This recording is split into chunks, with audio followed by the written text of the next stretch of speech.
House, that they may wisely deliberate for the good of the country and for the glory of thy holy name. Please join with me as we say together the Lord's Prayer. Our Father, who art in heaven, hallowed be thy name. Thy kingdom come, thy will be done on earth as it is in heaven.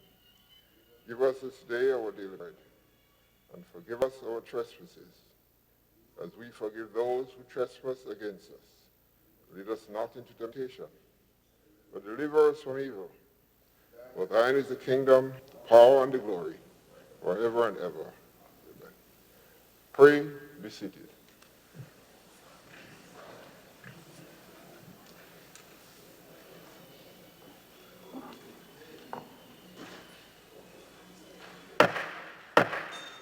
Honorable members, this honorable House is now in session.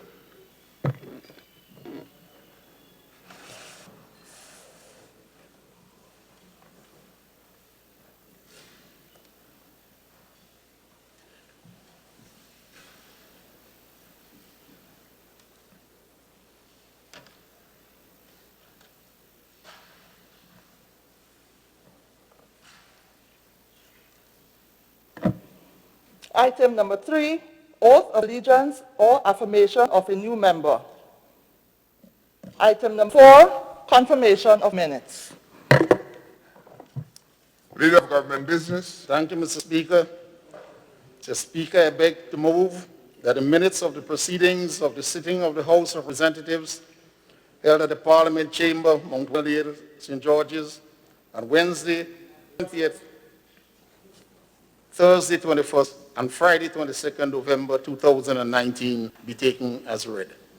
Honorable members, the question is that the minutes of the preceding of the sitting of the House of Representatives held at the Parliament Chamber, Mount Weldale, St. George's, on Wednesday 20th, Thursday 21st, and Friday 22nd November be taken as read.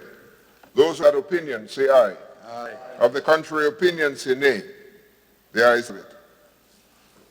Leader of Government Business. Thank you, Mr. Speaker. I beg to move that the said minutes of the proceedings of the sitting of the House of Representatives held at the Parliament Chambers, Mount Weldale, St. George's, on Wednesday 20th, Thursday 21st, and Friday 22nd November 2019 be confirmed. Honorable members, the question is that the said minutes be confirmed. Those who are of that opinion say aye. Aye. Of the contrary opinion say nay. Think the ayes have it.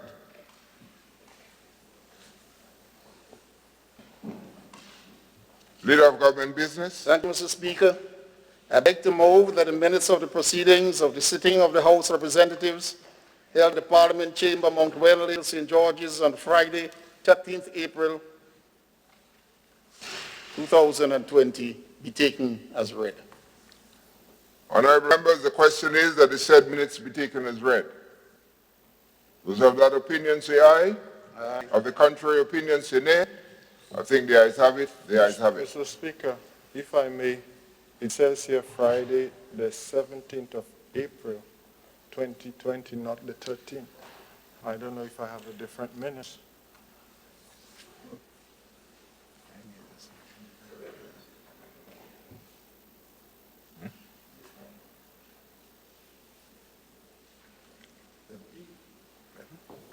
What is it?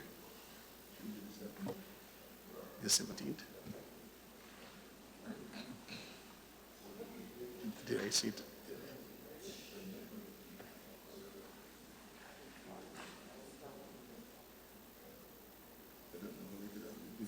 Different one? I don't know. He said he has it. You have it.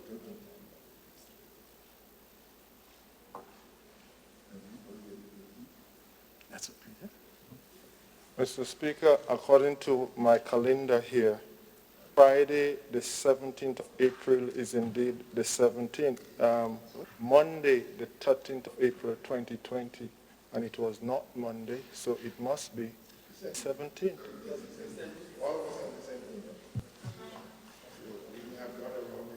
Thank you. He Thank said you. 13th. Thank you, Honorable Leader of the Opposition. I have something. But Bowen said the 13th. Oh, no. Yeah, yes. Honorable Leader of Government Business, could you just say it again? Yes, Just say it again. on Friday, the 7th April, 2020. That's right. Yes. All right. Honorable members, the question is that the said minutes be taken as read. All those of that opinion say aye. Aye. Of contrary opinion say nay. I think the ayes have it. The ayes have it. Leader of Government Business. Thank you, Speaker. I beg to move that the minutes of the proceedings of the sitting of the House of Representatives held at the Parliament Chamber, Mount Wendell, St. George's on Friday, 17th April 2020 be confirmed. Honorable members, the question is that the minutes of the 17th of April 2020 be confirmed. Those of that opinion say aye. Aye. Of the contrary opinion say nay. I think the ayes have it. The ayes have it. Item number 5, messages from the Governor General. Item number 6, announcements by Mr. Speaker. Honorable members, let me welcome you to this very important sitting of the House of Representatives. I must implore God's blessing on all of us that we are safe today. There are many countries where that is not safe, that is not so. Just to say the sitting arrangements, this was done so as to keep in accordance with the protocol, COVID protocol, to social distance, and as much as possible, whenever one is speaking, and the next person closest to him, we want to make sure that they're masked. So if one is addressing the person closest to him or the next person, should make sure that they have on your mask. Because not only are we 6 feet away, but we want to make sure that the person next door is well covered. So that is where we want you to ensure that you wear your mask. Let me just say that the decision, honorable members, to limit the access to the public and to the media is not to keep the public or the media out. It is to protect them and to protect the Parliament. The decision is taken by the Clerk of Parliament in consultation with the Speaker of the House of Representatives. And I am sure maybe parliamentarians may have been surprised to hear the announcement that that is so, but the Clerk of Parliament has to make sure that every member of the House and the media and the nation is safe. We have, however, tried to provide limited access, maybe 2 or 3 media houses, if they come by. I needed to make that mention. Finally, I want to urge us to take particular attention, to pay particular attention to our standing orders as we go about the business of today. Thank you.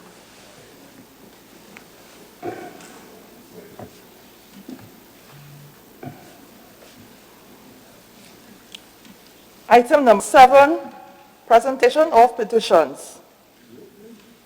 Item number 8, presentation of papers and reports from select committees.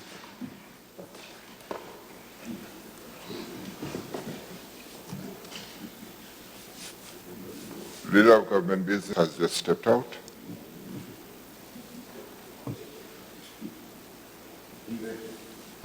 Absence of the Leader of Government Business, Mr. Speaker, I take this opportunity to present the following papers to this Honorable House.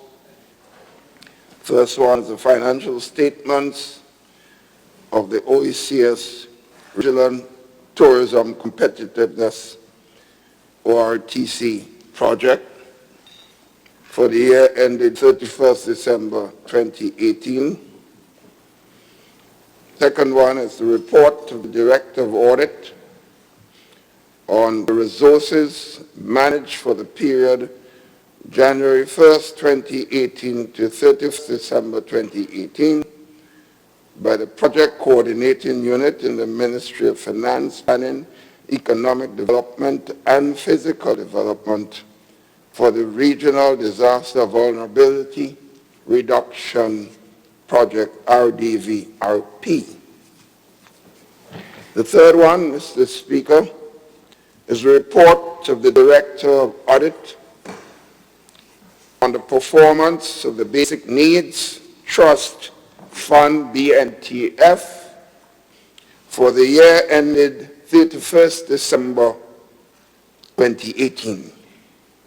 The fourth is the annual report of the Grenada Bureau of Standards for the year ended 31st December 2018.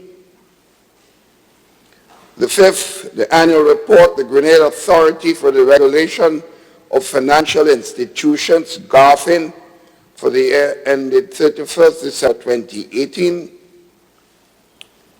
The sixth, the annual report and report of the Direct Audit on the financial statements of the Grenada Food and Nutrition Council for the year ended 31st December 2018. The seventh, the report of the Director of Audit on the financial statements of the Office of the Ombudsman for the year ended 31st December 2018. That's the eighth, annual report, financial statements and audit report thereon of the Grenada Port Authority for the year ended 31st December 2018. The ninth, Grenada Solid Waste Management Authority Annual Report 2018. The ninth, Grenada Solid Waste Management Authority Annual Report 2018. 10th, the Financial Intelligence Unit Annual Report 2016 to 2018. The 11th, the Grenada Airports Authority Annual Report 2016.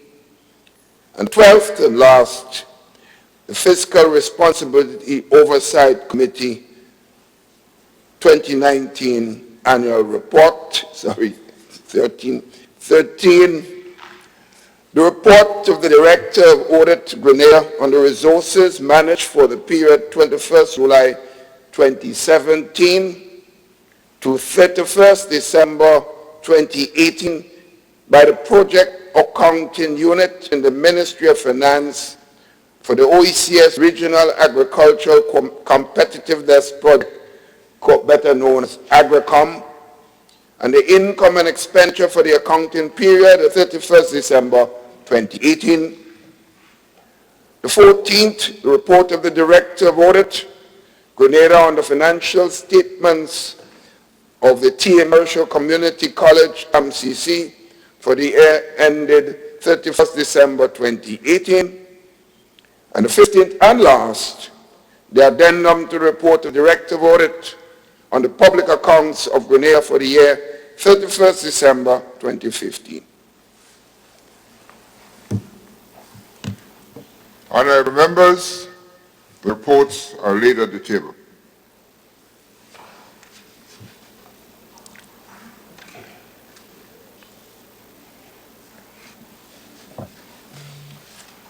Item number 9, unpaused private business. Item number 10, questions. Leader of the Opposition. Thank you, Mr. Speaker. I have to now distribute the answers. We received an answer from the written answer from the Minister of Finance. I now want to distribute those before the question is asked. All right, thank you. Leader of the Opposition, could you hold a while, please, as we have the questions being written, the answers are written to you, so we have to distribute it to all the members.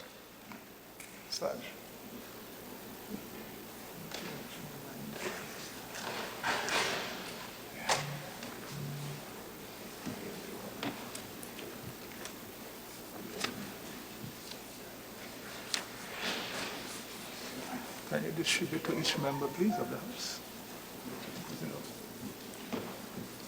Thank you, Mr. Speaker. You can relax the legs still. take a seat as soon as this is done.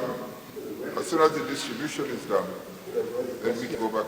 But the question can be read, I believe. Yeah. Okay, all right, good. Go ahead. Thank you, Mr. Speaker. Can the Minister of Finance provide to the House a detailed breakdown of the COVID-19 stimulus package as follows? The list of companies and the amount they receive, the list of people receiving and the amount received. Question 2. What is the amount in spending for each constituency office for the last 2 years? Can you provide the details of the contract that was signed between the government of Grenada and the contractor who is responsible for the constituency offices? C. Can a detailed breakdown be given of payment to staff, rental utilities, and office supplies for each office?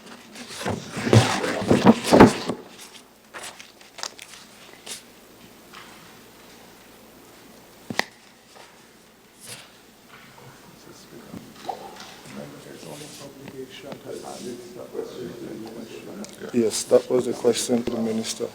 Well, I do have other questions. Yeah.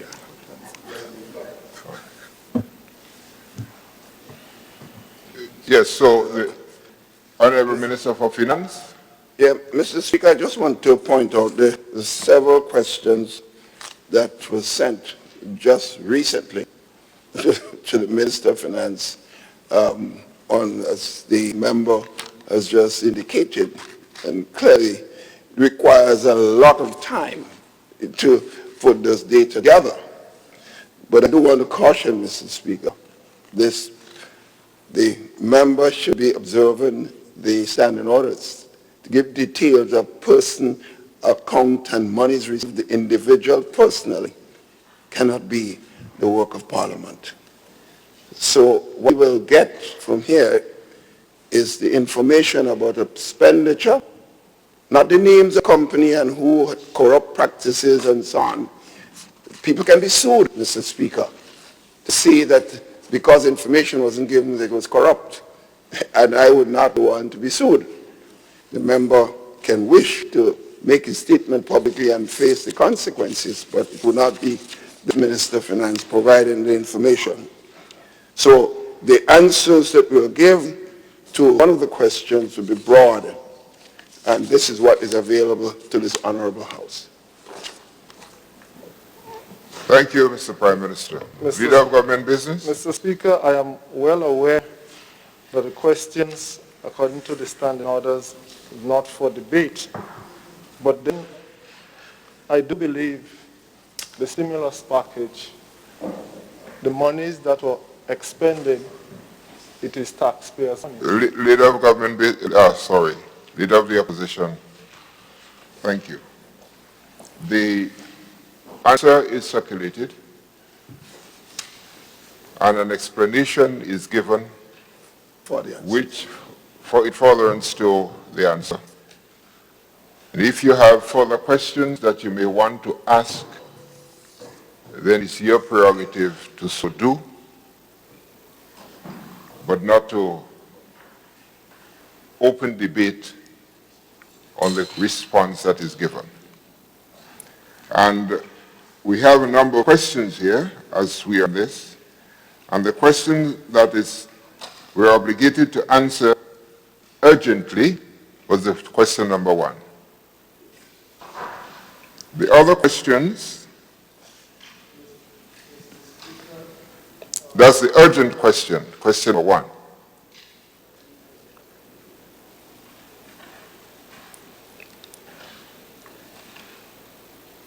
Did you require oral answers or written answers for the others? Well, we have to be specific. Please. The question that was answered in terms of urgent questions, it is number 11 on the order paper, that is under urgent questions under the provision of Standing Orders number 21. Mr. Speaker, I must hasten to say too that in terms of the short time that was given, the questions that I submitted, they were submitted to the Clerk of Parliament. And it says that you should submit the questions at least 7 days before the sitting of Parliament. And I do believe the questions were submitted more than 7 days before. Thank you, Honorable Leader of the Opposition. And the standing orders also state that you have a certain period of time in which to respond to questions. But the asker of the question must indicate whether they need an oral or written response. Where that indication is lacking, the Speaker of the House may determine that these questions be answered orally or written, in each case there is a time period for responding. The 7 days mentioned is that it be included on the other paper. That is the time frame for including it on the other paper. Okay? Mr. Speaker, I do understand that according to the standing orders, it says that the questions could be deferred until the minister or the member get the opportunity to answer such questions. It doesn't mean that you have to answer the question at the next sitting. You have the privilege of giving the time for the questions to be answered. Mrs. Speaker, I thought we indicated, I already said, many of the questions reached us very late. And in any event, some of them would obligate the rights of individual citizens, and that I would not be held responsible for. But I also pointed out the answer to the first question, the one which I saw first, which has a lot of pertinent information. If the member wants the answer to be read, it's available. So I'm not postponing this to another session, but I'm giving the qualification of what is going to be provided. So if the member wishes to have oral reply or the written reply, which he can circulate to the press, as he has been doing, then he can wish to do so. So that's his prerogative, my brother. Honorable Leader of the Opposition, any? Thank you, Mr. Speaker. I do believe, again, like it is not for debate, but I think we'll probably question 1 and question 11 on the paper.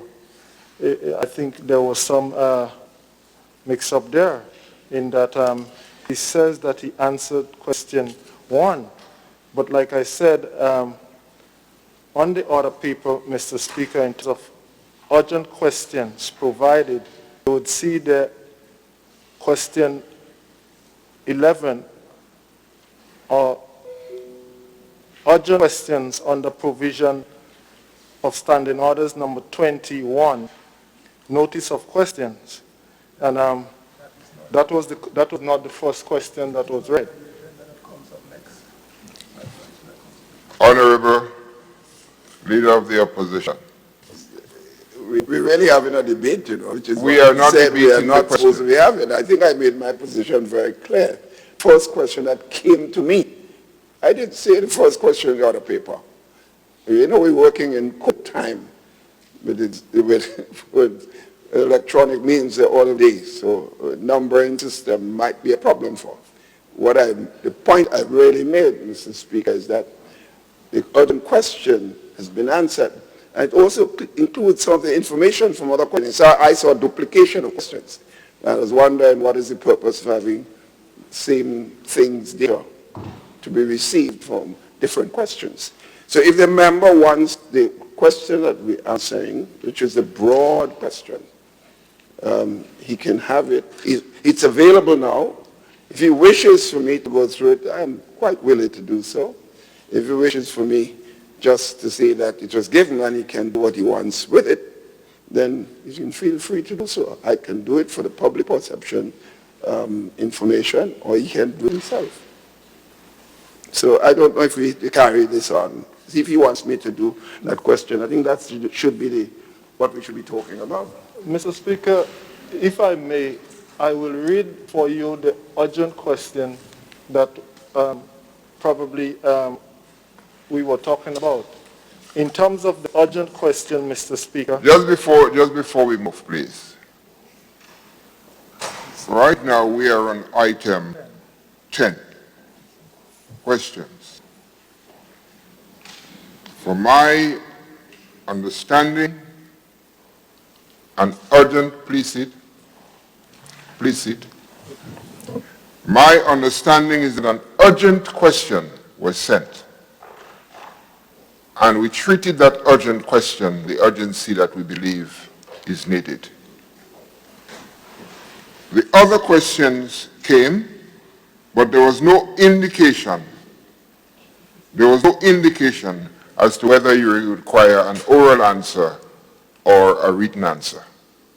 The questions were circulated, and each minister to whom those questions were directed at would be given an opportunity to respond. If you require an oral answer to a particular question, then, as the Prime Minister indicated, he is prepared to respond already, although it has been sent written. So we are dealing with questions 1 and 2. Is that so? Yes, yes, Mr. Speaker, we are dealing with question 1 and 2, but what I am saying, this was not the urgent question. The urgent question, it has not been read as yet. Yeah. So this is what I'm saying. Okay, the urgent fine. question has not been read as yet. We are not on item 11, so the question, the answer that we got, Mr. Speaker, was to the question of the Prime Minister in addressing his question, one which is a normal question, right? So that was answered through courtesy, right? That could have been answered deferred to a later meeting. So the urgent questions we have there for yesterday. All right. Item, which was item 11. So we're still on the We would get to item 11, Yes. But that's where these questions that you were debating now would be right, addressed. right. Okay. Thank you.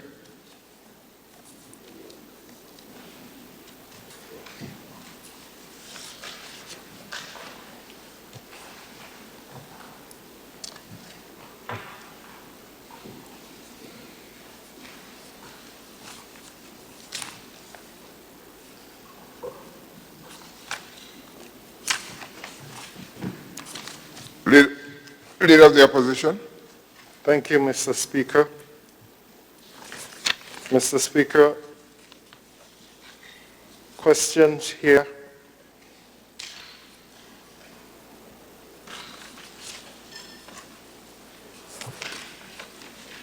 For the Minister of Foreign Affairs, member for St. George.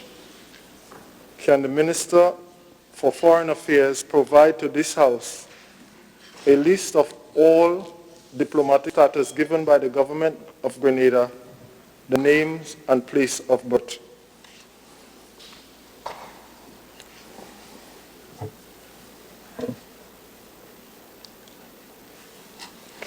Thank you, Mr. Speaker. Mr. Speaker, I did receive notice that the question was asked. I must admit that I was not aware that it was an urgent question. In any event, the member may be aware that the question he's asking requires me to go to the registry and do a whole lot of digging and researching and getting all of the necessary information. I will have that done expeditiously, but 3 or 4 days is not sufficient time to have that done, or even 7 days. It will require more because it requires intense research by there is no available document sitting on my desk with that information. I have to go to the registry. I think the member will be aware that that is how ministries work. But I was not aware it was an urgent question until now that he asked it that way. Thank you, Honorable.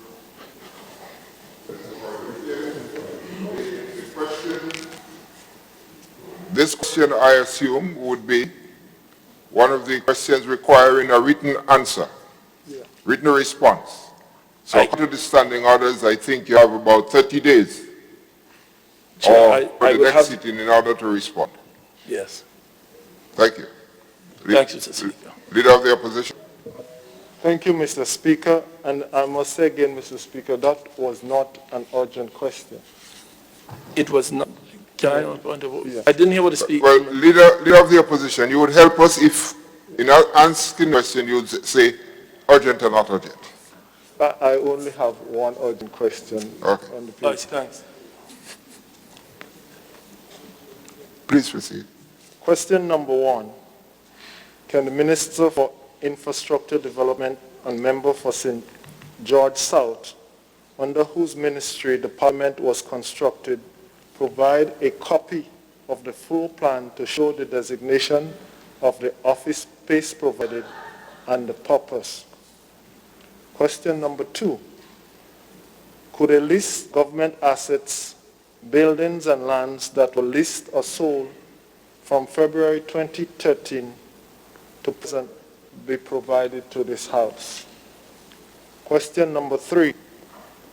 In the area of the land slippage in Benin, a large building was constructed for the slippage. A. Did the physical planning unit grant permission for construction to the owner of that building?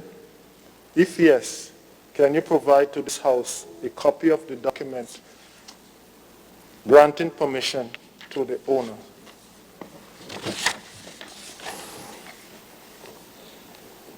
Leader of government business. Please take your indicator, sir. Good, thank you. Thank you, Mr. Speaker. Mr. Speaker, these questions were not able to be answered within the short space of time. Many of them require cross-references across ministries.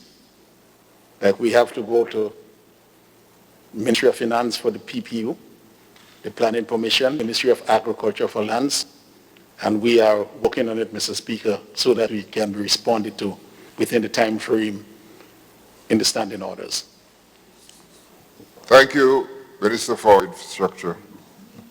Leader of the opposition. Thank you, Mr. Speaker.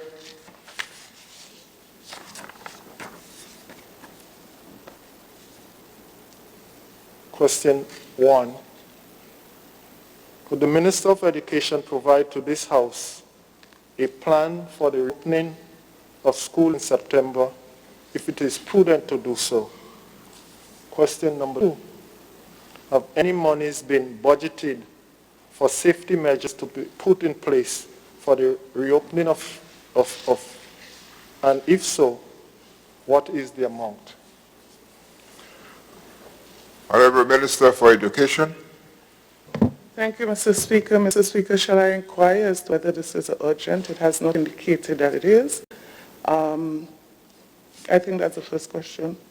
There's no indication that it's an urgent question. No, it's not. Okay.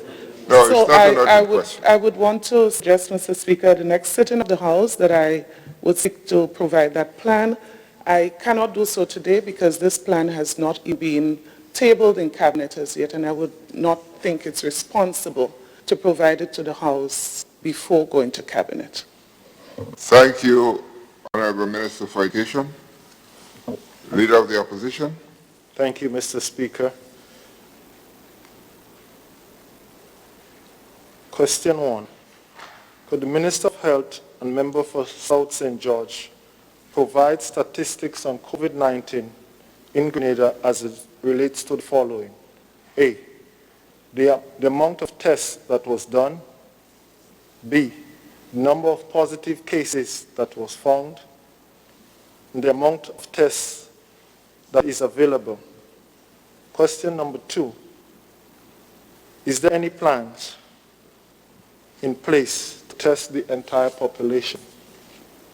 Question number 3, how long has the Perseverance dump site been burning?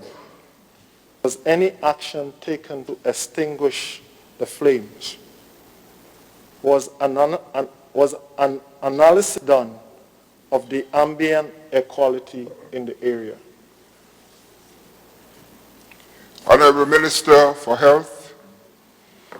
Mr. Speaker, thank you again. The Leader of Opposition has not indicated whether it's an urgent question or not, but some of the information is public knowledge and on the Ministry's website, so I can refer to him or quote it for him, that only 23 cases positive in Grenada to date, and we continue to announce that consistently. The member can also check on the Ministry's website for that. And the total number of tests, I intended to give that information anyway in my ministerial report, but if a member would so choose, because he has not indicated whether it is an urgent or not.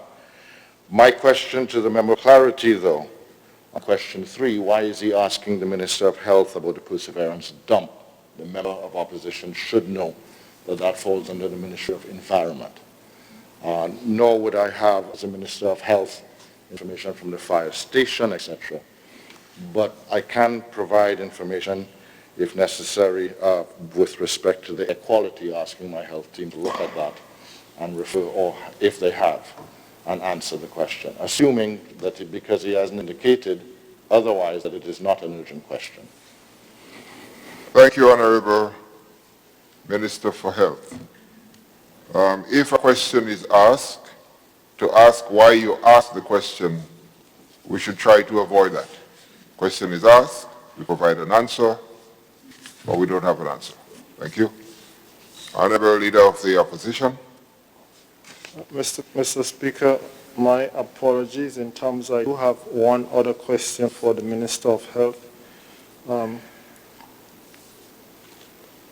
Did the National Insurance Scheme pay to workers unemployment benefit in the total sum of $10 million due to COVID-19?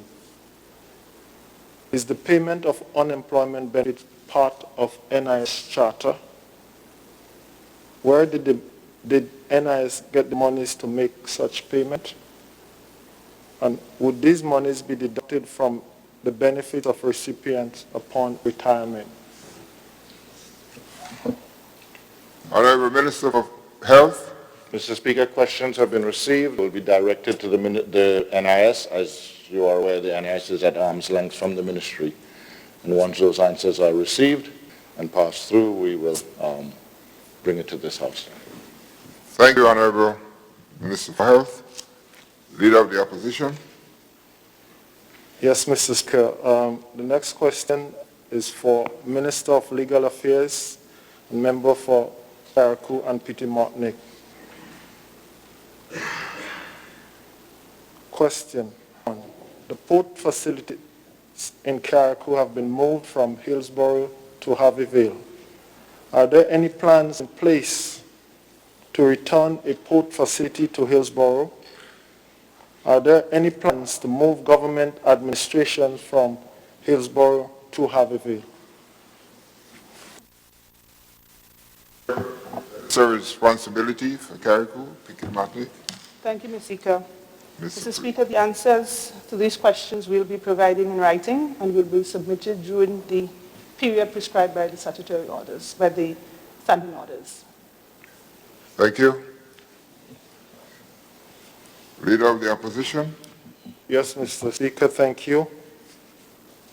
The next question that I have are questions for the Minister of Agriculture and member for St. Andrews South West. Can the Minister for Agriculture and member for St. Andrews South West provide to this House detail of the assets and liabilities held by the GCNA and the GCA organization? What are the names of the companies or companies and people owing monies to this organization, both foreign and domestic? Question 2. Based on previous year's earnings, what is the amount of revenue lost by the salsa farmers and the tuna fishermen? How many of them have received from the COVID-19 stimulus package, and what is the amount? And question 3. What innovations and plans does the ministry have for the revitalization of the agriculture industry in Grenada? Minister for Agriculture. Thank you very much, Mr. Speaker. Mr. Speaker, question 1 and question 3, we have forwarded the information to the Clerk of Parliament, well, late this morning, because we have received it late, because we had to speak with the entities and so they can provide the information. We had to write to them. So we have forwarded question 1 and 3, and question 2 would take a longer time to collect all the information from the different entities. Thank you. Thank you, Mr. for Agriculture. Leader of the Opposition. Thank you, Mr. Speaker. And Mr. Speaker, here now it says, well, maybe she should read.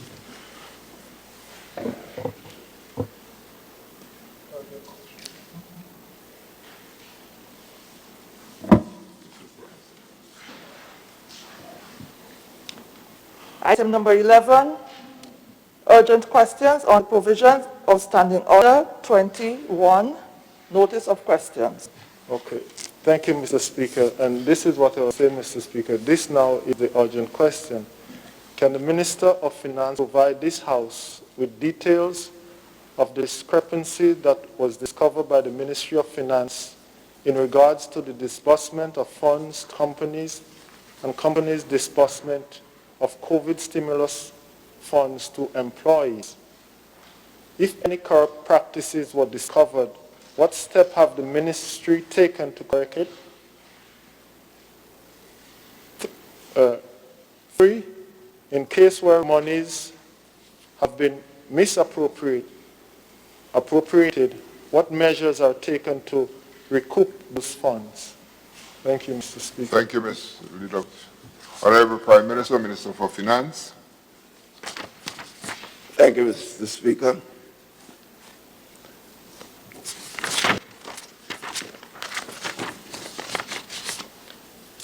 Speaker, as it is known, the government of Grenada in March 2020 introduced the income and payroll support as part of COVID-19 stimulus package to assist mainly the tourism and public transportation sectors in combating the negative effects of the pandemic. The payroll grant support, Mr. Speaker, is specifically targeted towards hotels, including guest houses, restaurants, bars, and small travel agencies.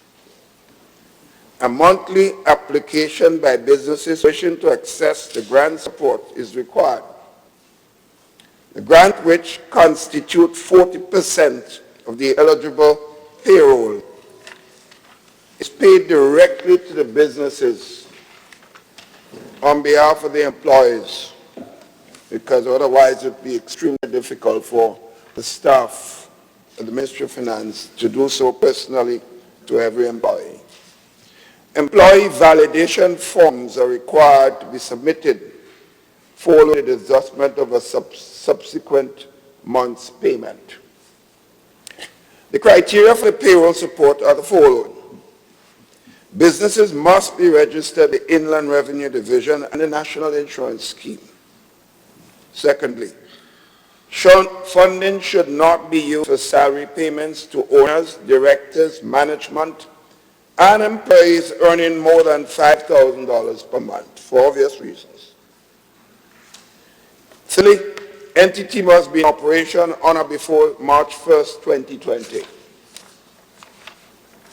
Applicable to the employees on payroll up to 29th February 2020, new hires post 29th February 2020 will not form part of this grant support.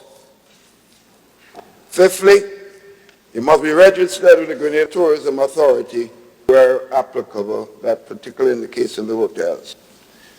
The Ministry of Finance took steps during the design phase of the program to ensure that if there is a need, that a legal path could be pursued to recoup any monies that were inappropriately used.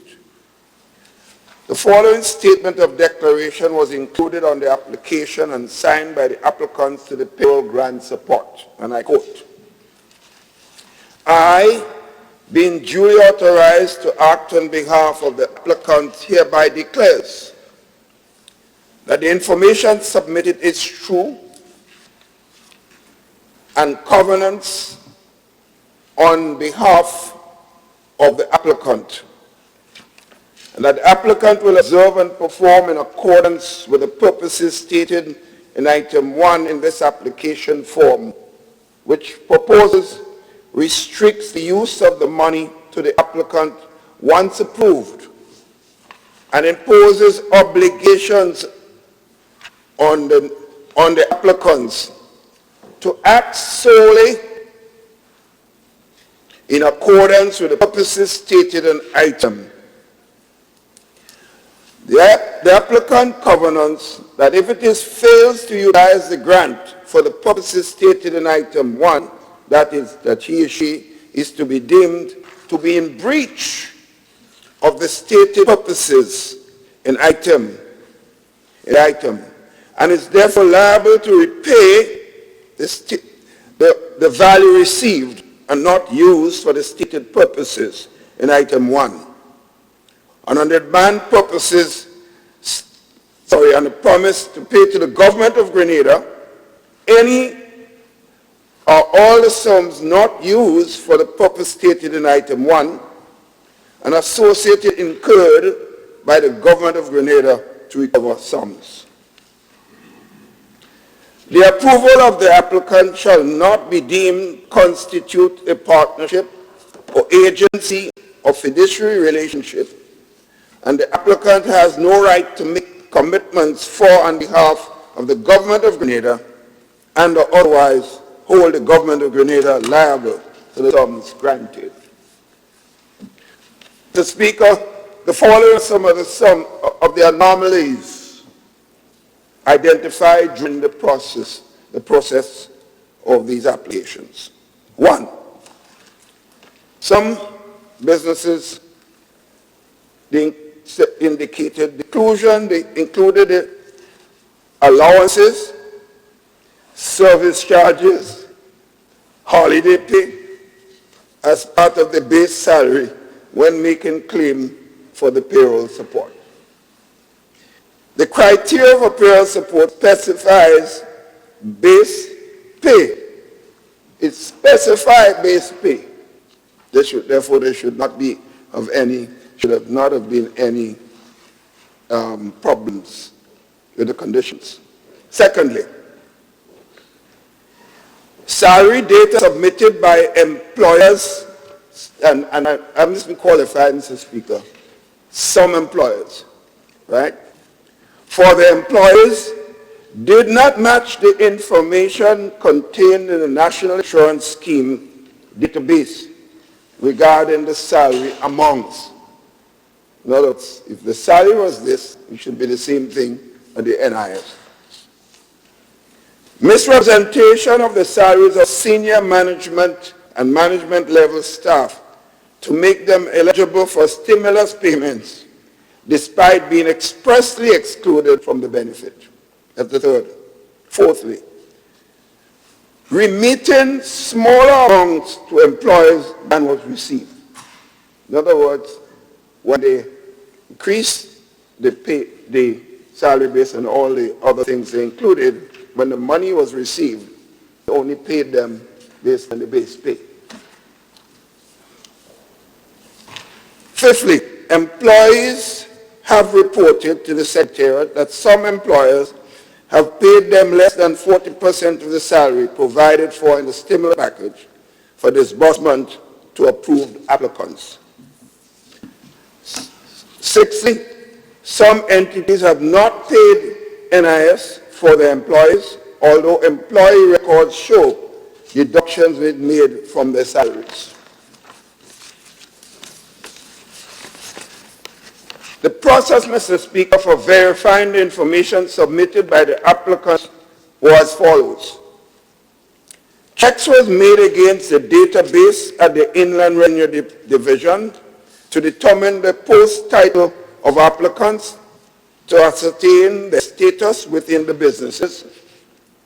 Those identified as management were excluded from the grant amount given to the businesses. Secondly, individuals who did not appear in the payroll database from the NIS as being associated with that company were not considered for the grant amount. Additionally, those persons who had no contributions associated with their names were not included in the payroll calculations. Thirdly, in instances where the amounts were overclaimed by companies, after reconciliation of the figures, the differences were reclaimed from those that paid to the companies for the following months. In other words, it was deducted. The last item was key stakeholders were also engaged to assist in the process, in order to involve the companies in the processes. The second question, he says, if any corrupt practices were discovered, what steps have been taken by the ministry to correct it? The Ministry of Finance, Mr. Speaker, took several steps to rectify the identified anomalies and irregularities as highlighted above as follows. All the businesses where anomalies were discovered were contacted and the findings explained by management to the management. This was followed up, Mr. Speaker, with written correspondence to the management reiterating the discussions and the recommendations. Businesses were advised to make good on any short payments identified as owing to the employees. The ministry required supporting evidence that these monies were paid and no further payments will be made to businesses until full amounts have been paid. And it also to point out a few businesses had the audacity when employers approached them was blaming the government. And to me that was so unfair, because here are the workers doing all they can. You did not do what you have to do, and then you put in the blame on the government. Politicians always end up with the blame. In cases where monies, that's the last question, may have been misappropriated, what measures are taken to recoup these funds? To date, Mr. Speaker, all matters observed and reported have been investigated by the Secretariat, and the relevant businesses have been advised, and to date the necessary adjustments have been made. Namely, the staff have been given the short payments, and instances where payments were made inappropriately, the funds were repaid into the consolidated fund. As a result, there has not been a need to pursue legal action. But I do want to finally make this point as I close answering to the question. The problems that were created, the member asked the question, and I'm glad he's asking for reason that we explained everything already, but member asked, so I have to answer those questions. But the point, these workers at the Secretariat were given a gigantic task, Mr. Speaker.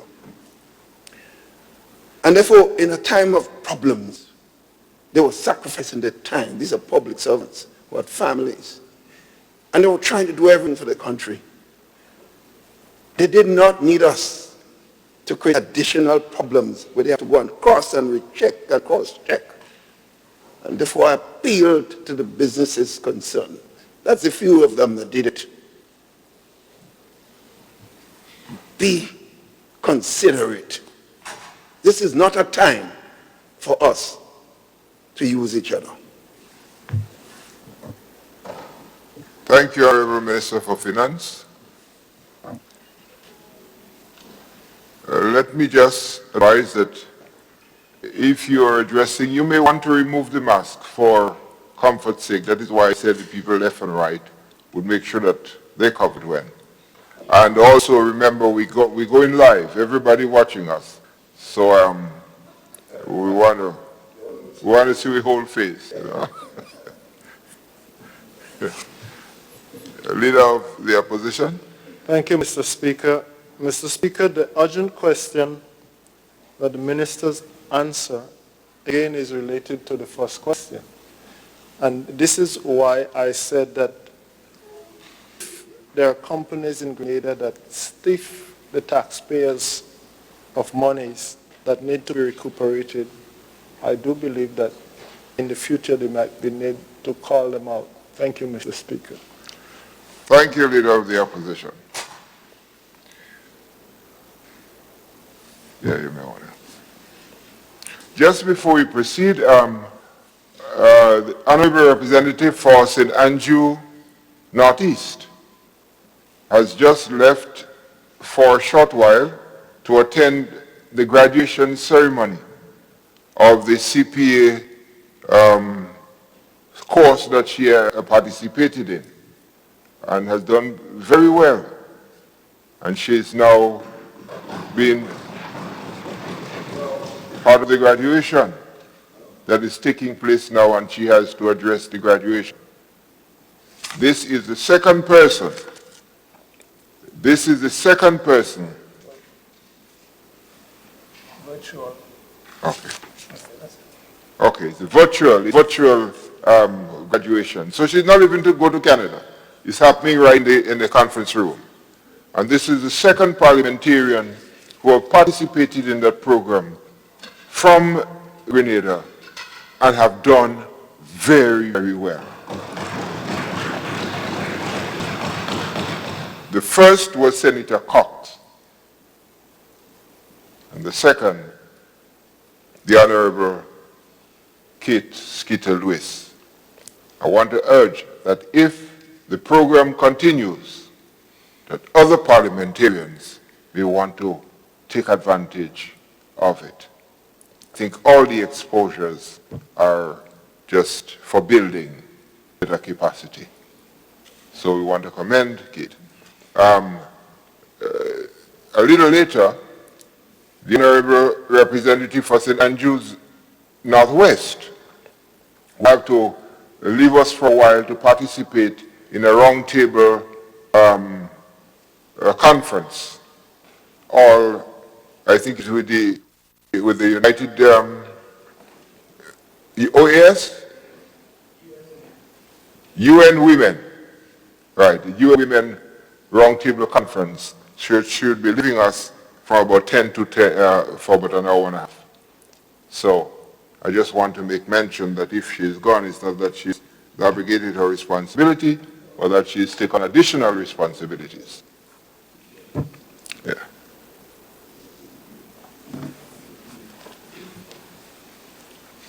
Item number 12, statements by ministers.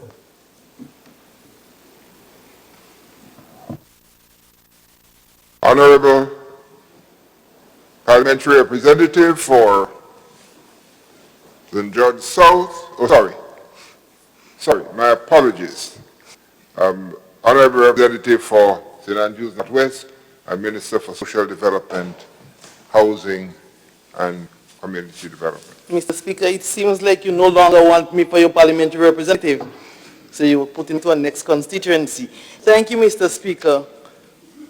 Mr. Speaker, we meet in this chamber once again amidst a changing and challenging local and worldwide environment. It is clear that COVID-19 has come not just with health challenges, but social and economic challenges as well. We have loosely spoken about adapting to a new normal. But the truth be told, Mr. Speaker, no one has yet completely described what this new normal is. The situation continues to evolve, and we as policymakers and leaders must be adept and attentive.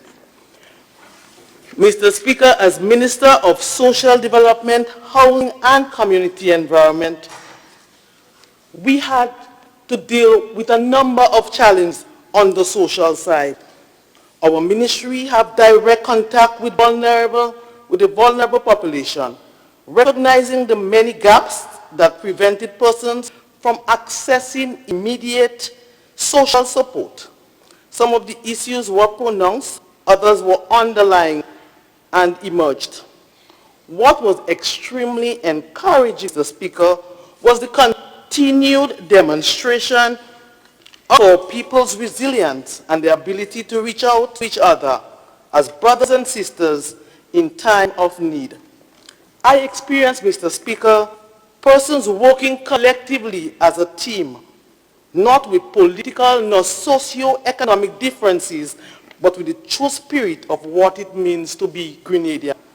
I recognize numerous contributions from the private sectors, the NGO and the diaspora communities, and truly thank them for their contribution and volunteerism. Mr. Speaker, but what would stand out to me, Mr. Speaker, during that period, when a young person, Mr. Speaker, ordinary working person who have just graduated from St. George's University, Mr. Speaker, just found a job less than 2 years ago in the social sector, Mr. Speaker, she was able to give back $2,500 of a hard-earned cash, Mr. Speaker, to the Ministry of Social Development for families who were undergoing difficulties during the COVID-19 period, Mr. Speaker. Mr. Speaker, this speaks volume because we're not talking about a business person here. We are not talking about people who are making extra money somewhere else, but somebody who have just came from university and just found a job can say to the ministry that I realize what's happening. I realize that there are many persons with a lot of issues outside there and need our assistance. Mr. Speaker, she did not want her name to be mentioned in media. She was giving from her heart. She did not want pictures with the vulnerable families receiving those donations. And so the donation was not handed over to me as the politician. It was handed over to the permanent secretary and the psychosocial unit of the ministry, who ensured that the many families we were dealing with social issues, got the assistance needed. And I commend her, Mr. Speaker.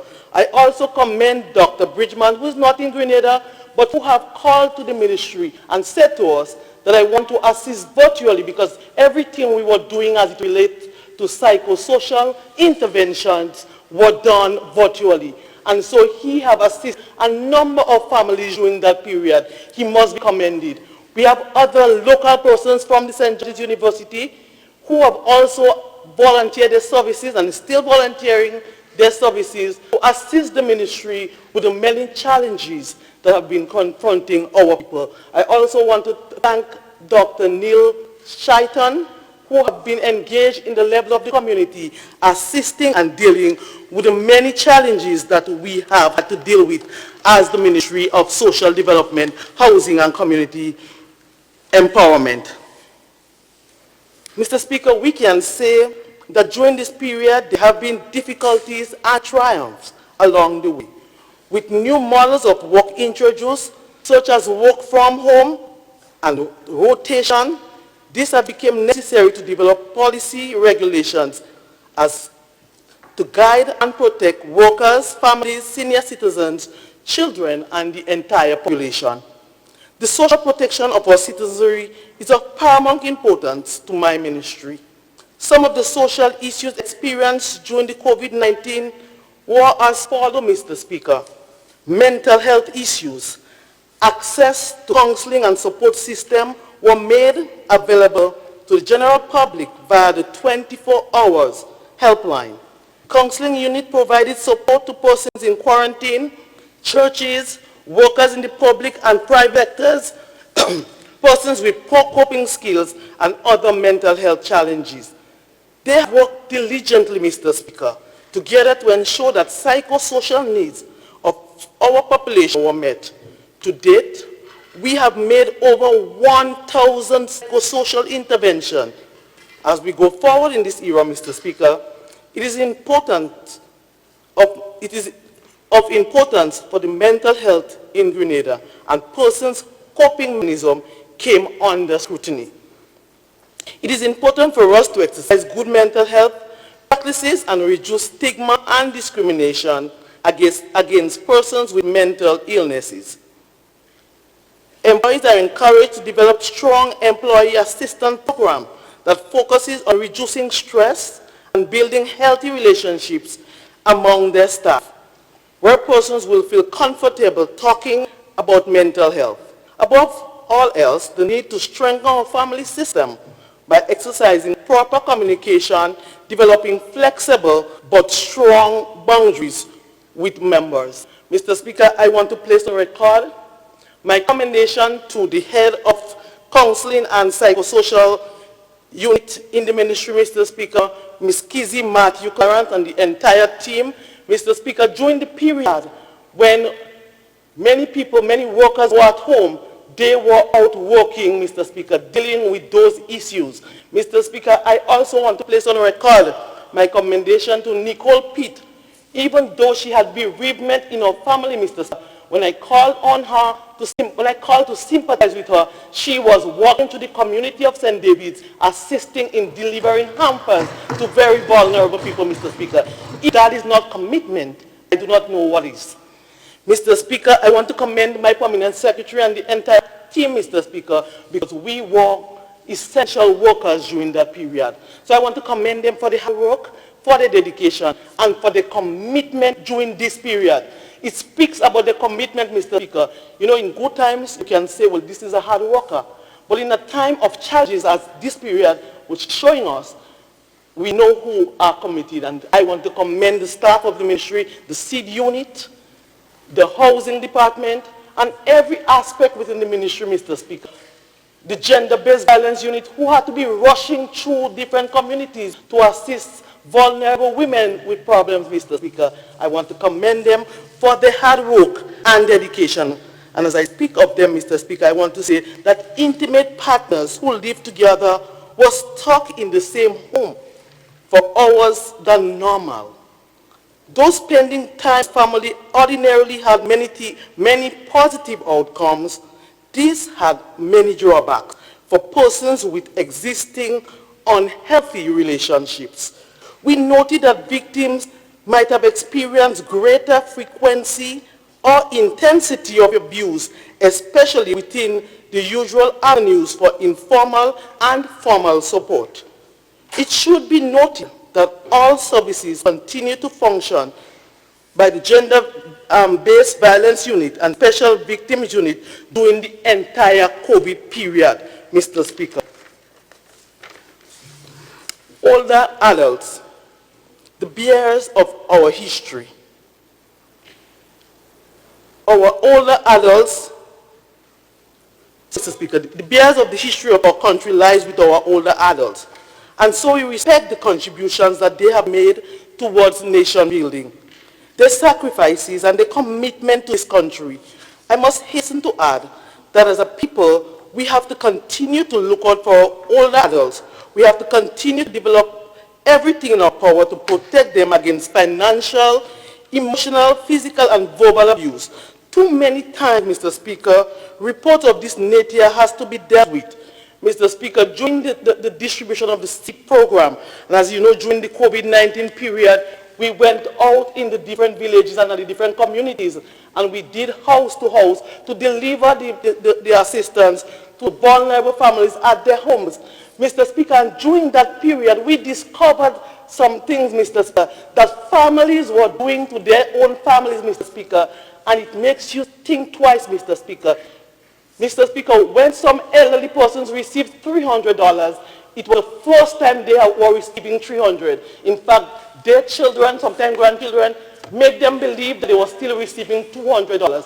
When more than a year, we have increased that, Mr. Speaker. We have discovered, Mr. Speaker, in the villages that there were parents where children weren't even aware that they want the seed program because parents were taking these monies and used for themselves, and sometimes the very children were left at home, Mr. Speaker.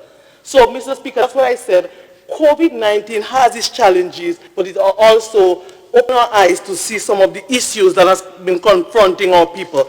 Mr. Speaker, I want to thank the seed unit, the Royal Grenada Police Force, members of the community for assisting us in delivering seed at the community level, and we are still doing that, Mr. Speaker, while we try to ensure that we get bank accounts. So there's over 1,000 families receiving assistance in the bank and credit accounts.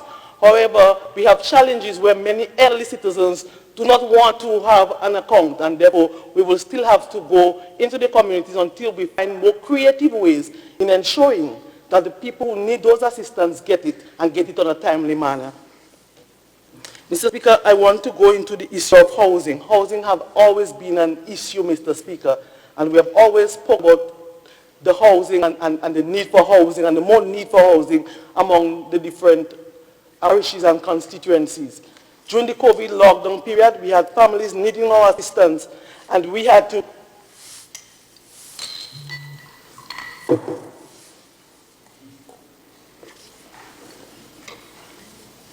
intervene on the government level, Mr. Speaker, to ensure that we found rented places to assist families who had issues at home with violence, Mr. Speaker. Mr. Speaker, as a Ministry of Social Development and Housing, we are committed to assisting and dealing with the issues of housing. And we have the program at the Ministry, the house repair program, as that I've said before. Sometimes many people are asking, can I get material to build a house? But really, the program is aimed at providing repairs for families who need assistance. We also have the housing scheme programs, Mr. Speaker, and in some of the areas, what we are realizing, maybe we need more housing scheme, and government will have to look at ways to provide budgetary allocation in different constituencies to deal with those issues. But, Mr. Speaker, we also have the Chinese housing project. And I'm pleased to report that although we had all these months during the COVID lockdown, that we're still on target to complete the Chinese housing projects. So on the 18th of November of this year, we'll see the handing over of the Carriacou, Dumfries in Carriacou, the Villa in St. Patrick, and Diamond in St. Max. These housing sites will be completed by the 18th of November. Mr. Speaker, January 1st, 2021, we'll see Corinth in St. David's completed, and we know we had some challenges there as it relates to the land, so we had some delays there. We also had some delay earlier before COVID in Boucheju, but I'm pleased to announce also, Mr. Speaker, on February 28, 2021, Boucheju will be completed.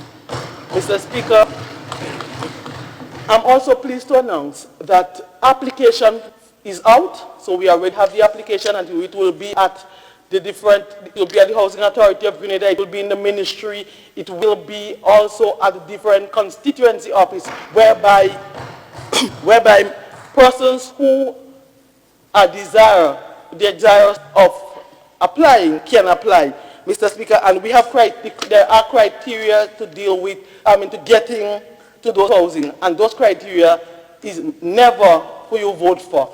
So some of you here, they say, well, only NNP that will be getting the houses.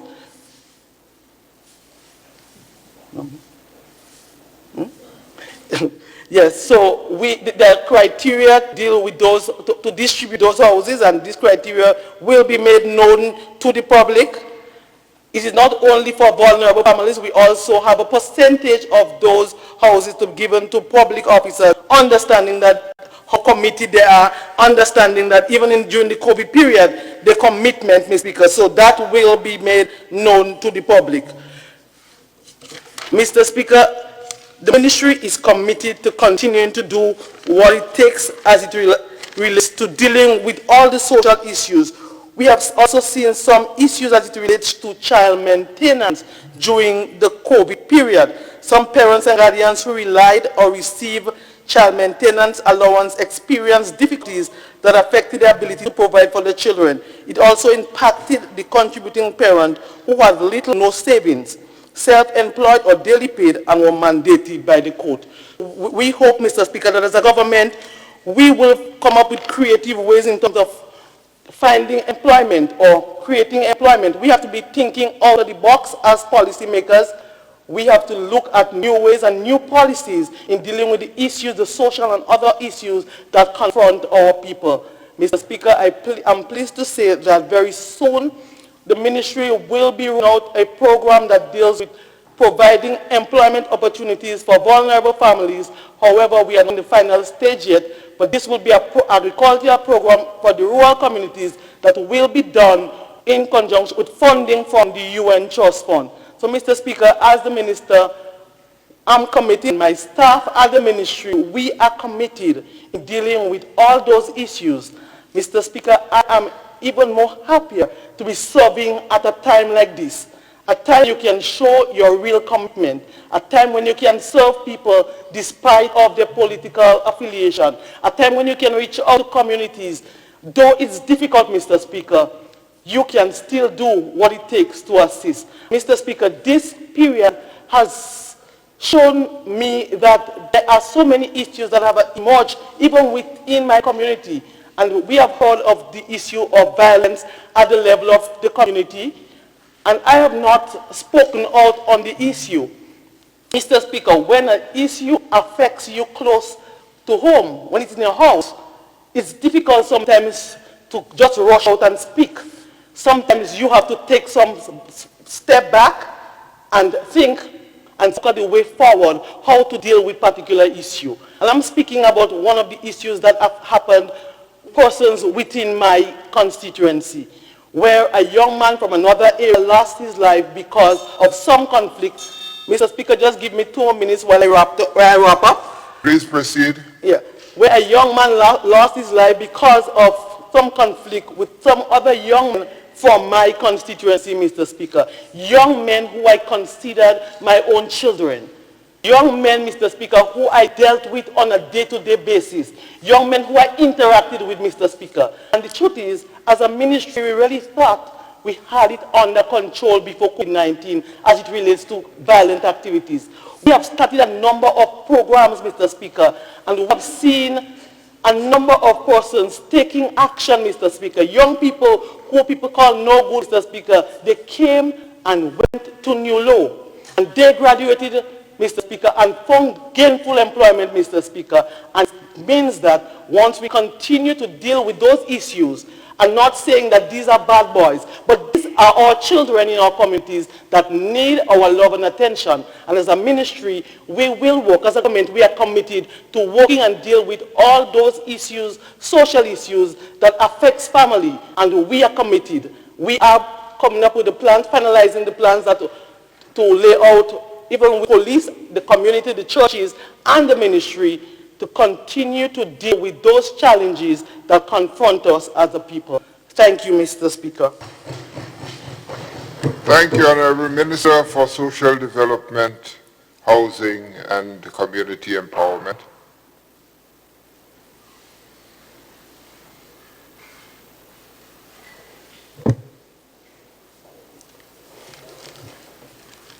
Honorable Minister for Education. Thank you, Mr. Speaker. Mr. Speaker, I rise this morning to give a brief update on some matters within the Ministry of Education. But I start by identifying with the opening comments of the Minister for Social Development and Parliamentary Representative for St. Andrew Northwest, when she said that these are very challenging times, Mr. Speaker, and that we are basically trying to adopt the new normal.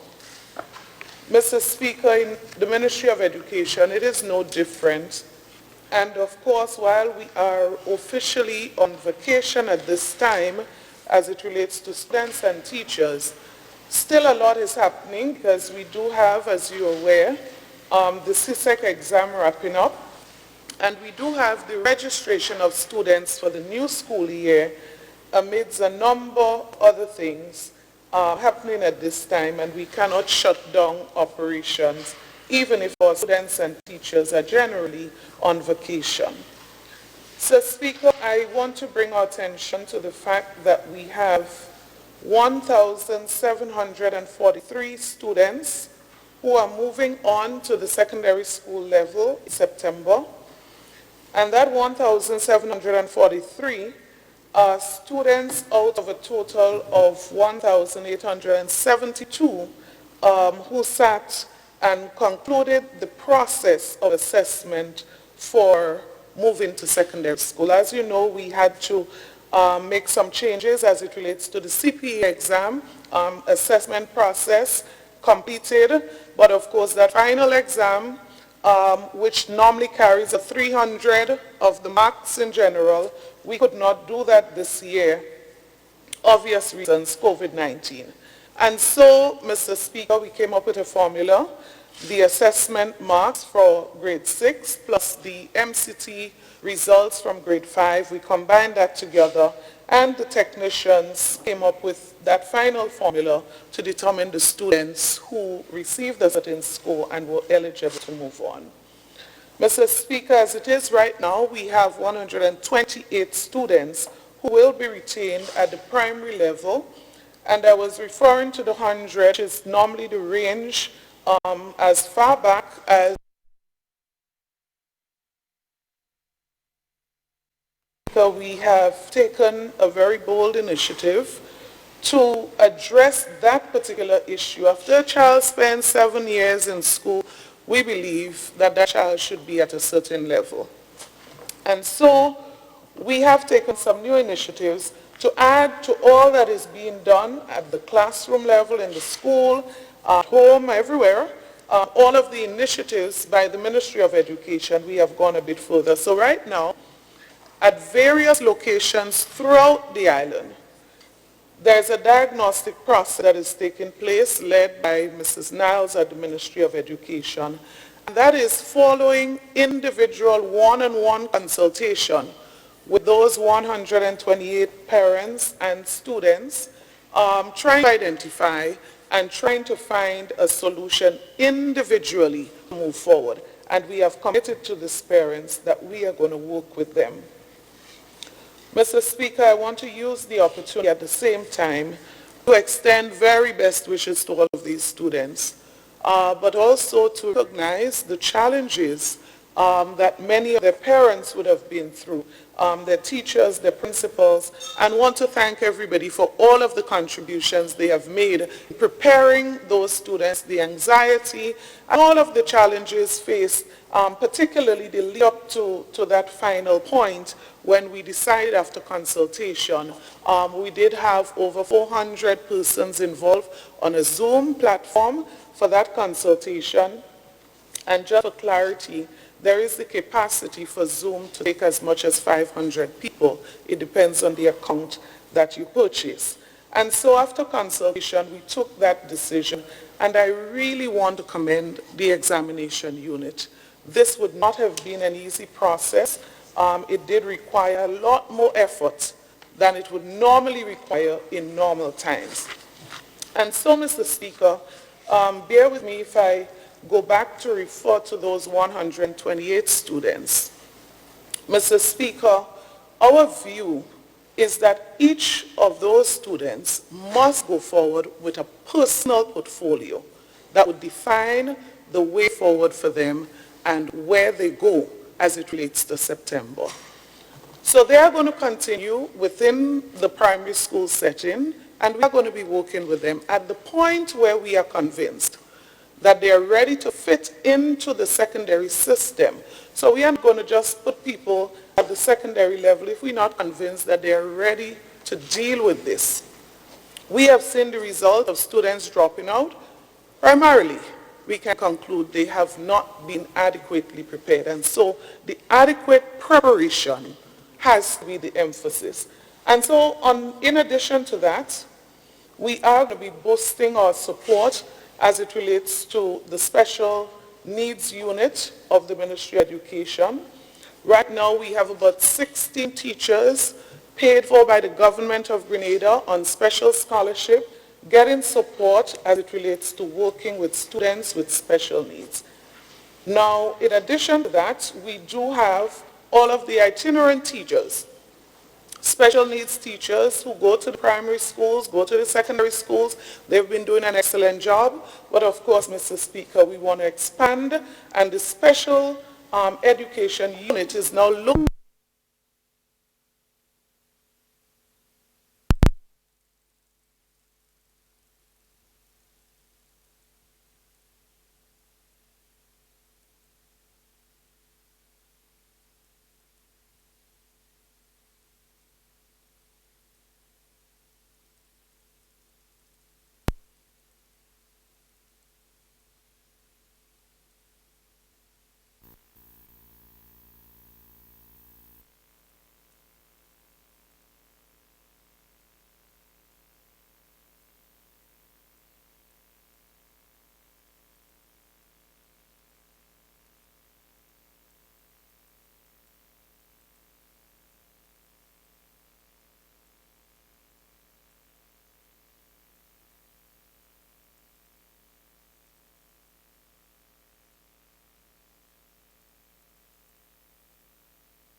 and how is it that we move forward to give greater attention to our HFLE program in schools. So, Mr. Speaker, very soon, after we've done the inspection, after we did the inspection at Grenville Secondary School, and the pilot project that was developed and the consultation held with parents, the engagement with teachers, and all others, we continue that process. Only yesterday or the day before, I visited the school myself, where officials from the ministry were actually engaging some parents for students we have identified for special support, the details of those projects. And as I said, I'm mentioning that school because we took a decision at the cabinet level that we would pilot at that school, but the intention is to expand. Mr. Speaker, in the interest of time, I want to give a quick update as it relates to the reopening of school in its first phase, and then what is going to happen in September. In a nutshell, as I said, the official plan is going to be going before cabinet within a week or two and then presented to the parliament. I want to especially recognize all stakeholders, Mr. Speaker, all of those persons who made this possible. It may have seemed to be a bit easy, but it was not. It was a major challenge for all stakeholders involved. And I want to especially commend our principals, our teachers, education officials, our counseling unit at the Ministry of Education, heads of department, all our ancillary staff, our parents, our other stakeholders, including the Grenada Union of Teachers. The support that we received from all concerned, I believe, is what made it possible. And so we were able to get our Form 5 students to come back into the classroom setting under special condition. It did cost the government quite a bit on supplies alone, Mr. Speaker. Just for Form 5s, we spent over $200,000 just for that aspect of the run to school. Now, we intend, Mr. Speaker, as we go forward, to continue all of the work that we've done, and it probably was a good way to test the waters, to prepare ourselves, to build our capacity, to face what is ahead of us. But I want to say, Mr. Speaker, that together, I believe we did all that we could have done with the resources that we had to assist to prepare these students psychologically and otherwise for the reopening and ultimately then the sitting of their exams. So what are briefly some of the things we did? You must have been aware, Mr. Speaker, but I want to again, just sometimes we forget. So the government of Grenada did agree not just to provide the services of preparation sanitary-wise, but we also went further, direct support.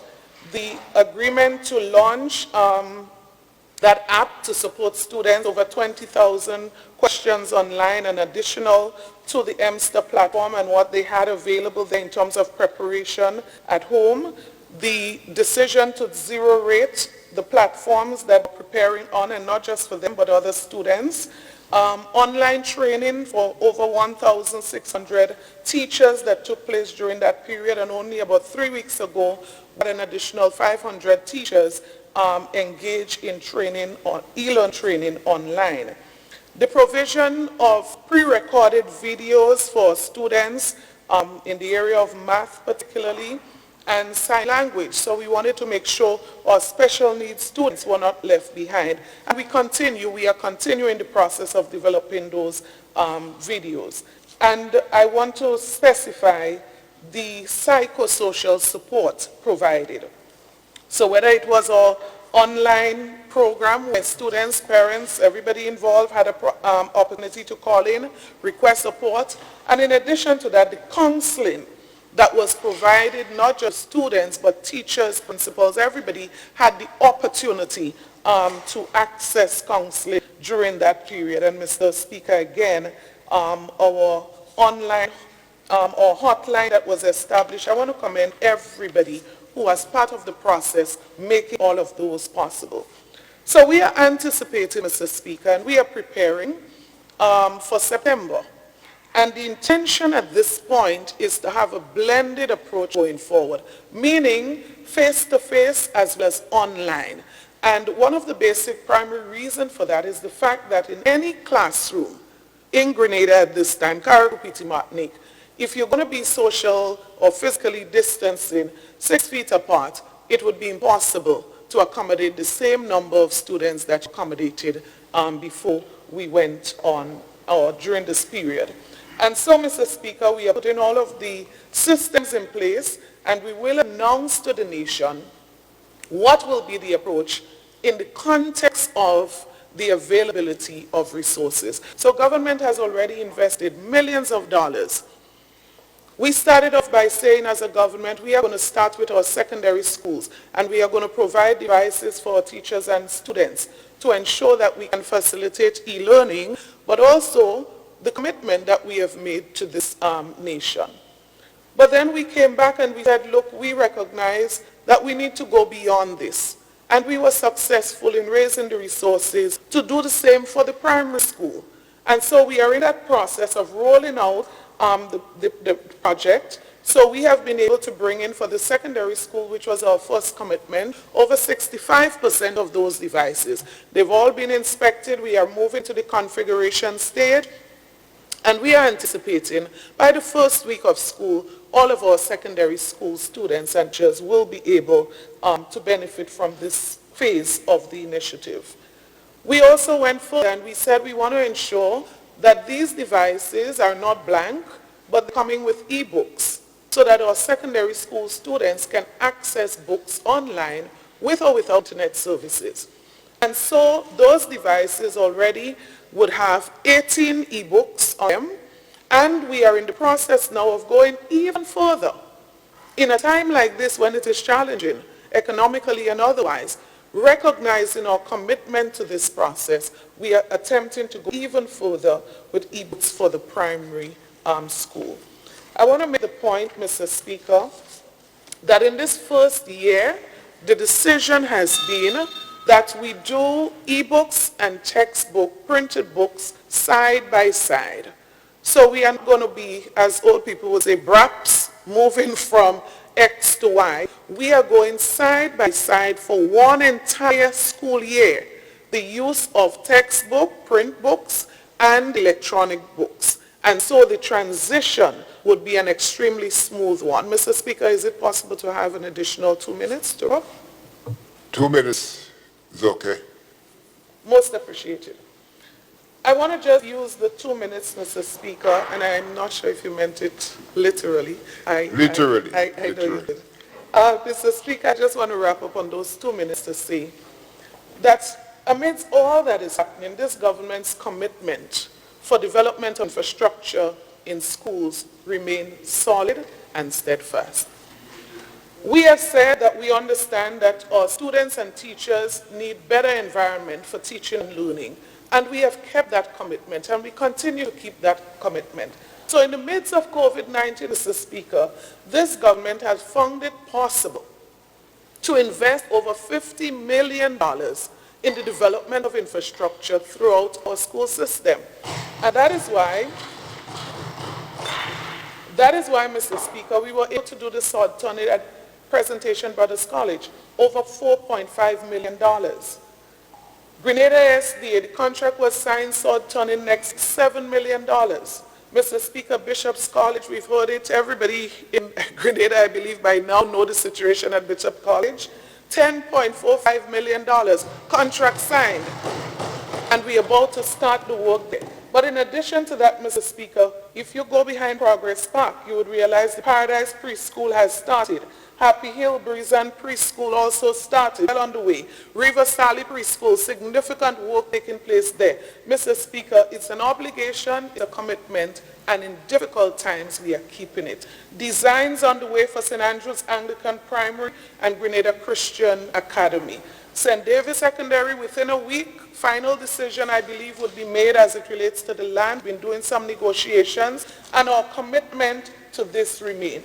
Mr. Speaker, I just want to say this, that this government has highly committed to education in Grenada, Carriacou, and Petit-Martinique. Why? Because we are convinced education is a right. It is not a privilege. We are very convinced about that. But further, Mr. Speaker, we are convinced that every child could succeed. And with our support, the support of all of our stakeholders, we believe that we can make a reality every child succeed. Thank you so much. Thank you, Honorable Minister for Education. Honorable members, I have an instrument here that I can mute your mic. So when you ask for time and the time exceeds what you ask for, I promise you I may be tempted to mute your mic.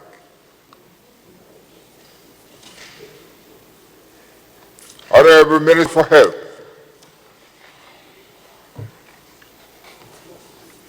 Thank you, Mr. Speaker. Mr. Speaker, I rise to give my ministerial report.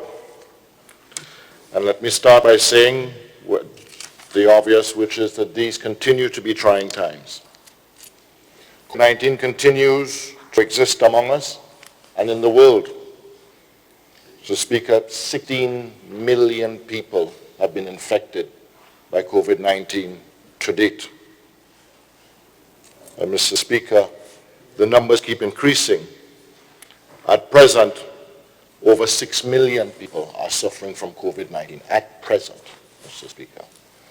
Mr. Speaker, so when we thought of taking aggressive action in March, the situation was not as bad internationally.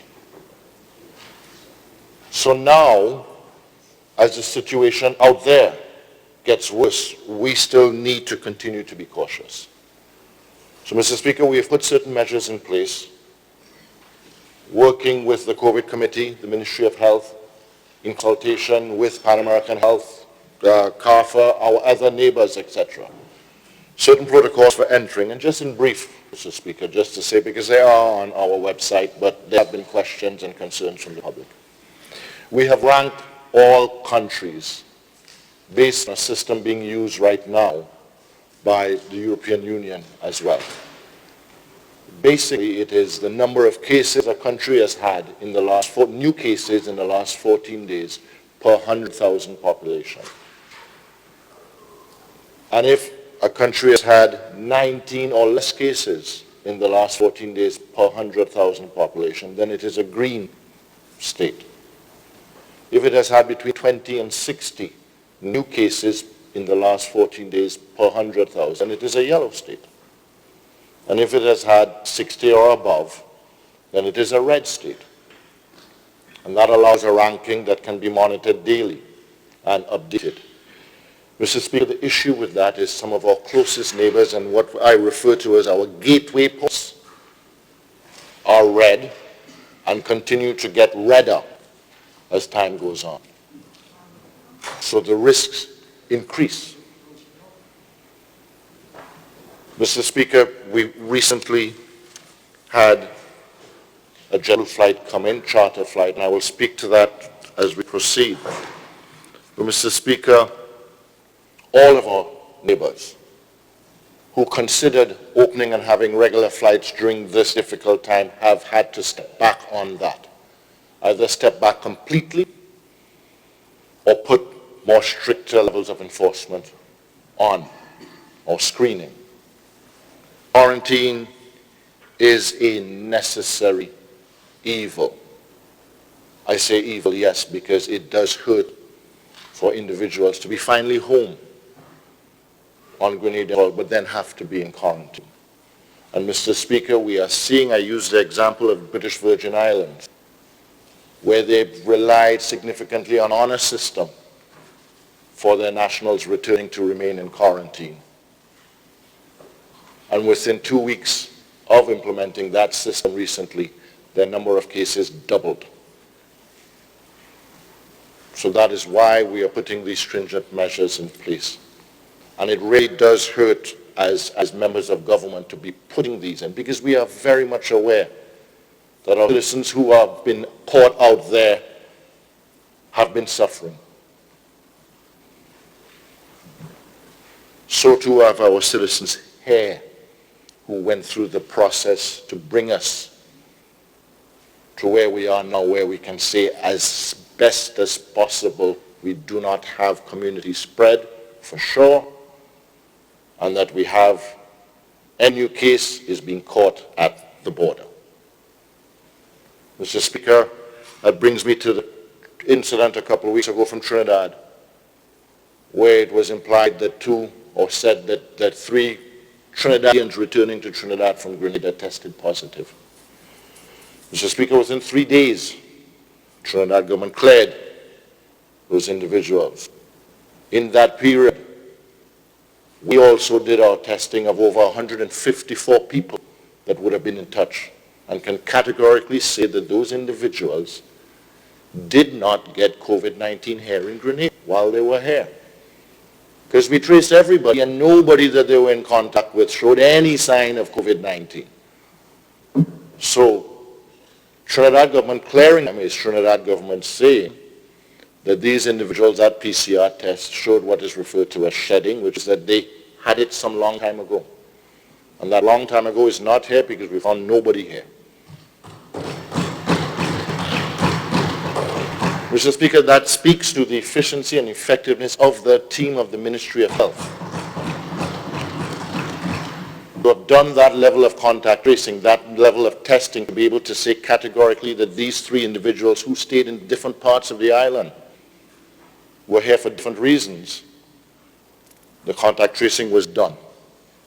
The testing was done, and the confirmation can be laid here, Mr. Speaker. Teamwork. Teamwork, Mr. Speaker, and that allows us to say categorically and proudly that while we have built and put a state-of-the-art isolation unit at the General Hospital, and we used it during those difficult periods.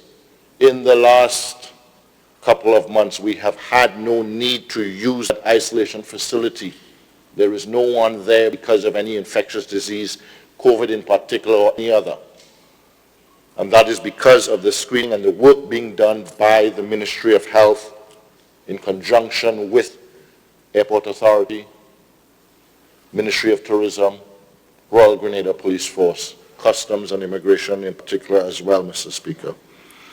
But Mr. Speaker, let me digress a bit and speak to, regardless of these trying times, under these difficult conditions, the accomplishments outside of this of the Ministry of Health, Mr. Speaker. Mr. Speaker, the Ministry of Health has ordered and begun the installation of X-ray or imaging upgrading throughout the island, Mr. Speaker. There will be 2 new X-ray machines at the General Hospital. There will be and continues to be one up at Princess Alice. And Mr. Speaker, the X-ray for Carriacou is on island. It is here. Carriacou Hospital will begin their preparation for their brand new X-ray unit. And Mr. Speaker, as far as I'm aware, this would be the first time that all of our hospitals have X-ray units. Mr. Speaker, dialysis units for a government-run dialysis center have been ordered, are on the way. The delay, Mr. Speaker, is also that the individuals who need to come to install are in the United States. And it poses a problem. These individuals would like to come just for a week and do the installation, but we have some strict quarantine measures. So we're working through that, but we can say, based on the report I received yesterday from the hospital director, dialysis services will be up and running by middle of September at our General Hospital. Mr. Speaker, CT scanner has been ordered as well. It's the first time Grenada has a CT scanner, and it will be the most advanced CT scanner in the OECS. That has been ordered, will be installed by November. Again, these delays are also, Mr. Speaker, because individuals have to come and install them. Mr. Speaker, the move into A&E has begun in the Phase 2 hospital. In fact, the 2nd floor and 3rd floor are being used at present. They're being used, Mr. Speaker, to train our nurses. A training session has started for our nurses, and the conference rooms and office areas of the upper level of Phase 2 building is being used as we speak. The lab, Mr. Speaker, on the 2nd floor. I'm pleased to announce that while during this COVID, we're one of the first OECS countries to be able to do PCR testing on island, compliments of our partnership with St. George's University. As of today, we are also the first OECS country to have 2 labs now doing PCR testing, the General Hospital and our St. George's University. As of yesterday, the General Hospital commissioned and started testing for PCR, COVID specifically, in Grenada, certified by CARFA. Mr. Speaker, we continue to also work on the upgrade of our health facilities, and in advancing or improving, there will be inconveniences to the individuals in those districts. The first such is Tivoli. Tivoli Health Center has to be closed, relocated while the work is being done there. That process is on the way. So I ask the representative and the people in the area to bear with us as we move swiftly, do the repairs, the upgrading of that center, and then have everybody back there working from there, Mr. Speaker. Mr. Speaker, with this upgraded testing facility, a total of 1,252 PCR tests have been done to date. And Mr. Speaker, over 5,000 IgG, IgM tests. have been done to date, and that number continues. Only 23 people have been found positive for COVID-19 in Grenada to date. But, Mr. Speaker, there are results pending, we expect, and the ministry should be making an announcement by midday. We expect at least one more positive case coming from that JetBlue flight last week. And Mr. Speaker, we should not be surprised while we regret it. The probability and the percentages show, not just in Grenada, but in all of the other Caribbean countries, that there are direct flights from red zone countries, particularly high red zone countries. That at least 2 or 3% at minimum the passengers on the flights will test positive. We can't be expected to be any exception. So, Mr. Speaker, regrettably, there will be more positive cases, but those will be positive cases that are in quarantine. Those are Grenadians who have found a way and means to come back home, and therefore, as a Ministry of Health and as a government and as a people, we need to make sure that we welcome them, but we need to make sure that we safeguard ourselves. And we put the necessary systems in place, which are in place. Individuals are kept in quarantine. And it has been difficult, Mr. Speaker, because there are individuals who are trying to get around it. But we will continue, Mr. Speaker. I will wrap up so that you not have to press your device.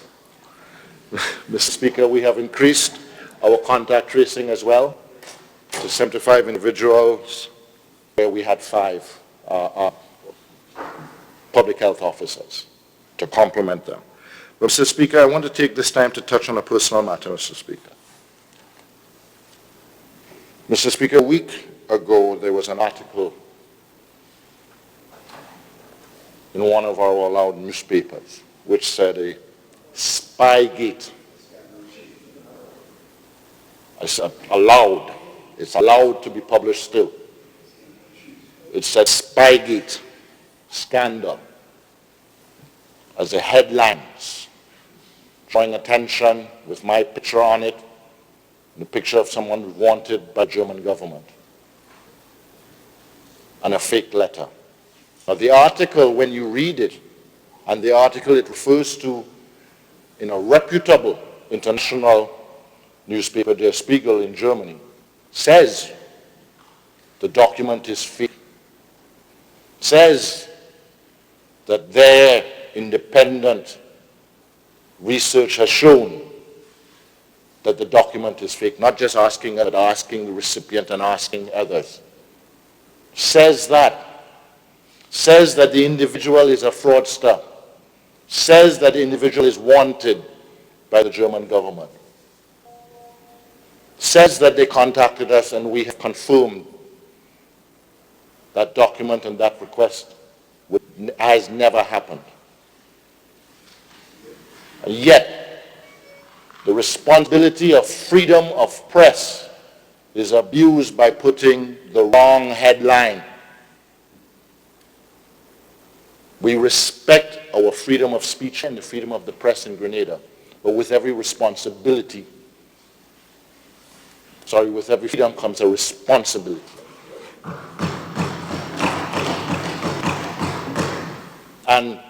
And accountability, Mr. Speaker. So I speak to that and lay it before this House to say that there are rules and regulations that we make sure allow the freedom of press. But we need to consider the responsible use of that freedom, like any of the freedoms that we have.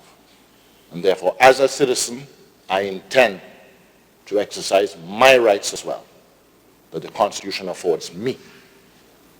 So, Mr. Speaker, having said that, I've cut short my report. There is much more to be said about it, but COVID remains among us. I am glad that we follow through your instructions. The enforcement of the very protocols will keep us safe as best as possible. And regrettably, I received confirmation as well, a text while speaking, that yes, we do have one more positive case in quarantine. And regrettably, there are other results that are pending that may also be positive. Most definitely one more. So we are now at 24, Mr. Speaker. Thank you, Mr. Speaker. Thank you, Honorable Minister for Health. Honorable Minister for Tourism and Civil Aviation. Thank you, Mr. Speaker. Mr. Speaker, I rise to inform this Honorable House on activities that have been taking place in the ministry for which I have responsibility at this time, Ministry of Tourism and Civil Aviation. Mr. Speaker, I want to start with some very good news. Tourism has not had many in this COVID period. So this morning I got some news that Grenada had been mentioned today on Jimmy Vine's show. It is a BBC Radio 2 program, which they say is the most listened to station in the UK. And Grenada was mentioned, and I quote, as leading the way in dealing with COVID-19 with 0 deaths.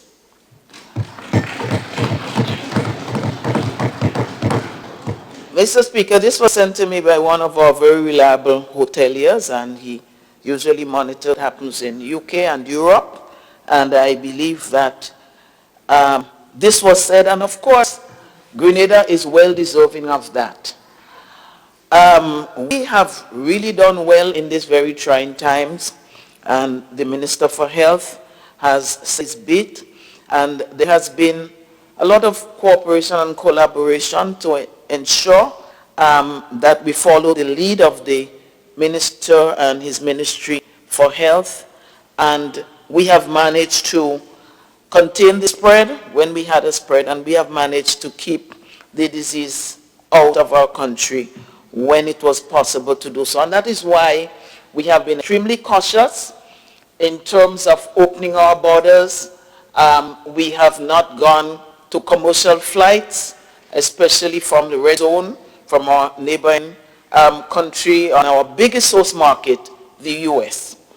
And Mr. Speaker, this of course will impact very negatively on our economy and very negatively on the individuals who work and operate within the industry, all of those in the hospitality sector, those in the transportation, the taxi associations, those in the sector, etc., etc. And very importantly, the farmers. Mr. Speaker, we do not hear a lot of farmers benefiting from tourism. But in these past few weeks and months, without the hotels, without the restaurants and so operating, we have heard the cries of farmers in terms of reduction of sale of their produce. And I know that they have felt it just as much as some of those who are directly involved in industry. Mr. Speaker, government, as we know, has given payroll support to many in the industry. As a matter of fact, because tourism has been the first to be negatively impacted, we had a slowdown from the very beginning of the COVID situation. Flights had a lot of cancellations. Hotels had a lot of cancellations. And what we're seeing now, a number of businesses are on the road to recovery, but tourism is still almost dormant. Some would have made some efforts, but we are really, our actions are guided by what is happening within the region and internationally. And as I mentioned earlier, because our biggest source market is so seriously impacted by the disease, it is really a deterrent in many respects to do business as usual. And so we continue to be guided by the science. We continue to prepare, however, for the eventuality, because at some point in time we must open up. We have thousands of persons who are displaced, and yes, those in the hospitality sector especially have received 3 months support, 40%, which is close to half of their usual salary, and they are in the process of receiving another 3 months. What happens after these 3 months? And we are well aware that government revenues have depleted. So what do we do? So tourism really is caught between a rock and a hard place, because we want to keep our country safe. We want to do everything possible, and we have done extremely well. We do not want to turn this around. And what do we do in this sector? So we have been in a difficult situation. But health comes first and foremost, because if there is no health, there will be no tourism, there will be no wealth. And so we wait, and while we wait, we continue to do a number of things to prepare ourselves. Mr. Speaker, in the interim, we have been able to repatriate over 300 of our seafarers, those who worked on the cruise ships. They have been very effectively and efficiently dealt with. They were quarantined, and I'm happy to say that all now have been released to their homes, all in safe health. And it has excellent teamwork, working with the cruise ships.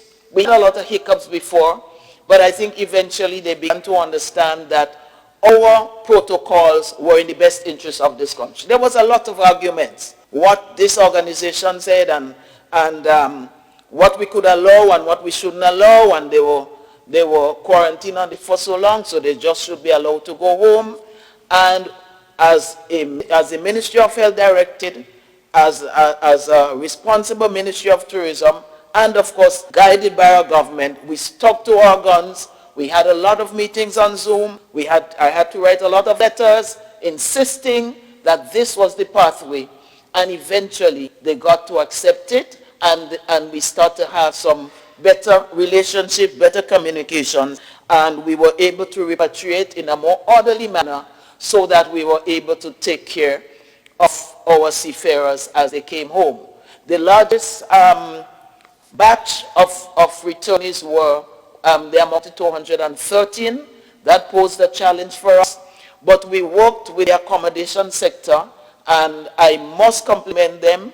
They came up to speed in short time, ensuring that they had the basic requirements to prevent the disease. There was vigilance offered to us by the Commissioner of Police and his team. They worked endless hours. I don't know how they managed it, but I think we did, as a team, an excellent job in ensuring that the virus stayed out and that whatever came in, contained.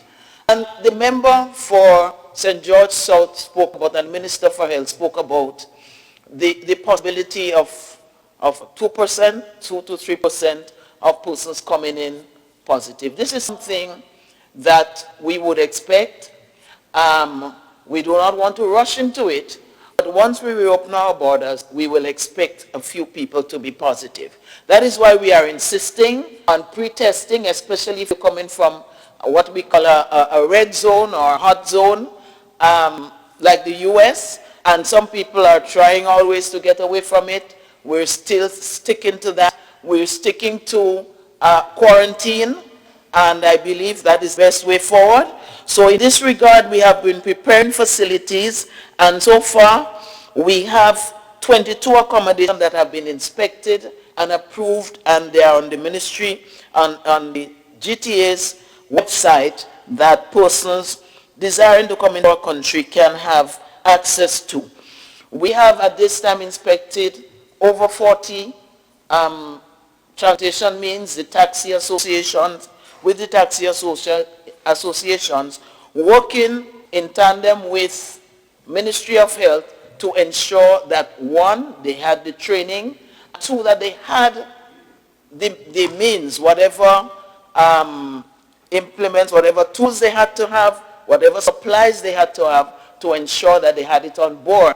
When we started to speak to them, they were saying, no, we only want to deal with visitors who come in from the green zones.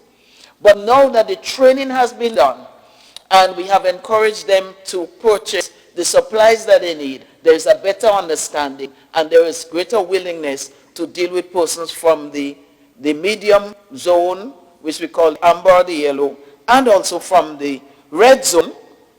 But the red zone is always a tricky or difficult area for us to deal with, so we continue to be guided by the Ministry of Health team. But the reality is, Mr. Speaker, I know that the Ministry of Finance and the Minister cannot continue the payroll. We're talking about thousands of people here, directly and indirectly. How do we maneuver in those waters? And there is constant discussions. We are saying that those who come from the medium range zone in terms of risk, like Canada and UK and other European countries, they can have limited movement. And everybody is asking, the airlines, visitors, every day we see, what is limited movement? And while we have come up with something, we are still tweaking to be on the safe side. We try to walk the straight and narrow to ensure limited movement does not compromise the health or does not favor the transmission of the virus. And so we have not sent it out as yet. We have had a lot of discussions. We have shared our direction, but we have not finalized what limited movement is. And so we're treading cautiously because we know it is a serious issue, and we cannot take it lightly, and we cannot just give a response. And individuals are asking, everybody's asking, but we beg their patience as we seek to maintain the gains that we have made and to ensure that we keep this country safe, and by implications, keep visitors who come to our shores safe. So I just want to say that the pre-testing continues for the medium zone and the red zones. Persons who are in the Caribbean area are by and large allowed to come in without pre-testing, but they will be tested here in Grenada. And they will be monitored. I learned yesterday that our geofencing watch is in the island, and so it is one of the two we are going to use so that maybe we can give consideration at some point in time to home quarantine now that we are better equipped. There's an app that I think is up and running, and there is, I haven't checked it myself, I'm told it's up and running. And there is the geofencing watch. What the geofencing watch does, it tells someone who is monitoring exactly geographically where the individual is. And if they have moved out of the restrictions that has been given to them, and if they take that watch out, it sends a signal. So these are some of the kind of security measures that we are seeking to implement so that we can open at some times. We notice some countries, some of our neighbors, they opened quickly, they had to pull back, and we're learning the lessons that they learned. We don't feel that we have to experience everything that they have experienced. So we're going slowly. I know family and friends are asking, and visitors are asking too. People love Grenada, and especially when they hear that on BBC and they hear other kudos that Grenada has been given worldwide, they want to come to a safe haven. But we want to keep it safe too. So we are in a difficult situation, but we are maneuvering. So far, the numbers, as the minister said, and we intend to keep it that way. Our priority now is what we call staycation, encouraging Grenadians to use the facilities, the hotels, and so on, use the attraction sites, and get introduced to Grenada a different way, see it with a different light. And a few of the hotels have agreed that they have entertained persons in the locals in using various innovative means.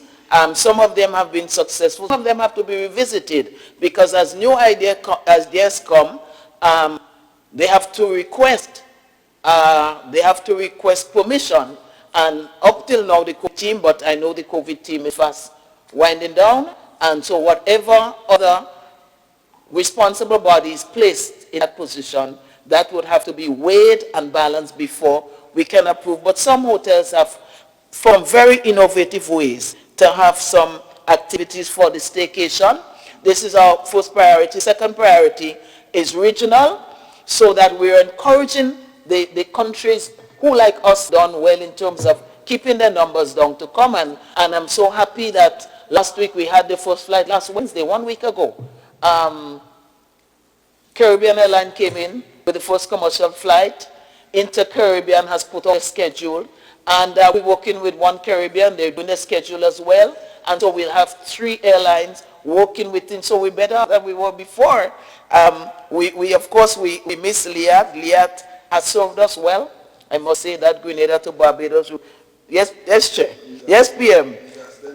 I know, but I would say that some of the most important flights that we had, especially the Grenada-Barbados route, Liat came around and assisted us. And they worked with us better than they had worked with others, our route to Trinidad and so on. But the thing is, everything was not in order, and they could not provide what we really needed. But they've been there many, many years. And so I still think that thanks are in order for what they have done. We have other airlines that we're dealing with. Mr. Chair, Mr. Speaker, I will just ask for 2 more minutes, and 2 more minutes. You will not have to mute. 2 more Thank minutes. you, Mr. Speaker. So, Mr. Speaker, we have been in touch with European flights, European airlines like Virgin and British Airways. They're looking further down the line, like about October, when the winter season is, coming on, and it is the time when tourists fly more than ever. And so we're in conversation, and we're looking somewhere about October. And they have put some tentative dates, but we have not firmed up anything yet. We are also talking to Condor from Germany, and we believe that that is the best route when we're looking internationally at this time to take, because many of the EU countries are indeed in the medium range, and we believe that putting proper measures in place, we can start some business coming our ways. Otherwise, it becomes very difficult. If we lose this whole winter season and the airlines get set in terms of the scheduling of their flights to other countries, it will be extremely difficult for us to recover that. So why I am not saying let us open recklessly, but I'm just saying that as a nation, we have to be aware that if we do not make arrangements, and if some flights do not start now, we will lose the whole season, and we will have a task to restart with the airlines again, because a lot of arrangements have to be made in terms of the pilots, the staffing, and so these are some of the challenges. JetBlue has come in with a few charters, and anything with JetBlue or from the US will remain charters until we are guided differently, and we will make other decisions. Charters are more manageable. You can pace your time. You can give people time to get their tests done and all of that. Whereas if we have daily flights, it's harder to be able to monitor and to manage. We will not be able, we do not want to overwhelm our accommodation facilities. And I call it accommodation facilities because some of our hoteliers, they are a bit afraid to hear about quarantine. But the reality is, quarantine doesn't mean that you have the disease. It just means that you're under observation. Because once you have the disease, then the monitoring comes fully under the Ministry of Health, and they are not allowed into the approved accommodation. So it is accommodation, it is quarantine, whatever it is, but it is a facility where only healthy persons who test negative, are set. So, Mr. Speaker, we have done well. I want to thank the team at Grenada Tourism Authority, the Ministry of Tourism, thank Health for its guidance and its support. Many of the hoteliers have done extremely well. They have bought the hand sanitizers, the touchless thermometers. Some have gone, they have ordered things in terms of being able to spray the whole body and to sanitize people that come in and so on. So I want to commend them. They're preparing, they're getting ready, and I believe that when the time is right and with the right scientific guidance, our industry will rebound again. I thank you, Mr. Speaker. Thank you, Honourable Minister for Tourism.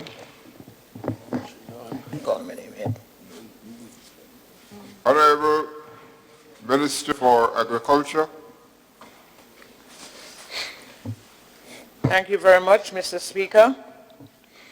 Mr. Speaker, the pleasure is mine to update this Honourable House on some of the programs and projects, activities of the Ministry of Agriculture.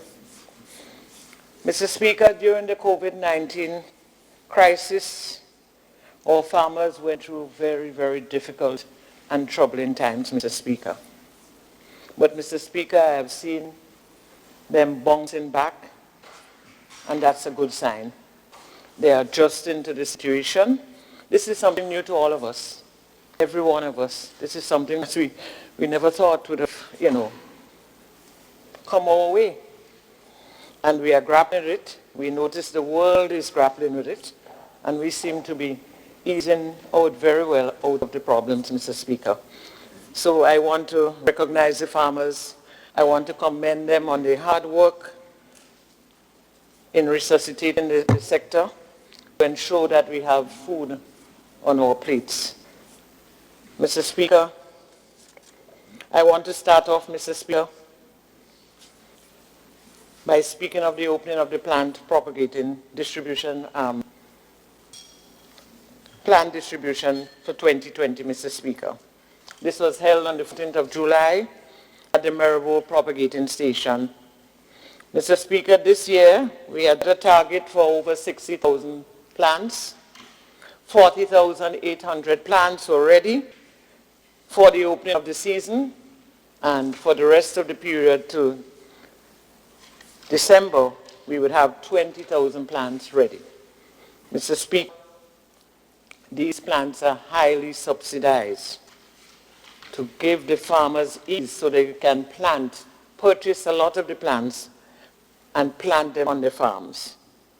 The cost of producing one plant, Mr. Speaker, is very, very high. We have dropped the prices to $1, $2, and $5 to give farmers the opportunity to plant all these plants to make sure that we have enough food and make sure that we develop the sector, Mr. Speaker. Mr. Speaker, so I really want to tell the farmers to cherish, to really plant these plants out. I went to a field and I was shocked. There were about 15 or 20 plants still in the backyard of a farmer. I tried to lift one, it was already growing, all assembled together, growing in the backyard. This is not a joke. It takes a lot of preparation, and when I see the quality of work and the kind of work that the propagation unit, the young people at the unit are doing in Maribor, Ashenden, and Boulogne, it takes a lot of preparation. If you go to put a cost to these plants, it's over $32, I would say, when I listen to how they calculate. So we have to take this seriously. We have to understand that the government is really trying to help to develop the sector, and so we have given prices, those prices of the plants, so that farmers can purchase them and plant them on the farms. In 2018, Mr. Speaker, and 2019, over 114,750 plants were sold at the propagating station. Oh, yeah, it's a good sign. But if you check back, how much of these plants are in the ground? So we are doing all this analysis now. We are looking at all of that, Mr. Speaker, to ensure that we make sure that these plants are planted out. Hence, the farm labor program is tying up with the whole project, and I will speak about that just now, Mr. Speaker. But, Mr. Speaker, I want to take the opportunity right now to commend the staff. During all these trying times, I saw the work that they did. They were out every day wetting these plants because you have to keep the plants moist. And so they were out through thick and thin, out at these stations, wetting all the plants. I want to thank the Royal Grenada Police Force as well for giving us the opportunity to have ease going back and forth to these propagating stations. Mr. Speaker, yesterday we launched the Farm Labor Program. This program was launched on the Dunfermline estate yesterday. We chose the Dunfermline estate to launch this program because they're trying to resuscitate that estate, aspects of the estate. It's a huge estate, and we were asked to support, and we thought it was important to launch this program there, to see the kind of work that they're doing, the amount of cocoa they have on this estate that is not taken care of. So, Mr. Speaker, we launched a program there just to let persons see what is taking place there and to encourage the owner of the estate to develop the estate again, get the estate back in action. It's amazing, Mr. Speaker, to see the quality and the type of lands that is on this estate that is just sitting there without nothing much happening.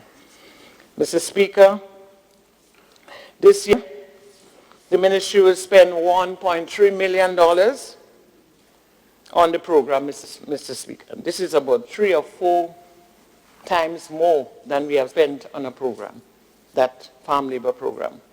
And the reason for that, Mr. Speaker, we realize the situation, we realize the kind of support that we have to give to this program during this period. So we have doubled up a lot on it to support the farmers out there, to support persons who are not working on some of the farms out there, so they can get some funds and they can benefit out of it. We expect to rehabilitate, Mr. Speaker, 200 acres of tree crops, and we plan to establish 200 acres of staple food crops.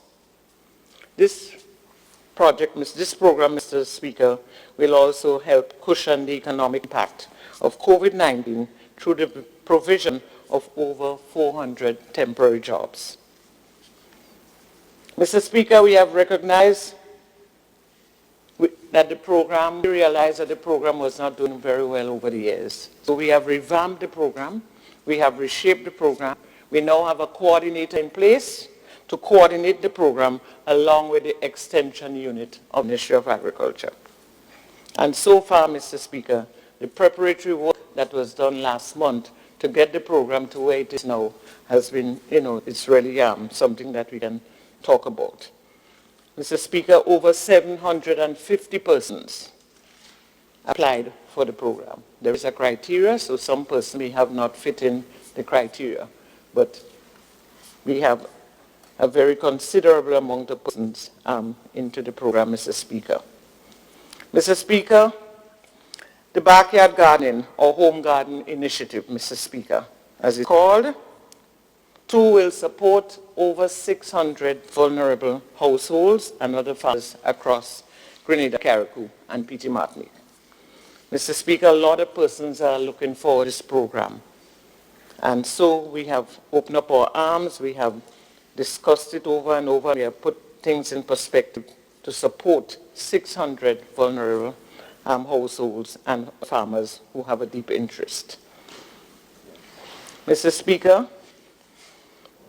the Grenada Food and Nutrition Council, which is part of the Ministry of Agriculture, worked very closely. Ms. Lydia Brown and her team worked very, very closely with us, Mr. Speaker, and we have decided and identified all of the plants that should be grown in every backyard garden. We thought it was important because we have to develop and keep the nutritional value of what we want to see on the plates of our people in Grenada. The project starts this month, Mr. Speaker, in a few days, Mr. Speaker. Mr. Speaker, 10,000 tissue culture banana plants distributed to 14 farmers. This is a pilot project, and the objective is to increase the level and quantity of banana production in order to adequately supply the domestic market, improve food security, and take advantage of opportunities in regional markets, thereby increasing growers' income and increasing foreign exchange earning capacity of the sector. Mr. Speaker, a lot of farmers have been calling because they probably did not understand the dynamics of these 10,000 banana plants. 10,000 tissue culture banana plants is not a lot of plants. We are starting with that to start. We are doing a pilot. Our aim is to resuscitate so that locals can have enough to eat and we can export to the region. As we are now, sometimes we import from St. Vincent. So, Mr. Speaker, this is a pilot project. We are pilots in this project so we can look to see what comes out of it so we can use that experience to develop the sector. Mr. Speaker, the procurement and care of the plants has cost us $65,000 to procure them, to bring them up to a level so that we can distribute it to the farmers out there. And the farmers, I believe, are very happy about that. It's an experience for them. They have to make sure they care and protect the plants because, you know, we don't want the MOCO disease to spread and then we lose the whole pilot of the program.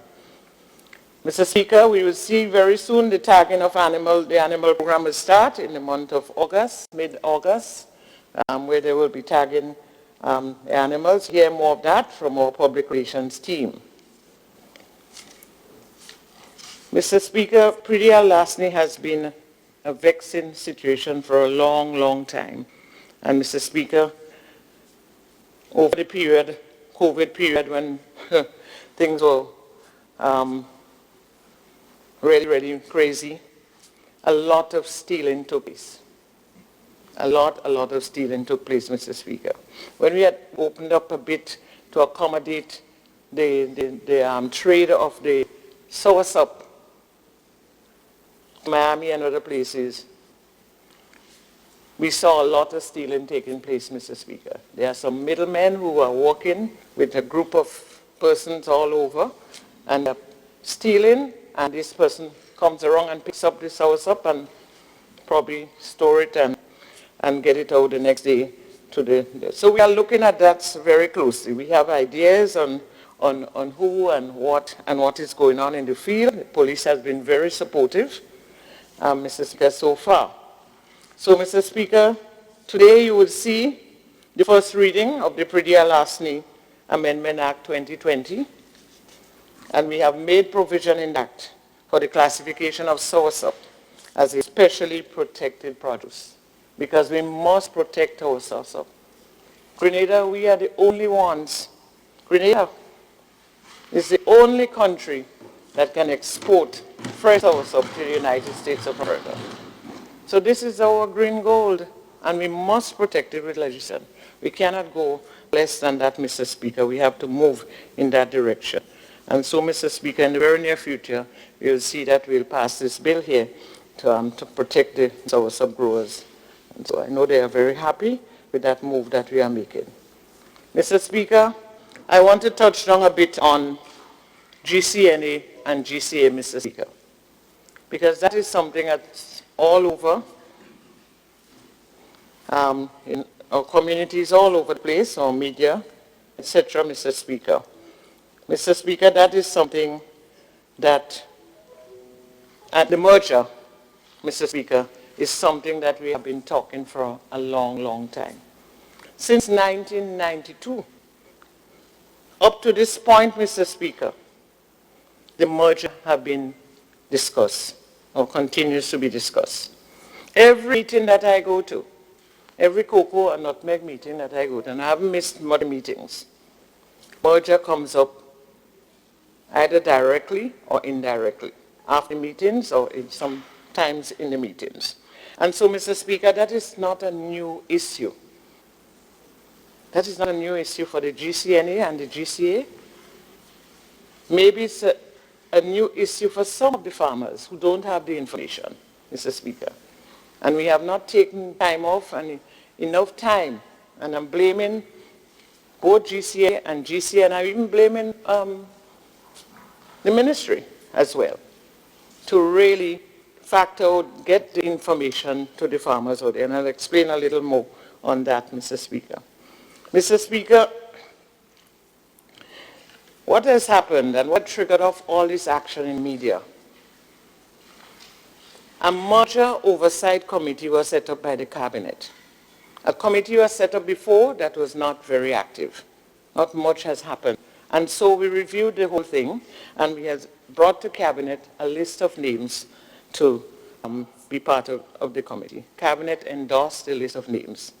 So this merger oversight committee was set up, and it included, it's a 5-man committee with a consultant, some, that can give support. 5-man committee, including the chairpersons of the board, commodity boards. And so the meeting has started, but this committee is supposed to look at how we're going to merge the organization, look at the whole merger and liberalization organization. This word liberalization came into play as well. Mr. Speaker, and so the committee had to use something to kick off their work. The legal department worked very closely with the committee. The legal department looked at all the studies that were done, Mr. Speaker, over the period coming down from 1990s up to this period, including the Complete Caribbean study that was so very comprehensive, that spoke in detail about both organizations, what they found, and what has to be done with those organizations. That document was looked at, plus all the other documents, Mr. Speaker. The ordinances that are very archaic, they're way back and it's not suited if you read them for today's world and moving an industry forward. That was looked at. The GCNA was the one most appropriate to use as a base. And so, Mr. Speaker, these documents were looked at. The GCNA document was looked at. And the document was prepared to start to kick off the work. That is what happened, Because we must start from somewhere. But what happened, Mr. Speaker, the document was out in the media, and that created all the annoyance among the farmers. The poor little farmers now have no idea of what's going on because they're not briefed. When you go to these area meetings, these are the things that have to be told to the farmers, educate the farmers so they can be in touch, they could know what is happening, so that they can relate to anything that is before them. So these farmers got angry, and I would be angry if I was a farmer. I would be very angry to hear that the minister take over, to hear the minister is 15 times in the document. The minister responsible for agriculture, not me. Right. And that is what has been floating out there and aggravated the farmers, and aggravated sensible business people who have no knowledge, had no knowledge. So that is, Mr. Speaker, that created all the problem. I don't want to take over no GCNA. What GCNA? The government doesn't want to deal with these matters. What we want to see is that the GCNA and GCA come together, strengthen themselves, move from strength to strength. My goodness, Mr. Speaker, I'm looking as though I may have to beg for another 10 minutes or something. This is a big ministry, Mr. Speaker, and if I go to unfold all the projects and programs, to tell you what has been happening over a few weeks and months, it would be. So, Mr. Speaker, I'll just try and wrap up. We'll give you 3 minutes. Oh, Lord. Well, yes. So, Mr. Speaker, what's been happening? So the document, as it's been used, is going back and forth. The document, the head of the GCNA and GC is supposed to take this information to the farmers and let the farmers know what is going on, discuss it with them, they make recommendations, and bring it back to the team. That is what had to happen. since all of that has been taking place, we believe that we had to clarify some of the issues. And hence the reason we are having meetings in the communities to clarify some of the issues, to give the information, explain to the farmers what was taking place. And that is what happened over the past year. So it's a working document, Mr. Speaker. The document is still going back and forth with recommendations coming from it. When I spoke with some of the farmers, they said they knew nothing about it. And when I spoke to one of the heads of the commodity boards, they said to me that they did not bring the information to the farmers yet because they thought they had to do some work up front because they thought the document was heavy. So that was the reason. So the farmers, they started to unfold information very late, Mr. Speaker. And that is what created all these problems. So the farmers are better they are better aware of things now. We still have a lot of work to do with them. And I don't know if we want to, the GCNA and GC want to continue to run an organization that is not working. We have not seen so much growth. We have not seen much coming out. Thank God the GCA started with the chocolate factory and other things. But nothing much has happened with these two entities over the years. So why is it we don't want to come together? Everything is pointing to coming together, Mr. Speaker. As a matter of fact, one of the head of one of the boards was heading a team initiated by the GCA to look at all the documents, to look at the Caribbean and complete Caribbean document and come up with recommendations. And it's glaring us in the eyes. Out of the document coming out from the meetings that they have had, they recommended, they discussed, there are so much similarities between two entities. They identified and pinpointed all the similarities. It's the same farmers. A number of things came out of that. And two of the recommendations coming out of that the government should take a leading role in moving the organization forward. They agreed on the merger because of similarities in a number of things that are happening already in the organizations, both organizations. So it's not difficult to pull it together. And then they said in one of the recommendations that the farmers must be at the center of everything. So, Mr. Speaker, I don't know what is slowing the process of moving forward. I think the problem is that our farmers need to be educated. They need to have all the information at their fingertips. They must be aware of what is taking place in both commodity entities, Mr. Speaker. If that was happening over the years, that we would not be in a situation like that today. So, Mr. Speaker, I know I don't have much time, but the committee is working, and very soon you would hear a public relations plan that they are developing now, so they can go there and inform the public on the moves and where they are with the whole merger, Mr. Speaker. Mr. Speaker, I just wanted to mention that quickly because I think it's a very important project that is going to unfold, and it will impact the nutmeg and cocoa these two areas. It would impact them heavily, and I want to just give me an opportunity to share this information, Mr. Speaker. Mr. Speaker, in the month of August, Mr. Speaker, this land degradation neutrality transformative project I want to speak about here today is a project that will be unfolding here in Grenada. The focus will be on rehabilitation of abandoned croplands and agroforestry totaling 6,000 hectares of nutmeg and cocoa and forest lands left uncultivated after Ivan. It improves soil fertility through use of organic manures and local grasses with economic value of 1,000 hectares. Implement soil conservation measures to restore degraded soil and farmland in Carriacou, 1,000 hectares. This project, Mr. Speaker, will cost $20 to $30 million, Mr. Speaker. Presently, Mr. Speaker, a consultant is recruited to start the preparatory work this month, Mr. Speaker, so they can submit it to the global mechanism.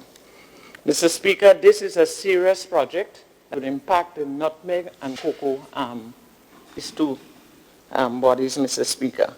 And so we have to really get things in order. We cannot have these serious projects coming up, and we're still in a situation where we cannot balance ourselves and move these industries forward. You're talking between $20, $30 million, and a portion, a very highly considerable portion of it, because we spoke about resuscitating that sector when the whole discussion was in line with that project. And so, Mr. Speaker, if we don't do these things, if we don't get these things going in time, we would lose a lot of the benefits of this project, Mr. Speaker. So, Mr. Speaker, with these few words, there are much more, but I would like to thank you for the opportunity, and I hope that especially the GCA and GCA, I hope they would really take this move that we are making to strengthen and organize this organization so that our farmers would benefit. Our farmers must benefit. Farmer said to me yesterday, Minister, I have so much nutmeg home. I wish the pool could open every day. He said that to me. And all this talk, these little farmers, when they talk to you, they talk in their soul. This is what they live by. That is what they live by. Yes, Mr. Speaker, and too, the GCNA received money for private port. The cocoa as well. We have been helping these entities for too long. The overdraft is overdraft alone, is overdraft alone. There is no contingency, no development plan. And so we cannot see the organization. Doing manuals and doing these things are little things, are small things, Mr. Speaker. To build on this value added they're doing at the moment. But this cannot resuscitate. This whole organization needs to be revamped and structured properly, using the skills, proper skill sets, to make sure that we move it forward. So, Mr. Speaker, I just want to close off and thank you for the opportunity. Thank you, Honorable Minister for Agriculture. Just before, I think I saw before the Minister for Foreign Affairs was the Minister for ICT. Just before we start with you. We can do the ministerial statement, and get a lot done. If we can prepare, write out our statements. If you write out the statement and you can come and present, you can highlight certain aspects of the statement, but that would come to Parliament and we would have it on the website, because that is where we're going. So that you prepare your statement, you send it, you come, and you could take 15 minutes to highlight what is in, so you can present much more than you really would do. Prepare your statement, because that is what it is about. Well, thank you, Mr. Speaker, because there is so much to talk about, and if you don't, I really appreciate that. Yeah, please. This ministry is a big ministry, and half of the things I haven't spoken about. So I will do that in future. Thank you. Thank you. The Honorable Minister for the Prime Minister's Ministry. Yes, Mr. Speaker. Good morning.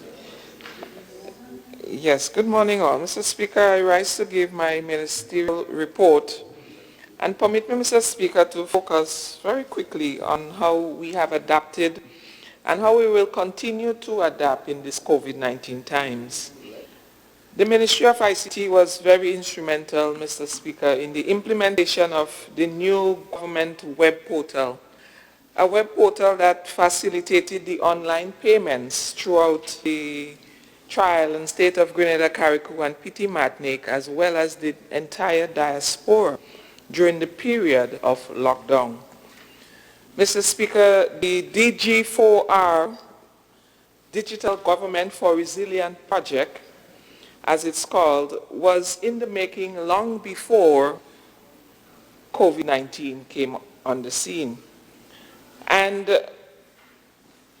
it really aims, Mr. Speaker, to support Grenada's effort at digital governance.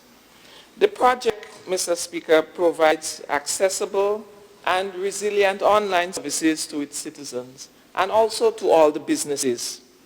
It establishes online systems that are really more efficient and more transparent in public service delivery to the citizens of this tri-island state.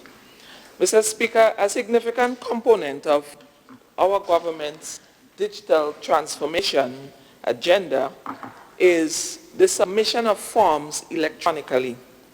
Through this initiative, our citizens can do business with our government online at any time and from anywhere, saving long hours of, standing in lines, saving on, time spent trying to figure out paperwork and all of those things. Mr. Speaker, DG4R was launched by our Prime Minister and the ICT team just about 4 months before lockdown. Mr. Speaker, it's like this government knew that the world was about to shut down and so put all systems in place. That was very strategic and very proactive, Mr. Speaker.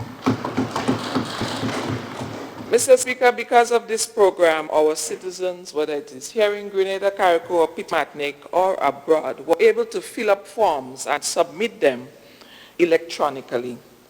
From wherever they were, Mr. Speaker, they were able to access the government services, they were able to go online, they were able to pay electronically as well. They didn't fill forms and pay. Everything was done electronically. So, Mr. Speaker, during lockdown, our little island was still able to provide services. I must say that the reviews from the diaspora was quite positive. It clearly indicated that the people in the US, in London, Canada, and also people in my constituency, from villages like Roseville and Livera and, Hermitage River Sally, they were very pleased that they were able to pay their taxes, pay their license, get a bud paper, get their passport, and all of these things paid online, even though they were in lockdown. Now, what I must say, Mr. Speaker, is those who were able to do so had a credit card. But, Mr. Speaker, what if you don't have a credit or a debit card? What if you don't even have a bank account? How are you going to access these programs?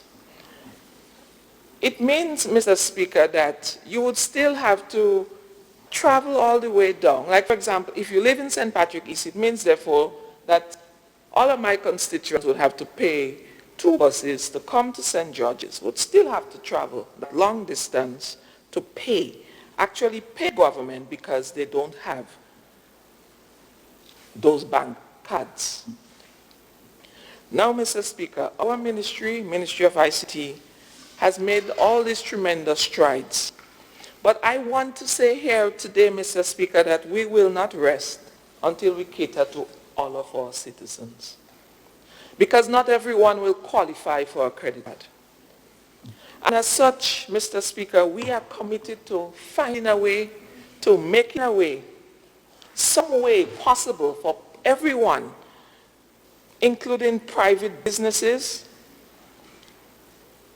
where they can pay online anywhere from inside a village, whether it is you're in the back of Mount St. Catherine or Mount Long or, wherever you are in Grenada, Carriacou, and Pitmatnik or in the diaspora, and you don't have a credit card, that you will be able to pay government in some way. Maybe it might be from your cell phone, might be able to pay our government. Or you might be able to go into your village shop and pay your taxes from there. Pay for your passport, pay for your bud paper. Any such thing, Mr. Speaker. We will get back to this honorable House on that matter.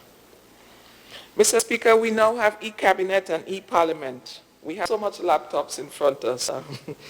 You know, it is a wonderful sign. In this year, the Ministry of ICT contributed significantly in ensuring that all of government went paperless.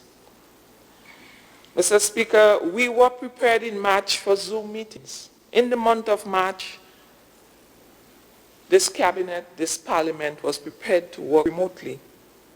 And so when lockdown came, we never stopped working.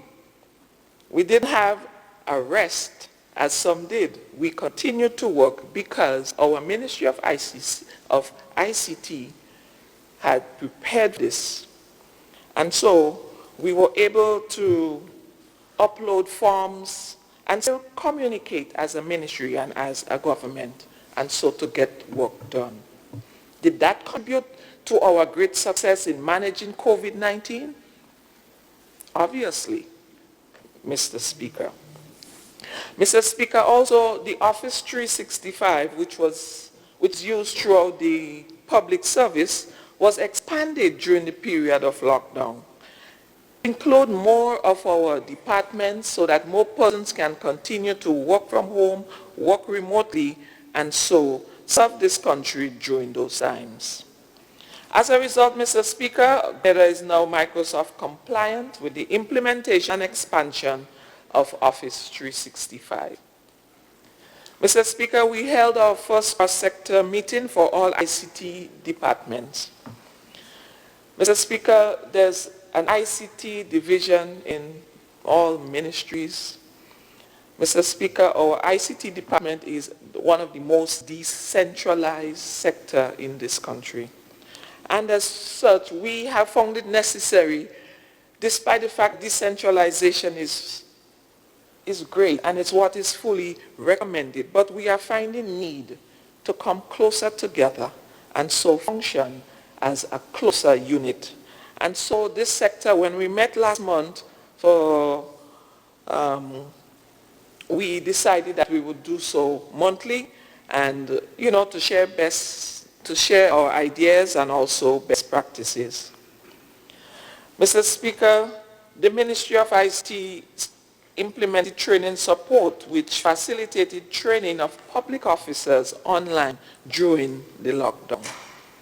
The ministry facilitated the implementation of the M-Star learning platform with the Ministry of Education and also upgraded ICT network systems and security function across all of the ministries of government. Mr. Speaker, the MESH project has brought high-speed internet to all government buildings, schools, and community centers across the country.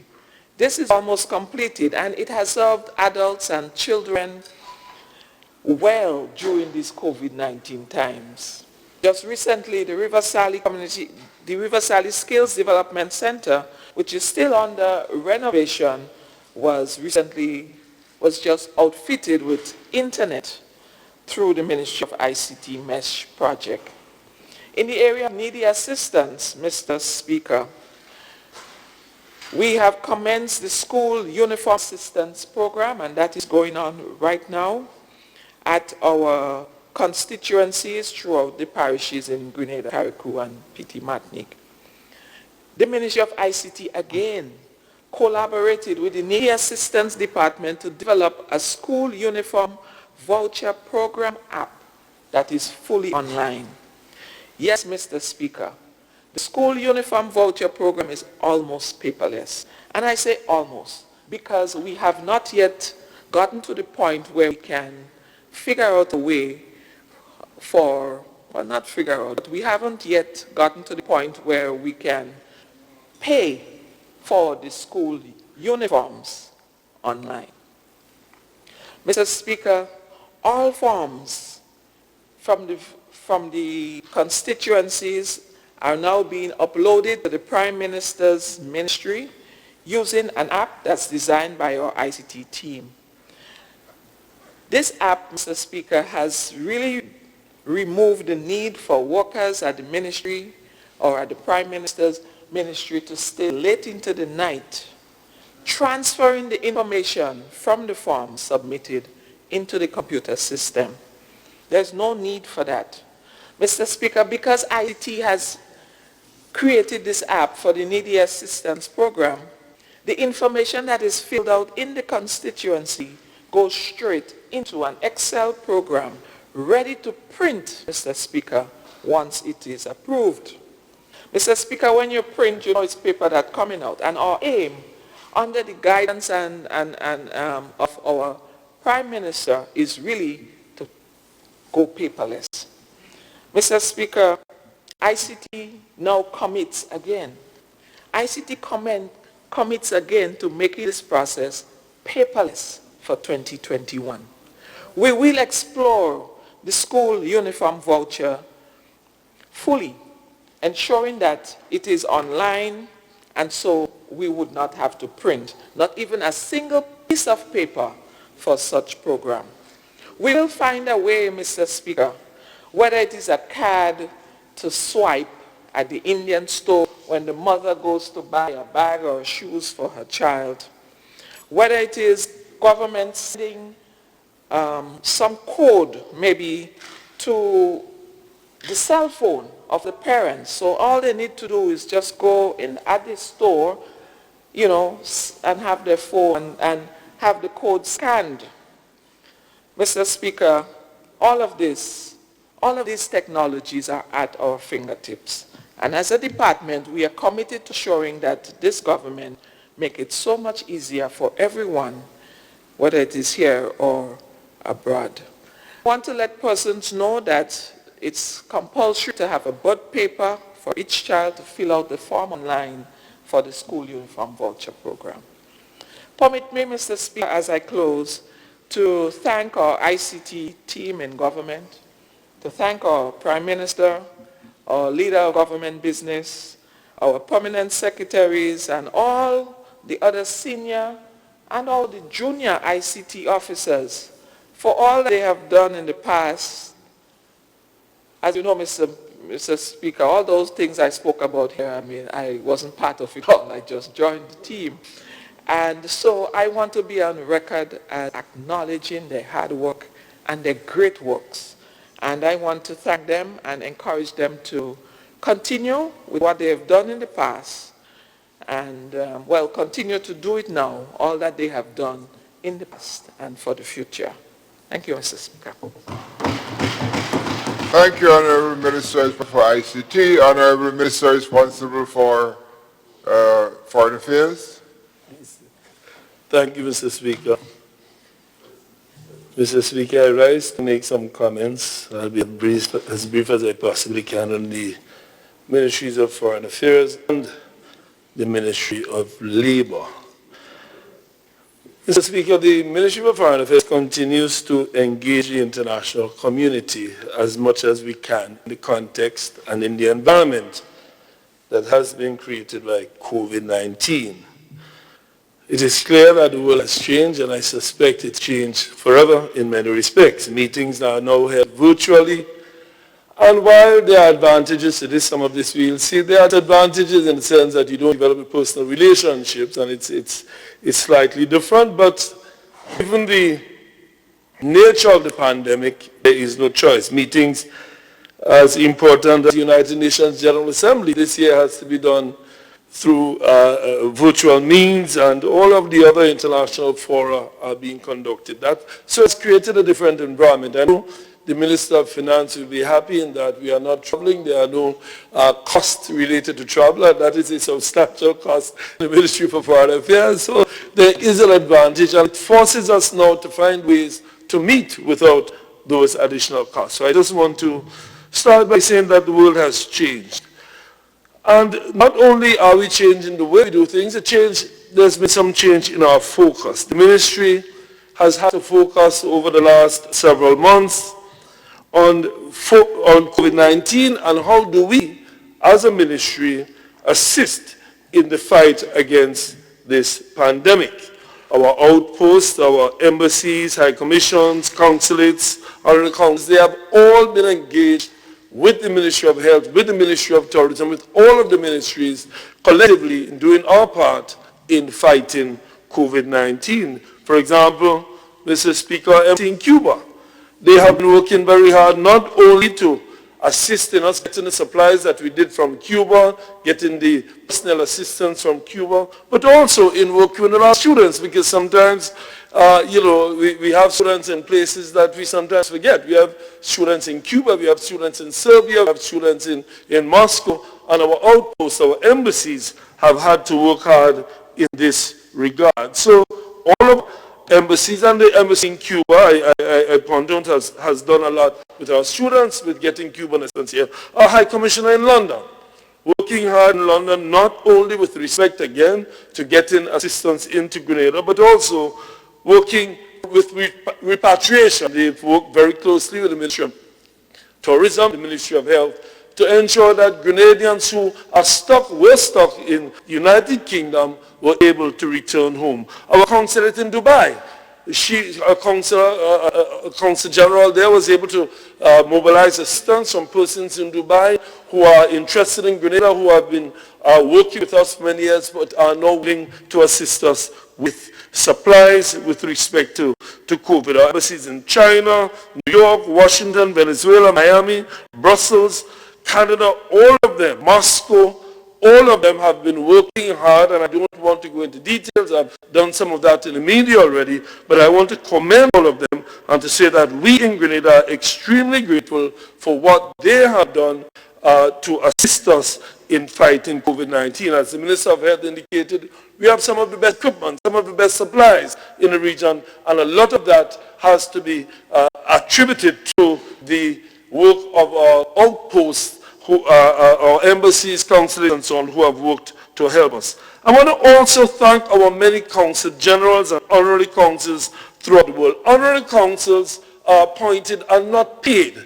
In fact, I recently attended a seminar organized by UNITAR, a United Nations organization, a virtual forum on capacity development for honorary consuls, and on the role of honorary consuls in a time of crisis. I want to particularly stand here today to thank many of our honorary consuls. I would name none of them, who have worked hard.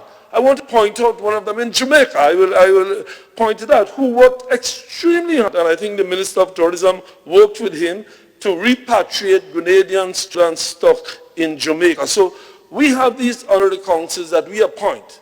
We don't pay them, but they are recognized in the international community. They work with us and assist us. You see, small countries, Mr. Speaker, cannot afford the kind of diplomacy that the United States and Canada and Great Britain can afford. We do not have the money to finance embassies in every country. There are over 190 countries throughout the world. We have embassies in about 8 of them. We cannot afford to have embassies throughout Africa, throughout Europe, throughout Southeast Asia. So what countries like Grenada, what we do is appoint honorary consuls who develop consulates in these countries and work with us. They work with us in terms of getting assistance, they bring investment to the country. They find ways to establish contact between Grenada and countries that Grenada would not otherwise be able to have relationships with, and not otherwise be able to develop organic means of development between both countries. So we have these honorary consuls out there, we have these consul generals, and what they do is work with us. For example, I just mentioned Jamaica. There are honorary consuls in Southeast Asia. There are honorary consuls in cities throughout the world. And what they do is ensure that where we cannot afford to establish outposts, where the Ministry of Finance will not be able to give us money to operate, they have been assisting us. And I must report here today that during the period of COVID, the honorary consuls have been extremely important, not only for supplies, but in taking care of students. For example, in Serbia, we have 5 students doing engineering in Serbia. Without honorary consuls in those areas, they would not have been able to survive the way they did. So I want to stand here today to pay special tribute to consuls, honorary consuls, consul generals, and our embassies and consulates throughout the world who have worked with us throughout this period. I also want to thank Grenadians in the diaspora. I think the Minister for Works, recently we were able to contribute through our consulate in Toronto. We were able to donate sanitizer liquids, 20 huge bottles of liquids, 20 gallons, to the Ministry of Transportation to be used for the buses and to ensure that our buses are safe and the persons on our buses are safe. I want to thank the Grenadians, the diaspora in Toronto in particular. I want to thank Consulate in Toronto for that donation, and they said it was to be given specifically to the Ministry of Transport. I want to thank them for doing that. So again, Mr. Speaker, therein lies the role of our consulate in Dubai, indicated our consulates in Canada, our embassies. Therein lies the role of the Ministry of Foreign Affairs and the role of our ambassadors and diplomats throughout the world. I also want to thank the governments. I want to reiterate, I did it before, I want to reiterate. The Chinese government only yesterday gave us 10,000 masks. We've received assistance from the central government of the People's Republic of China, from the provincial governments in the People's Republic of China, from the embassy itself in the People's Republic of China, and from the private sector, Alibaba in particular, from the People's Republic of China. I want to publicly thank them for all that they have done for us throughout this period. I also want to thank the government of Cuba for the personnel that they've sent, the government of Venezuela, but also the governments of Canada, the United States, and Europe, all of the countries throughout the world that have assisted us in fighting COVID-19. I want to commend them and thank them for the support they've given to us.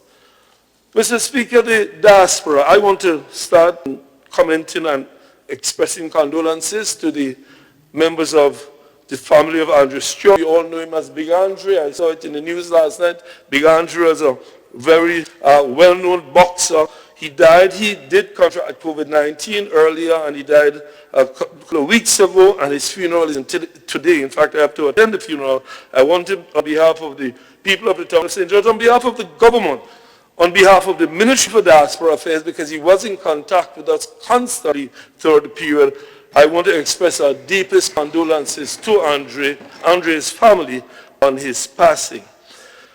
In the Ministry of Foreign Affairs, we've also engaged the diaspora on developing the diaspora policy. That policy we hope to lay out in December. We've had meetings with Grenadians throughout the world on it.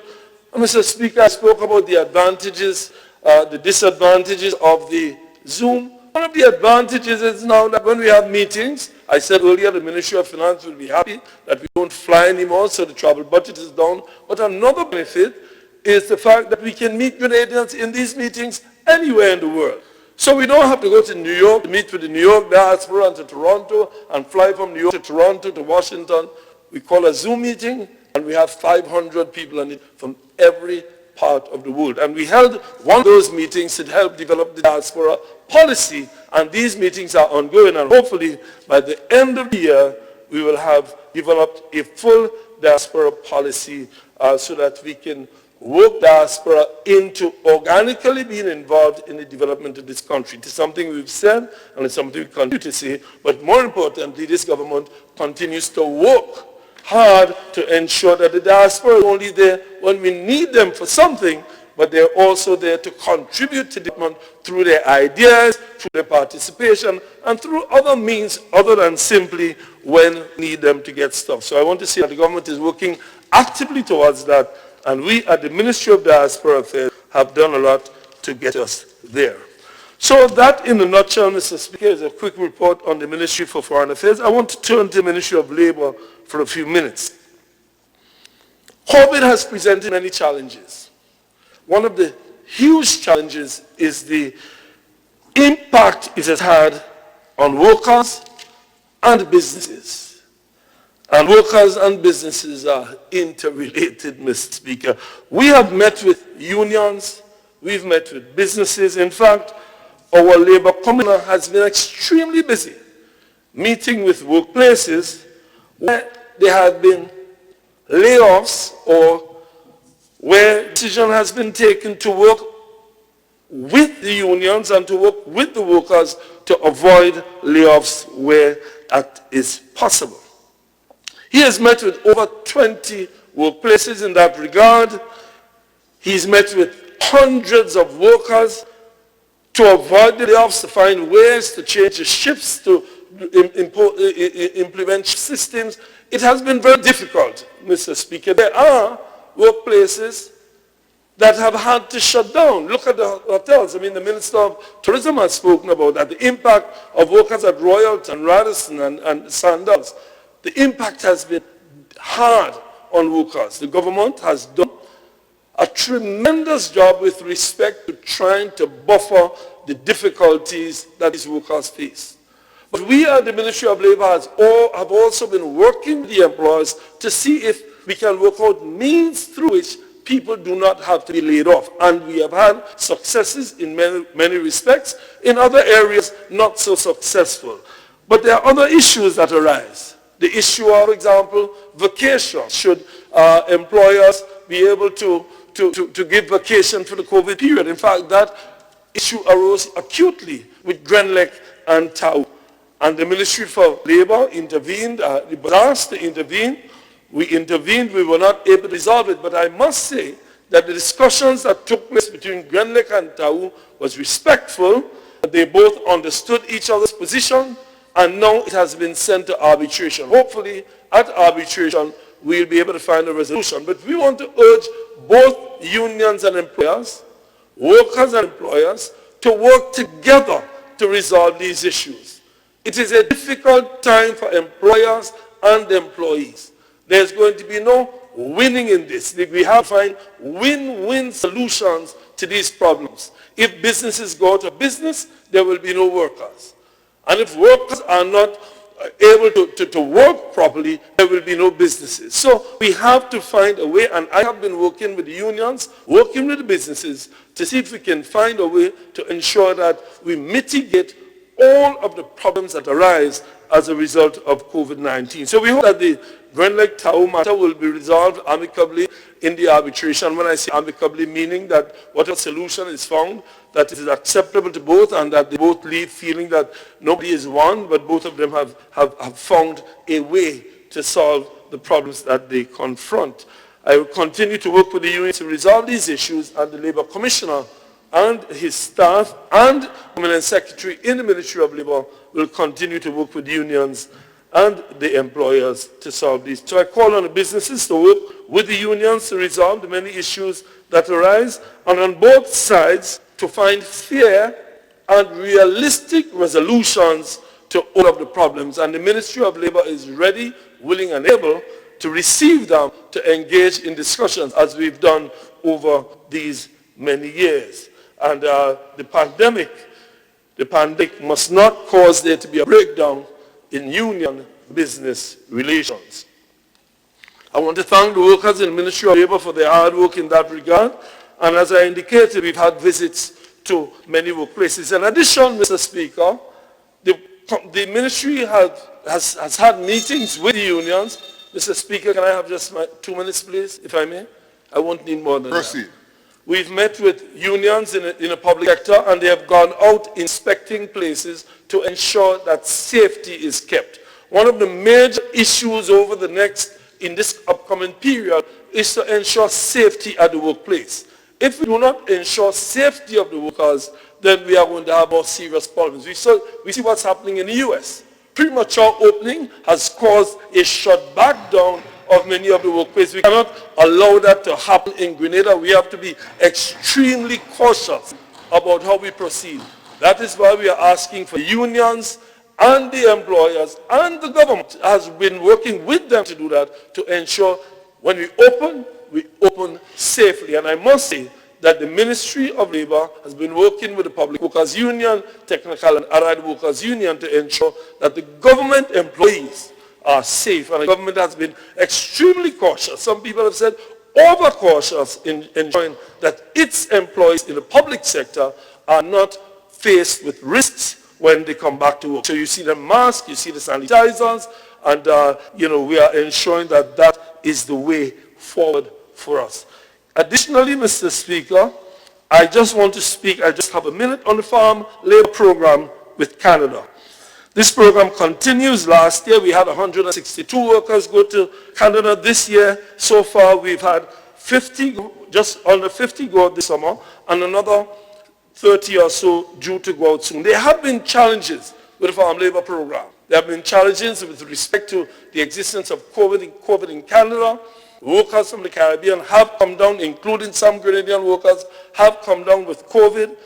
But we have been working with the Eastern Caribbean office in Toronto and the Grenada Consulate in Toronto to ensure the safety of Grenadian workers who go to Canada.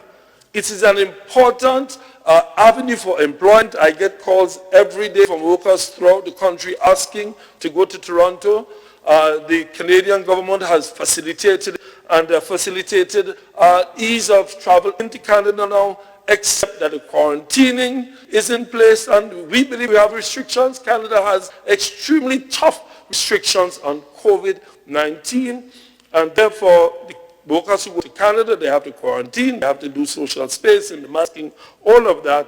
And I'm happy to say that we've been successful this year in getting the program to continue. In fact, it is such an important program to Canada that charter flights, 2 charter flights have come into the region already, come to St. Vincent, come to Dominica, come to St. Lucia. They have come into the region to take the workers out. In fact, in August, another flight will come to our shores to take workers to Toronto. So, Mr. Speaker, thank you for the extension, and on behalf of the Ministry of Foreign Affairs and the Ministry of Labour, I wish you well. Thank you, Mr. Speaker. Thank you, Honourable Minister for Foreign Affairs and Labour. Honourable Minister for Youth. Yes.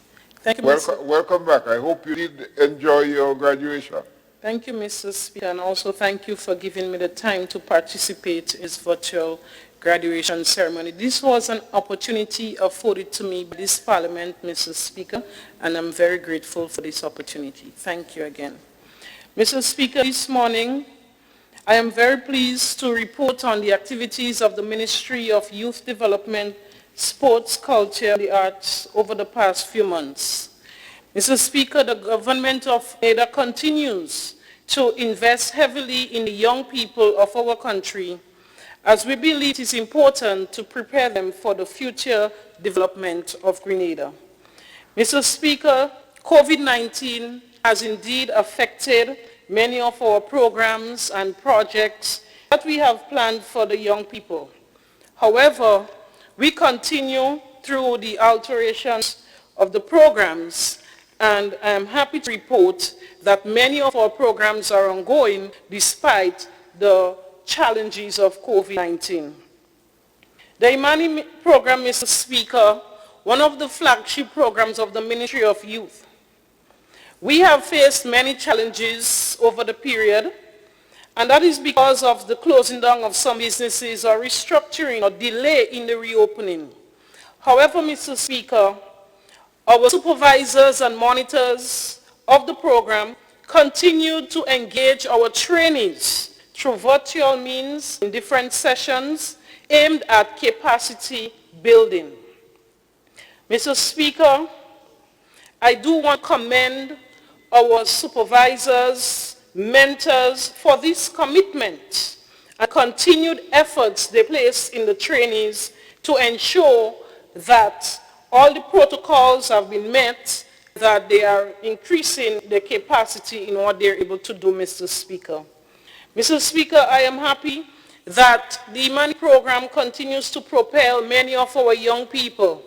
And we can think of those who come into our program from a CXC, just only having CXC and moving on to master's degrees. We have had trainees who came into the program with no level of training in any specialized area, and today we have many of our trainees moved on and leading businesses, Mr. Speaker. So the program has been providing serious empowerment to our young people, and we are pleased to continue with this program. I'm also happy in the face of COVID-19 that the Cabinet has agreed that we are able to launch a new batch of Imani trainees come September this year, Mr. Speaker. Mr. Speaker, during this difficult period for all of us, we have had many of our trainees in the front line also. And I do want to recognize them. We have had many of our trainees at various hospitals, at the police stations, the nursing homes and so on, and continue to play a valuable role, making valuable contributions to the institutions, Mr. Speaker. The trainees who have been in the front line, some of them do not get the recognition that they deserve, but I want to recognize them today, Mr. Speaker. The social care units of the Imani Secretariat during the period raised resources to provide food hampers to some of the trainees who were in urgent need, Mr. Speaker.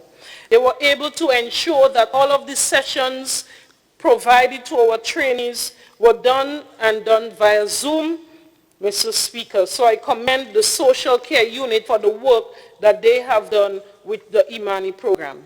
As I continue, Mr. Speaker, I wish to highlight the work that we have been doing at the Youth Bees Support Center located in St. Mark. The Youth Bees Department continues to encourage youth entrepreneurship. And that is where we provide training, business support, and financial support to many of our young people. They go out into the communities, encourage youth entrepreneurship, encourage the young people who have business ideas, and they help them to materialize it. And Mr. Speaker, I'm happy that this year, new loans were approved to young entrepreneurs in the amount of $126,000.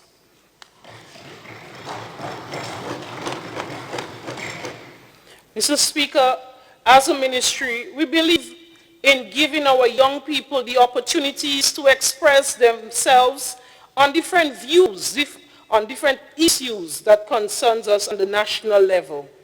And through our various parish debates, where all the training and preparations were done via virtual means, we have thus far had a series of parish debates, completed 5 sittings, with only Carco and Petit Martinique left to have the debate on July, well, should be carried forward today, July 29th, Mr. Speaker.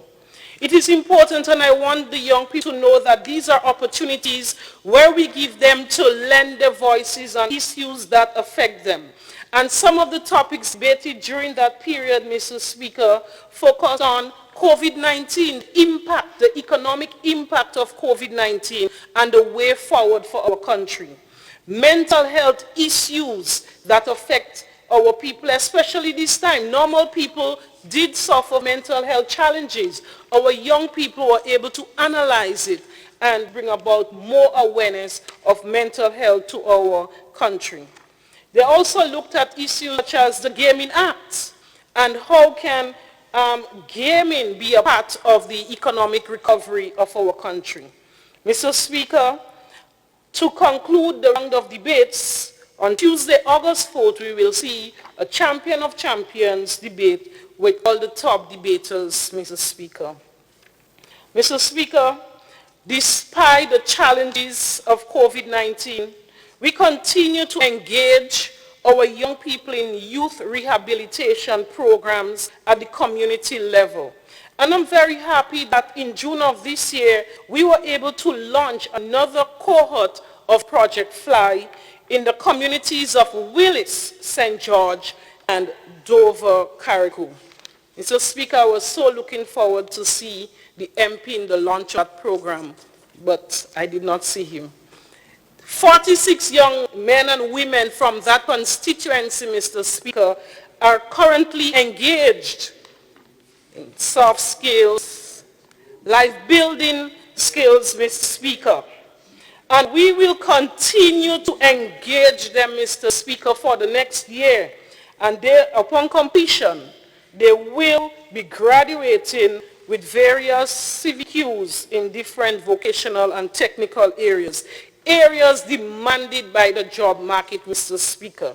We continue to create opportunities for young people so that they too can make their contribution towards the development of our country. Mr. Speaker, the Empower Project. Shortly before the COVID-19 lockdown, we were able to launch Empower 2.0. However, due to the lockdown, the program was halted. But I am happy to report, Mr. Speaker, in July, the beginning of this month, Mr. Speaker, we resumed the program.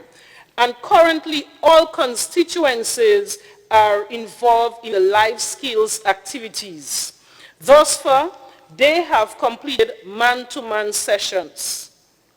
It was men speaking to men about the issues affecting men. Remember, this program targets at-risk young men who are looking for the opportunity to take off, to be given the opportunity to serve and serve their country well. So we are working with these at-risk young men, Mr. Speaker, so that they too can make their contribution. Throughout the year, they will be involved in a series of different sessions, and upon graduation, they will be completing the CVQs in various technical and vocational levels, Mr. Speaker. Mr. Speaker, the Ministry of Youth Development, Sports, Culture and the Arts, we have pledged our support to the establishment of a Grenada Youth Workers Association, because we believe that all the people who are engaged in training our young people should have a particular level of standard. And that will be the aim of the Youth Workers Association. As a result, Mr. Speaker, we have partnered with the Commonwealth Youth Workers Association, as well as the National Youth Workers Association in the United Kingdom. And together, we have launched a leadership and management training for youth workers. When I speak about youth workers, Mr. Speaker, I'm not only talking about those from the Ministry of Youth Development who are involved in training our young people, but I'm speaking about teachers, I'm speaking about social workers. Every individual who are in contact with young people are involved in this training session.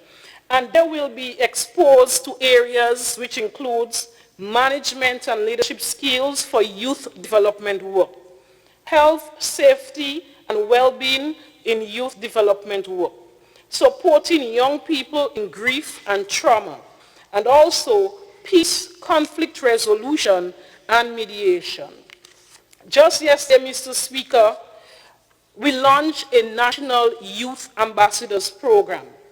And after thorough application, shortlisting, and the interview process, we have chosen 30 young people to be a part of this program, because we believe that they have the qualities that are worthy of emulation and have the potential to become a role model for other young people of this country, Mr. Speaker. Mr. Speaker, here you can see we continue to provide enormous opportunities for our young people to prepare, opportunities for our young people to take over this country, Mr. Speaker. I'm happy to see, Mr. Speaker, that many of the people who are leading different activities today, they have benefited, they have been empowered from programs of the Ministry of Youth Development, Sports, Culture and the Arts. And we are seeing the benefits, and that is why we will continue to empower our young people, because we know they are our future leaders, our future entrepreneurs, our future workforce, and we will continue to give them the necessary skills that they need in order to serve us and serve us right when we are no longer here, Mr. Speaker. Mr. Speaker, I now move on to the Division of Sports, which continue to play a critical role in the lives of our young people and also in communities. COVID-19 has seriously impacted all of the activities that the Ministry of Sports had planned for the sporting season, Mr. Speaker. And as a result of that, many of the activities have been cancelled or deferred until further notice. But the division continued to work and has embarked on the following: upgrades of the following playing fields, create and maintain the appropriate facilities, and enable further development of sports and opportunities at all sporting levels. The Limes playing field. This is something that the MP was awaiting for a long time, and I realize he's very happy. We are happy that we are able to deliver on this, Mr. Speaker. The Lassages facility, Progress Park, the Willis playing field, River Sally playing field, and the Fur playing field in St. Patrick, Mr. Speaker. The division provided assistance to many of our student athletes who are in the United States and have also been affected and displaced as a result of the closure of educational institutions due to COVID-19. The award and renewal of many contracts for the maintenance of various playing fields. The Division of Sports conducted specialized training for medical practitioners, physiotherapists in sports medicine, and sports-related injuries and treatment. The division saw the reconstitution of the Board of Directors for the Grenada Lotteries Authority and the National Stadium Authority. And also the division engaged various stakeholders for the finalization of the national sports policy, Mr. Speaker. Mr. Speaker, as I move on to the Division of Culture, with your permission, Mr. Speaker, I just want to ask this Honorable House to just pause for a few moments as we recognize Mr. David Peck Edwards, one of our fallen soldiers, Mr. Speaker.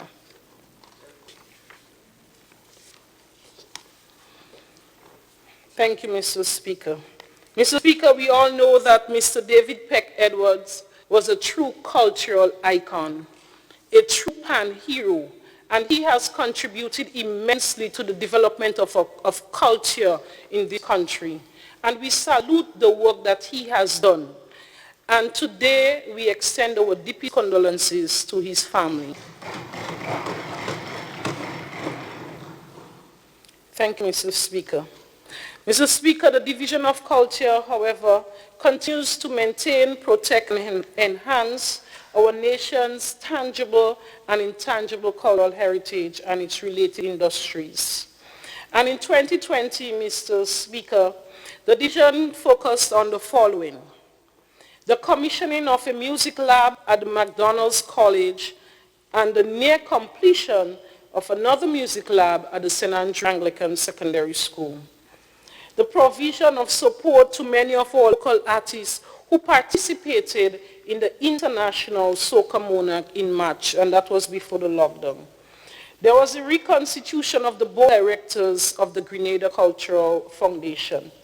And very importantly, Mr. Speaker, the division continued to work as we design the concept design for the Simon Cultural Center, Mr. Speaker. And this is a project we all know that is very close to my heart. And I always say to people, it's very close because this was one of the Simon Cultural Center assisted me in going to school, Mr. Speaker. That is where my father used to raise his little money when they had events there by setting up a simple bar, Mr. Speaker. So we will continue, and we have committed people that we will see the Simon Cultural Center. COVID-19 has indeed delayed, Mr. Speaker, and just 1 minute as I wrap up, please, Mr. Speaker, delayed on what we are going to do. It has not stopped the project, Mr. Speaker.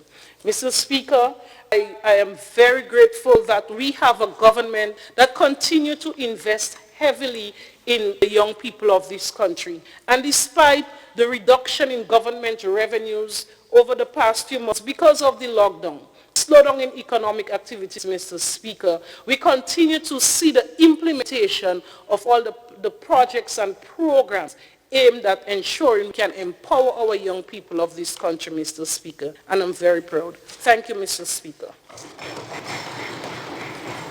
Thank you, Honorable Minister for Youth, Sports and Culture. Honorable Minister for Carrico and Pediatric Affairs and Minister for Legal Affairs. Thank you, Mr. Speaker. Mr. Speaker, briefly, I just want to take this opportunity to first and foremost commend the various officers attached to the Ministry of Legal Affairs, especially those in the Attorney General chambers, the Attorney General himself, and those in the drafting unit of the Ministry of Legal Affairs.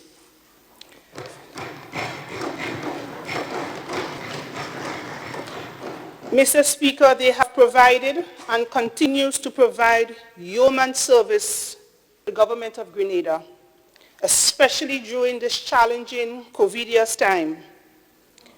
They have worked closely, Mr. Speaker, with the COVID Committee, the Ministry of Health, the various stakeholders, to ensure that the legal framework or platform was laid to ensure that the COVID pandemic was managed successfully, so that is, in our country. And so, Mr. Speaker, this division or department will continue to ensure that the legal framework and the platform is there to guarantee and to continue to protect our people.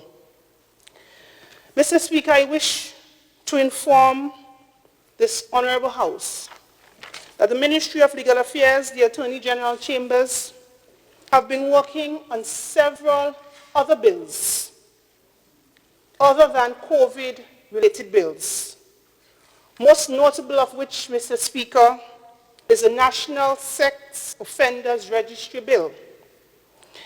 This is a bill, Mr. Speaker, what we've been talking about for quite some time.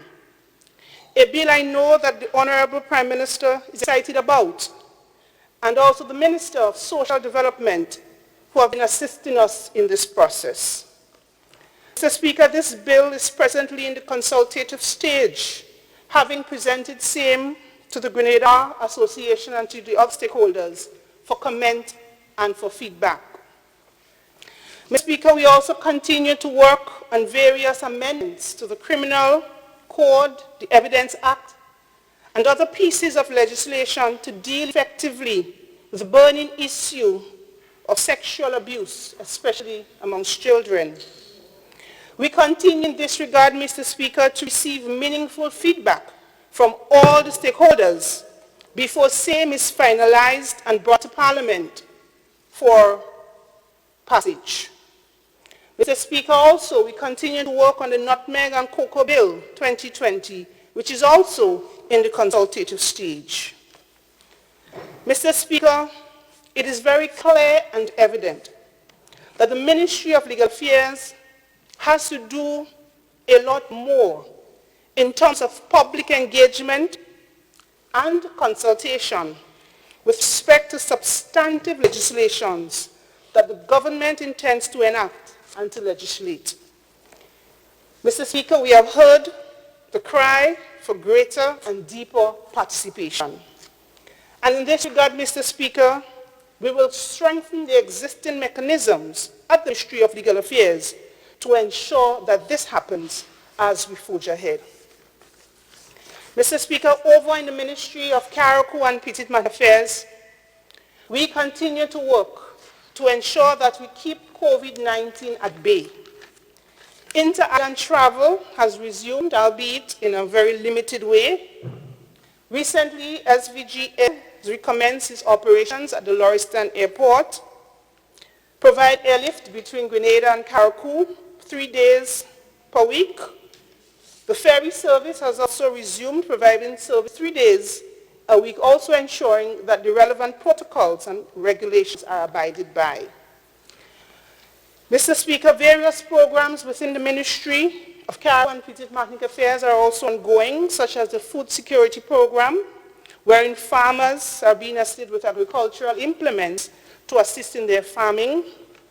And, Mr. Speaker, for the very first time, we are participating in the Farm Labor Program, wherein farmers are assisted with the provision of labor on their farm. In this regard, Mr. Speaker, I want to thank the Honorable Minister of Agriculture for ensuring that we are in fact included in this program. Over 26 farms, Mr. Speaker, are expected to benefit from this program, along with 2 of our government estates, being the Limley Farm and the Dumfries area. Mr. Speaker, we look forward to our participation in the backyard gardening program, where we expect over 150 persons, vulnerable persons, especially our women, to be benefited from this program. Mr. Speaker, COVID-19 has taught us so many lessons, so many things, and one of which is that we must continue to place greater emphasis in agriculture.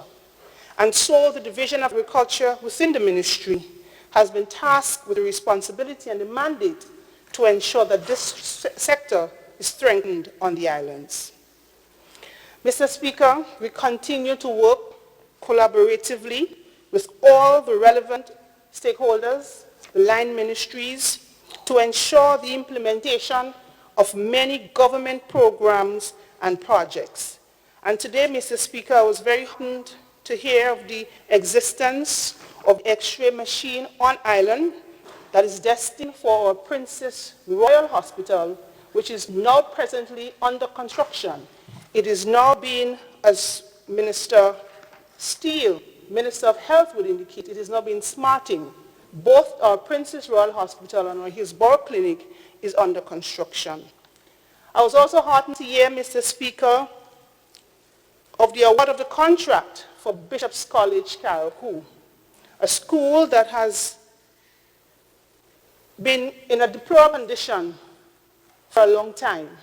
And I'm happy to hear that within a couple days or weeks, that we should actually see boots on the ground. There should actually be a third ceremony.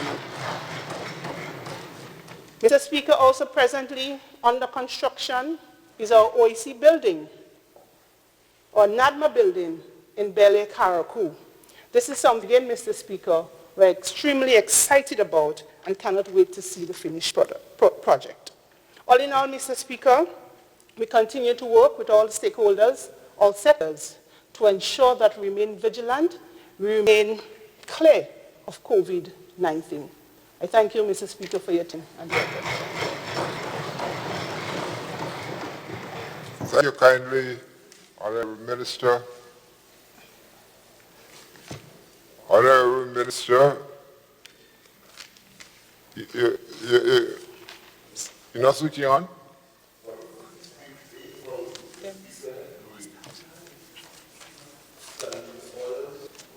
Indicate that when you want to speak, you must rise to be recognized by the speaker. We have not changed it to see put on the light. So when you recognize me, I then move to put on the light. So thank you. Thank you very much. So Mr. Speaker, I rise to make a statement as the Minister responsible for Trade, Industry, Cooperative and CARICOM Affairs. Let me state that COVID-19 has been a real challenge for the business sector. But it creates a number of opportunities which I will highlight briefly, given the limited time I have. Mr. Chair, as of the end of, Mr. Speaker, at the end of 2019, we had 4,428 registered businesses in Grenada that comprise micro, small, and medium-sized enterprises, which represent 90% of all businesses in Grenada. So the COVID-19 had a terrible effect on these businesses. But I must commend this government for the response to small businesses. In the budget of 2020, $5 million was allocated. COVID came along. The first decision that this government took under the stimulus package was to allocate an additional $5 million EC. That was first.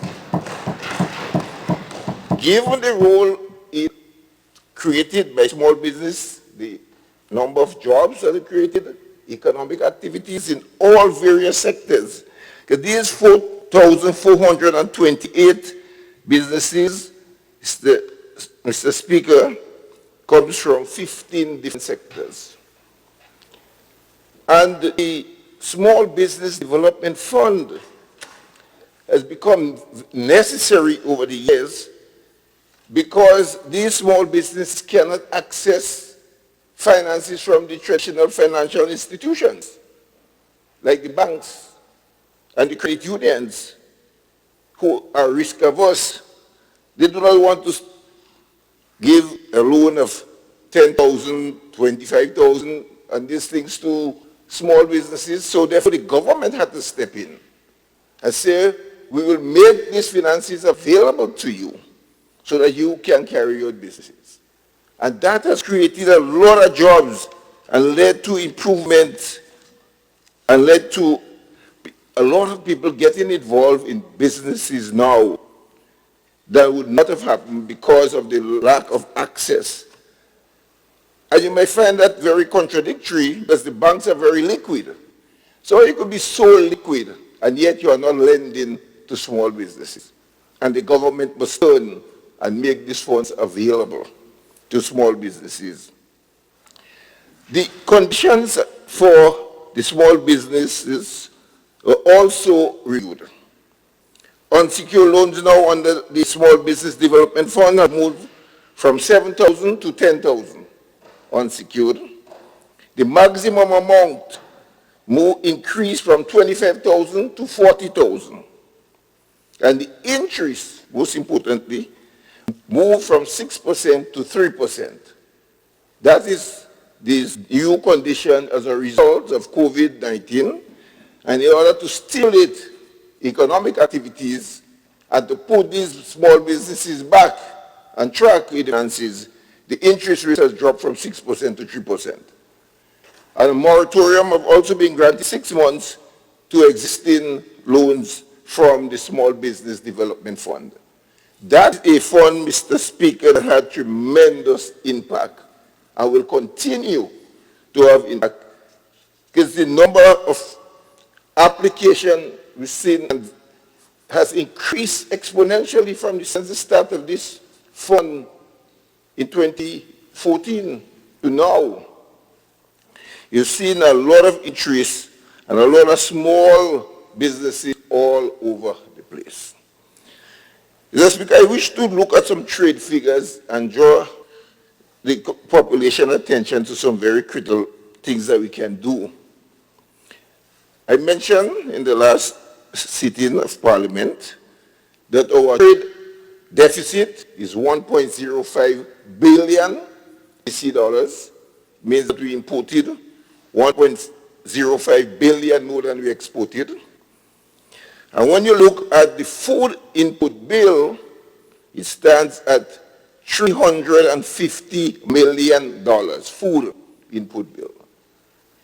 Now, the result of COVID is a program for food security under the Ministry of Agriculture, in conjunction with the farmers and the marketing board. It provides a very good opportunity now to reduce this food input bill.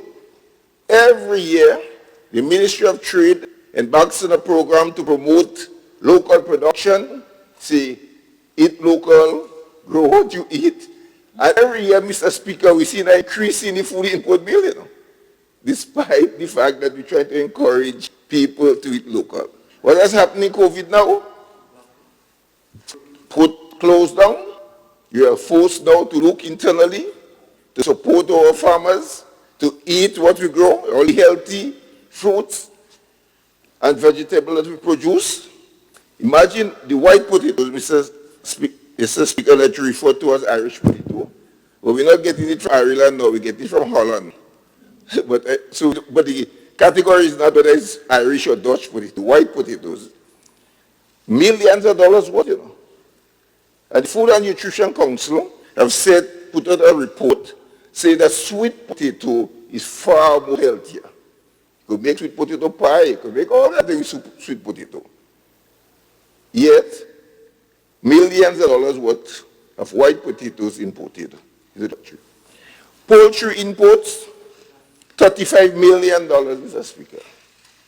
I'm happy to report that we have two businesses that will start shortly to operate processing plants so that we can have our local production of poultry in Grenada. And that will make a tremendous impact on our input of poultry. Of course, local poultry meat will be done from the local farmers, so they're much healthier to eat. And I'm looking forward for the operation of these two plants that will start shortly to help cut back on our poultry input bill. Because most CARICOM member states are self-sufficient, you know. Barbados, Trinidad, Guyana, Jamaica, they are all self-sufficient in poultry. And there's no reason why Grenada cannot, in the medium to long term, become self-sufficient. Even if in the first year we cut back, we're able to supply 10% of the market, there is $3.5 million. And then we keep going on. And we could keep reduce it and save this foreign exchange that keep going out for the importation of poultry into this country. And there are a lot of other sectors where we import a lot of meat. $10 million worth in other meats like lamb and pork and all these other things that we bring in as meat products. These are opportunities now that we have as a result of COVID to start looking internally. And as we start to talk, we had food security. Food security is very important. Over the years, we keep talking about food security, and we must be self-sufficient, and very little is achieved. I believe that this opportunity, provided now, COVID has provided us with the opportunity to really take on board all these measures that are necessary in order to make us self-sufficient and really address the issue of food security in our island. The Minister of Agriculture spoke about the number of plants that have been distributed at subsidized prices, the backyard gardening, and to farmers, and all these things will yield to increased production. And that is the way that we need to go. Increase production in our food production. We are a farming community. We have before we had the large estates producing the main crops. Now we have a lot of farmers going into short crops and are doing well. Farming has to be operated as a business, and we have to look at really addressing this issue, Mr. Speaker. Mr. Speaker, and I confront Grenada is now the chair of the Council for Trade and Economic Development, and that's by rotation every 6 months. We have had a very successful quoted meeting held virtually. Every member state was represented, and at good numbers. Every member state had at least 5 other members of the minister have joined in at the meeting. It was the largest quoted meeting we ever had. The largest quoted meeting we ever had, and the most successful one too. Because a lot of discussions took place at this meeting. They actually ran from 10 a.m. to 4 p.m. 10 a.m. to 4 p.m. because we wanted to cover the entire agenda. And then we had a CARIFORUM ministers meeting, which CARICOM plus the Dominican Republic, which again, virtual means full participation. Every member state, 15 member states in CARIFORUM, all represented and participated in this meeting. So we have been able to achieve that, going these successful meetings by not having to move physically, because when you have, it's so time consuming to travel sometimes. To get to Guyana to the quoted meeting, I have to go in Barbados and spend 5 hours to wait for the connection to go to Guyana. Or if I go to Trinidad, I have to spend 4 hours to wait for the connection. So that time you spend in traveling, it takes up a lot of your time traveling. You get there, you have to come back. And so with this virtual meeting, I think you will see that trend moving forward. Face-to-face meeting is something that I think will seldom happen, because even though, because of COVID, there is no urgency to travel, People are scared. One of my friends said there was a meeting, and he said the meeting will be, in November, So will you be attending, because we want you to make a presentation? I said, listen, Grenada is the safest place in the world. Why should I leave Grenada and go to our next country? I say I will do it by virtual means. I'm not leaving Grenada and go anywhere. We're free of COVID. We travel to a meeting to make a presentation. when I could stay right here in Grenada and make the presentation to any part of the world. So that's the reality that we have to deal with. The travel budget, as the Minister of Foreign Affairs says, his travel budget now will go right down because you don't have to travel. You use. So there's some savings we have, which we did with the declining government revenue. Mr. Speaker, that's something, well, I'm sure that the Minister of Finance will speak about. Government revenue continue to decline, and it's obvious. You have the port closed, you know. Mr. Speaker, 48% of government recurrent revenue comes from the port. 48%, you know, the total recurrent revenue comes from the port. So if you are locked down, and VAT is a main source of revenue, and you do not have business activities to generate VAT, it's obvious that your revenue will fall. And despite of a drop of 50% in government revenue, the government continues to pay salaries on time of $23 million every month, Mr. Speaker. Some people start wondering if it was not for this government that's in power, whether or not they will get paid. Because in the absence of a pandemic, you couldn't. You know that have a pandemic, what you expect? So we have been able to manage. Imagine the government paying hotel workers. We presented a budget, nobody thought you'd have to take money and pay hotel workers because you wasn't prepared for COVID-19. I mean, the government have to pay hotel workers and pay taxi drivers and pay out all this money in a stimulus package in the face of declining revenues. Because we raise revenue by taxes, that's how we get the revenue. Inland revenue, the taxes are the inland revenue, the taxes are the port. So if all of us are dropping and the government have to continue like that, then obviously the Ministry of Finance and the Minister will have to examine how long we could continue in this thing, because it's a worrying situation, you know. You present a budget at the 1.2 billion, and 3 months in the year, you know. January, February, March, you get hit, you know. And in the next 9 months, you have all this provision to make, with all this additional demand to make with revenues down. So it requires serious planning and serious leadership, but I'm confident that we have the right team in place at the right time to take this country forward. And that is why we'll be able to manage.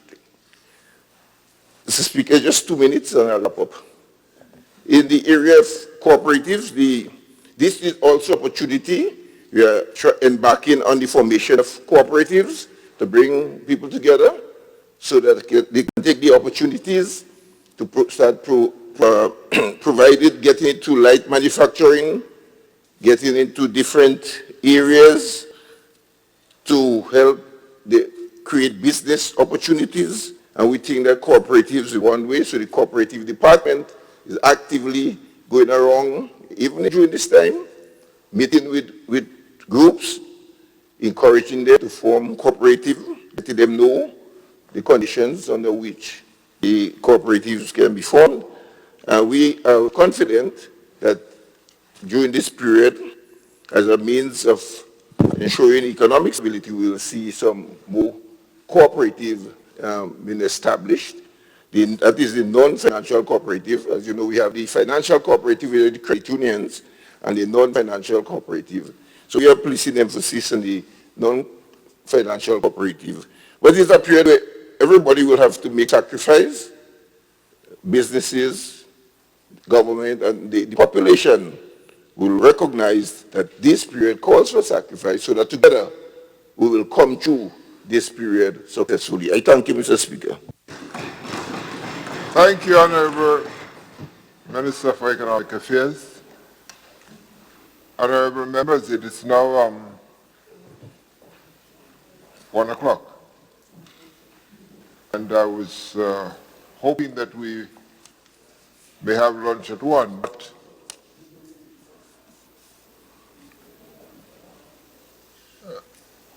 how many? We have 2 more ministers to report. Now only 1. Then we can take the Honorable Minister for Infrastructure Development, and we'll proceed to lunch afterwards. You want to go to? Okay. Thank you, Mr. Speaker. Mr. Speaker, I rise to give some brief information and report on the Ministry of Implementation, Infrastructure, Energy, Transport. And Mr. Speaker, like most of the colleagues before me, I wish to start by complimenting the staff as we work through difficult times. Mr. Speaker, if you look at the ministry now, it's 7 o'clock, and everyone is at the Ministry of Infrastructure and Community Development, and Public Utilities, etc., Mr. Speaker. To give a brief history, the Ministry of Implementation, Mr. Speaker, has 64 projects to monitor and to implement.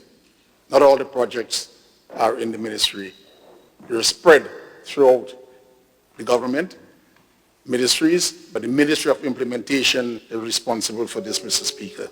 For this 64 project, we did over $200 million, Mr. Speaker. That's the responsibility of the ministry as we work with the whole of government approach, Mr. Speaker.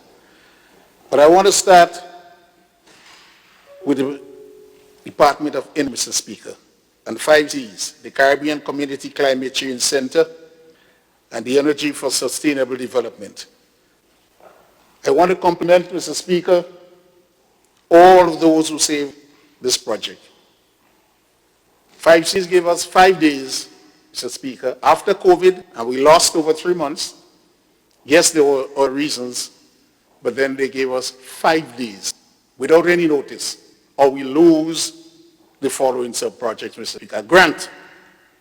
And these sub-projects, Mr. Speaker, 4 components, solar electricity, a project, get towards training at the Blue Horizon Hotel, Mr. Speaker. It's a retrofit from where schools, students can come and learn on the installation and maintenance of solar photovoltaic equipment, Mr. Speaker.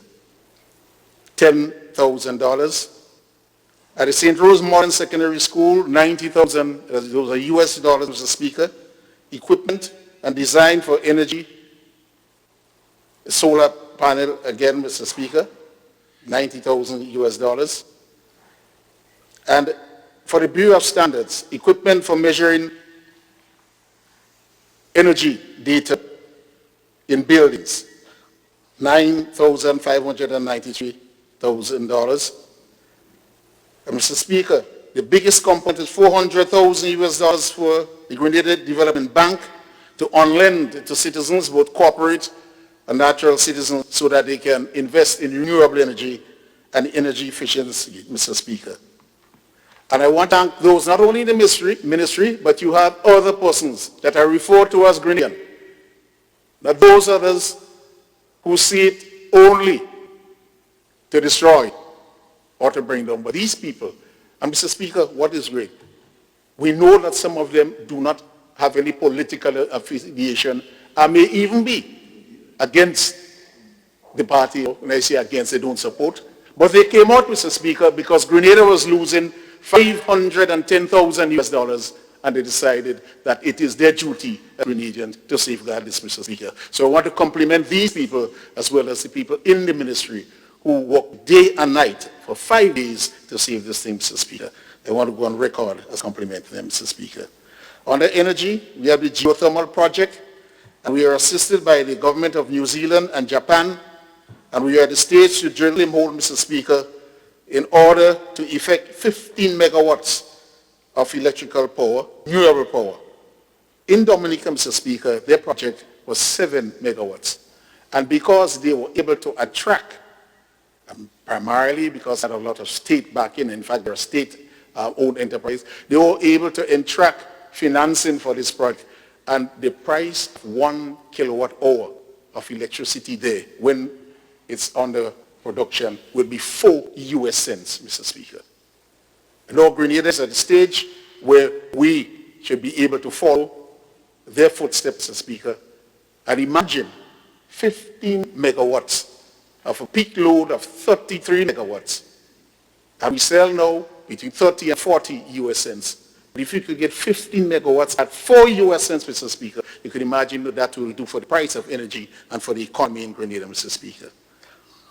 On the transport, Mr. Speaker, I want to compliment again the Permanent Secretary, the Police, the Ports Authority, and Health on the reopening of the transportation sector, Mr. Speaker.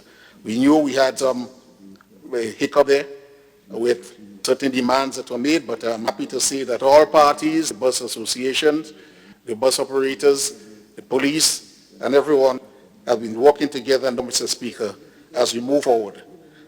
The government is continuous to search for assistance to the bus operators to get them discount at Park Place and Tire Place, Mr. Speaker, and this is progressing quite well.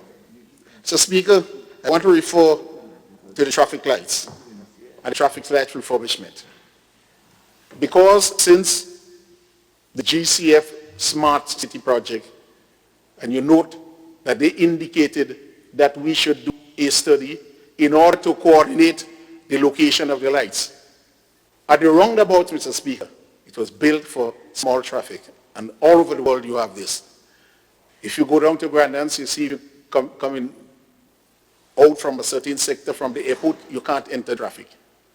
And what do they do with the large worlds? They place lights at these sections to operate at different times of the day so that we can have a smooth traffic flow. Besides, it is proposed that all the lights be interconnected from the airport to the town of St. George so that one will be watching the other doing and will be able to cycle on and off, not by fixed time, but to ensure that we have smooth traffic flow, Mr. Speaker. And this is where we're under. We have budgeted 2.5 million this. Next year, we will see the studies being completed and the lights being refurbished in a smart state, Mr. Speaker. The drastic increase in the number of vehicles, and this is what the studies we are doing, a total study, Mr. Speaker, on the transport system, and COVID has shown up the weaknesses in transport system and its structure, not only in Grenada, but throughout the world. Developed and non-developed countries, Mr. Speaker. And what we have to look at is the role the businesses play in traffic being at peak times. What instead of having a peak that you want to smooth it out, Mr. Speaker, and obviously if we move the time of businesses in some areas, then this could happen. So that study will tell us exactly what to do and the structure of the transport system, Mr. Speaker. Mr. Speaker, as I move to the infrastructure itself, and I want to start with the reopening of the construction sector and to thank all the private sector who participated with us on that subcommittee. And to date, we have started to note and take data on the private sector. We never did that before, Mr. Speaker. But they opened first. And of the end, going towards July, by the end of July, if we predict what we have, 561 job sites. We had to inspect, clear the sites. The ministry had to do this. And 4,200 persons have returned to work since the reopening of the construction sector. And this is the private sector, Mr. Speaker. We're not talking about the public sector investment program yet, Mr. Speaker. So what are the projects that we have? Mr. Speaker, we have the agricultural feeder roads, $46.8 million. We have set contract. And right now we're speaking with the contractor to ensure that people in the area of work are engaged. And we expect to see, Mr. Speaker, in less than 30 days that the construction should start because everything is in place now, Mr. Speaker. The Grenville Commercial Complex, we're at the tendering stage. It's the building, the Ministry of Finance building where all the Inland Revenue Department will be and where we'll have a big anchor tenant, the Grenada Cooperative Bank. And so we have 6 contractors we shortlisted, Mr. Speaker, so that they can send in their tender documents. And we expect an 18 months project, after which stage we will not have any of the district revenue office in dilapidated building, and they will have not only the structure, but equipment, Mr. Speaker, to make sure, as we've heard from ICT, the way we're going, Mr. Speaker, you move in there and stay anywhere and pay your taxes in and revenue, Mr. Speaker.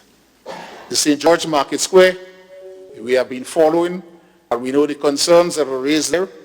Right now, I'm happy to report, Mr. Speaker, that all the vendors are working together with the contractor of that project so that we can clean the market and pass the inspection so that we can revive operations there, Mr. Speaker.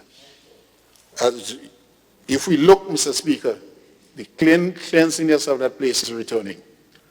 And the vendors have a significant part to play, and I want to compliment them as well as the contractor doing the work on the vendors market, Mr. Speaker. We intend to move immediately after and to cover the market, but one stage covering. And we're working with the parliamentary representative and the stakeholders. There was a design when you have a lower floor and an upper floor, and that did not go down well. So we just simply cover the market. And what the police and the security forces want to, when they pass in there to do their business, they should see day or night, they should see clear through without any big stalls or boats blocking the view, so that we can get rid of all the unsavory activities that's going on at the market at this point in time, Mr. Speaker. The CASIP project, we have an additional $3 million that we got from the World Bank. So we'll be completing with the data center. All that we're talking about ICT, Mr. Speaker, if we don't have a data center, then we're nowhere. All government data will be stored there, and there'll be a backup on next place that we would not see. That's what the security forces need to know about. And so we'll be able to pass all information there, withdraw all our information. The public, the population can come in there, electronically, and get all information they wish, Mr. Speaker. This is part of the CASIP project, and it will be going close to the emergency center, Mr. Speaker, at Monchelu. There are many small parts that the ministry is also working on, but I want to speak, Mr. Speaker, about the St. Patrick's Road. The St. Patrick's Road, part one is nearing completion. That's a $10 million US project, and it's more to the east of St. Patrick. We're now negotiating with the OPEC Fund for International Development to do the next portion, Mr. Speaker. We have already applied for the funds, and you'll see a lot of work starting there, Mr. Speaker, very soon, because I've spoken to the fund and they say they're ready and willing to move forward with the next portion, because they were all tendered already, Mr. Speaker. It's only because the funds allocated were insufficient. So there's no tendering process anymore. They either decide to give us the fund, continue the project, which they indicated they will. So by the end of the year, into the beginning of next year, we'll see that second, Mr. Speaker, continuing. And I want to thank the representative for his patience. Yes, we know that you were quite blunt and frank with us, obviously representing your people, and so I want to commend you there. And as you pushed, so I pushed, the results will be beneficial for both of us. Thank you again, Mr. Representative. The Western Project Corridor, Mr. Speaker, $16 million, and that's to do with the Molyneux Slip.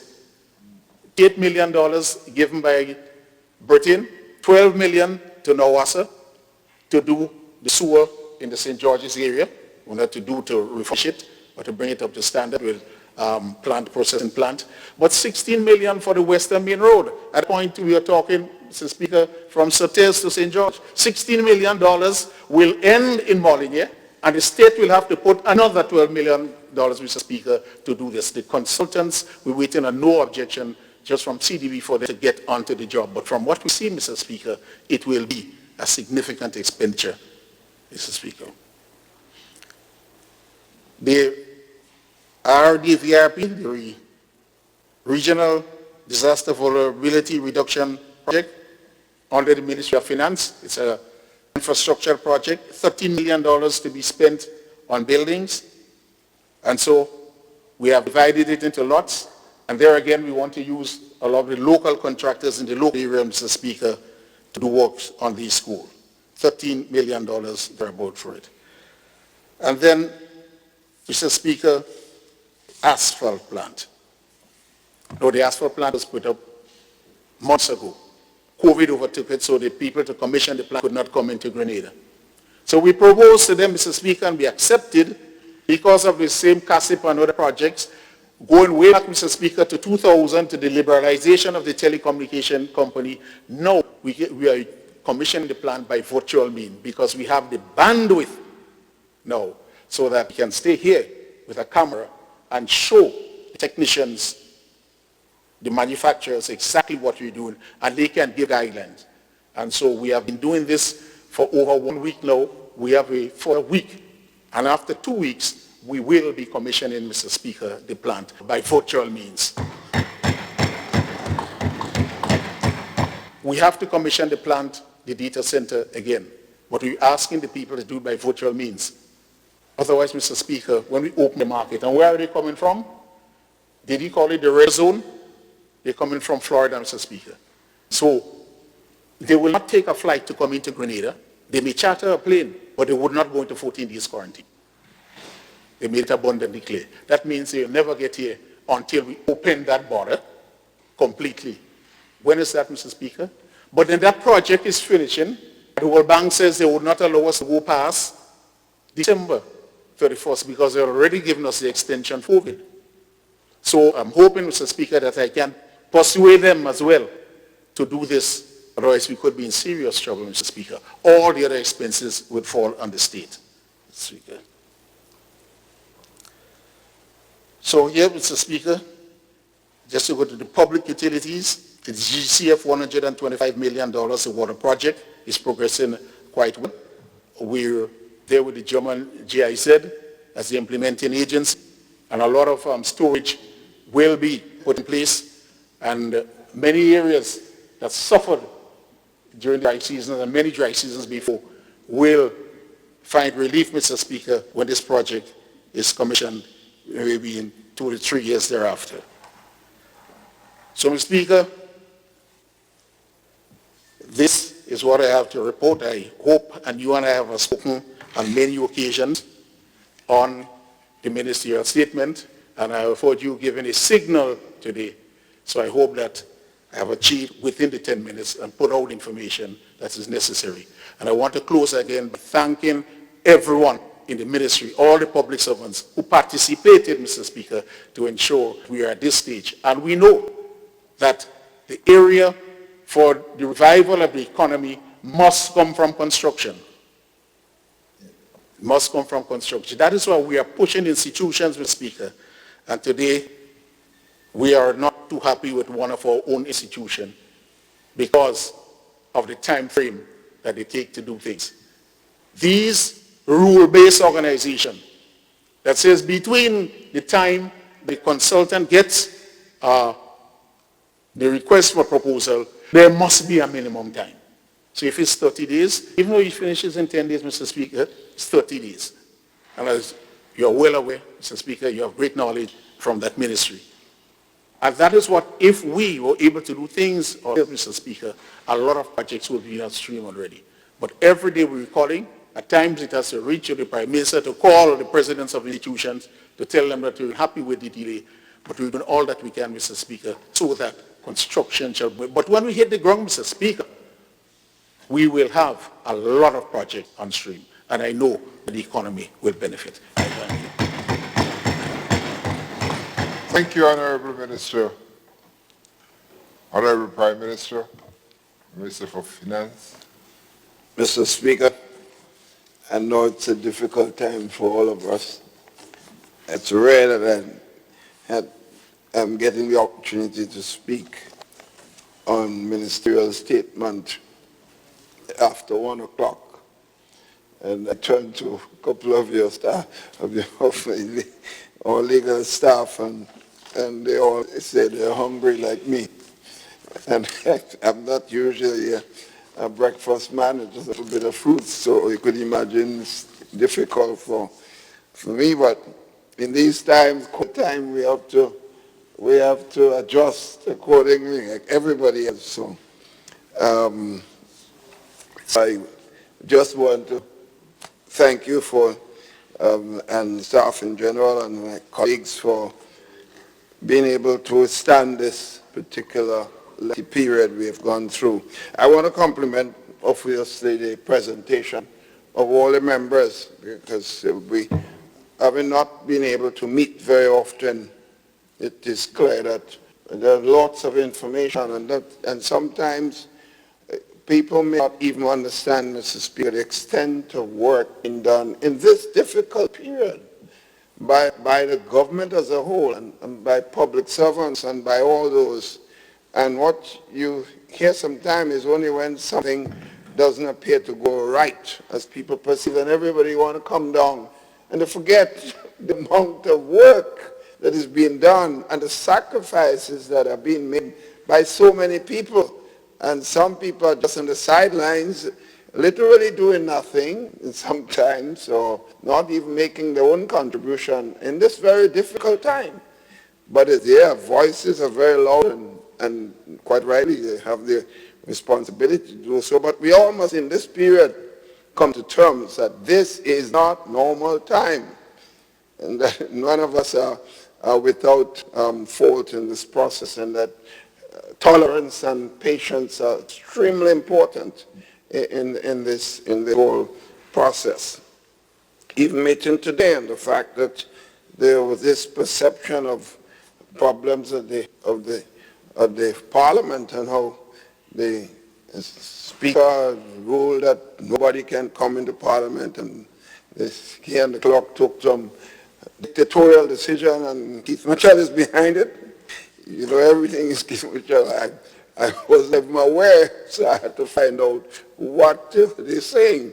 So the Speaker has already explained. I know the clerk has never been a dictatorial man, so I don't, and the Speaker accordingly. So, Mr. Speaker, I must speak on the whole issue of this COVID-19 period, and to address specifically some key issues.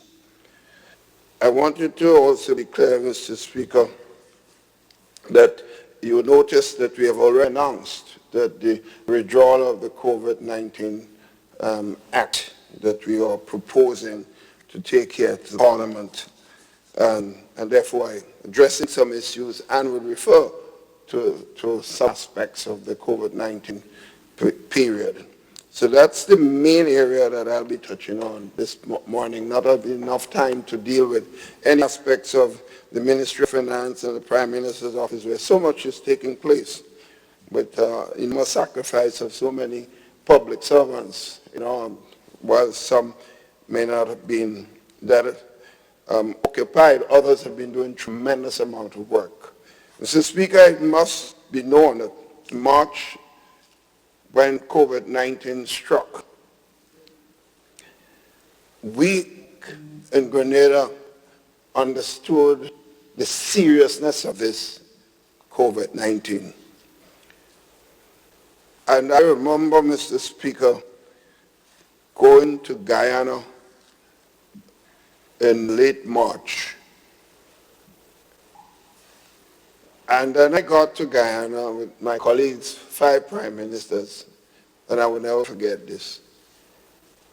My colleagues were all day shaking hands and hugging. I told Prime Minister Motley and all of those guys, are you aware what is happening? I ain't shaking nobody's hand and I want no hug. And people started laughing. And I remember the president of Guyana came up to hug me. I said, President, not today, another time. By the time we were leaving Guyana, because we were attempting to deal with the problems of 5 of us, Prime Minister Trinidad and Tobago, St. Vincent, Barbados, myself.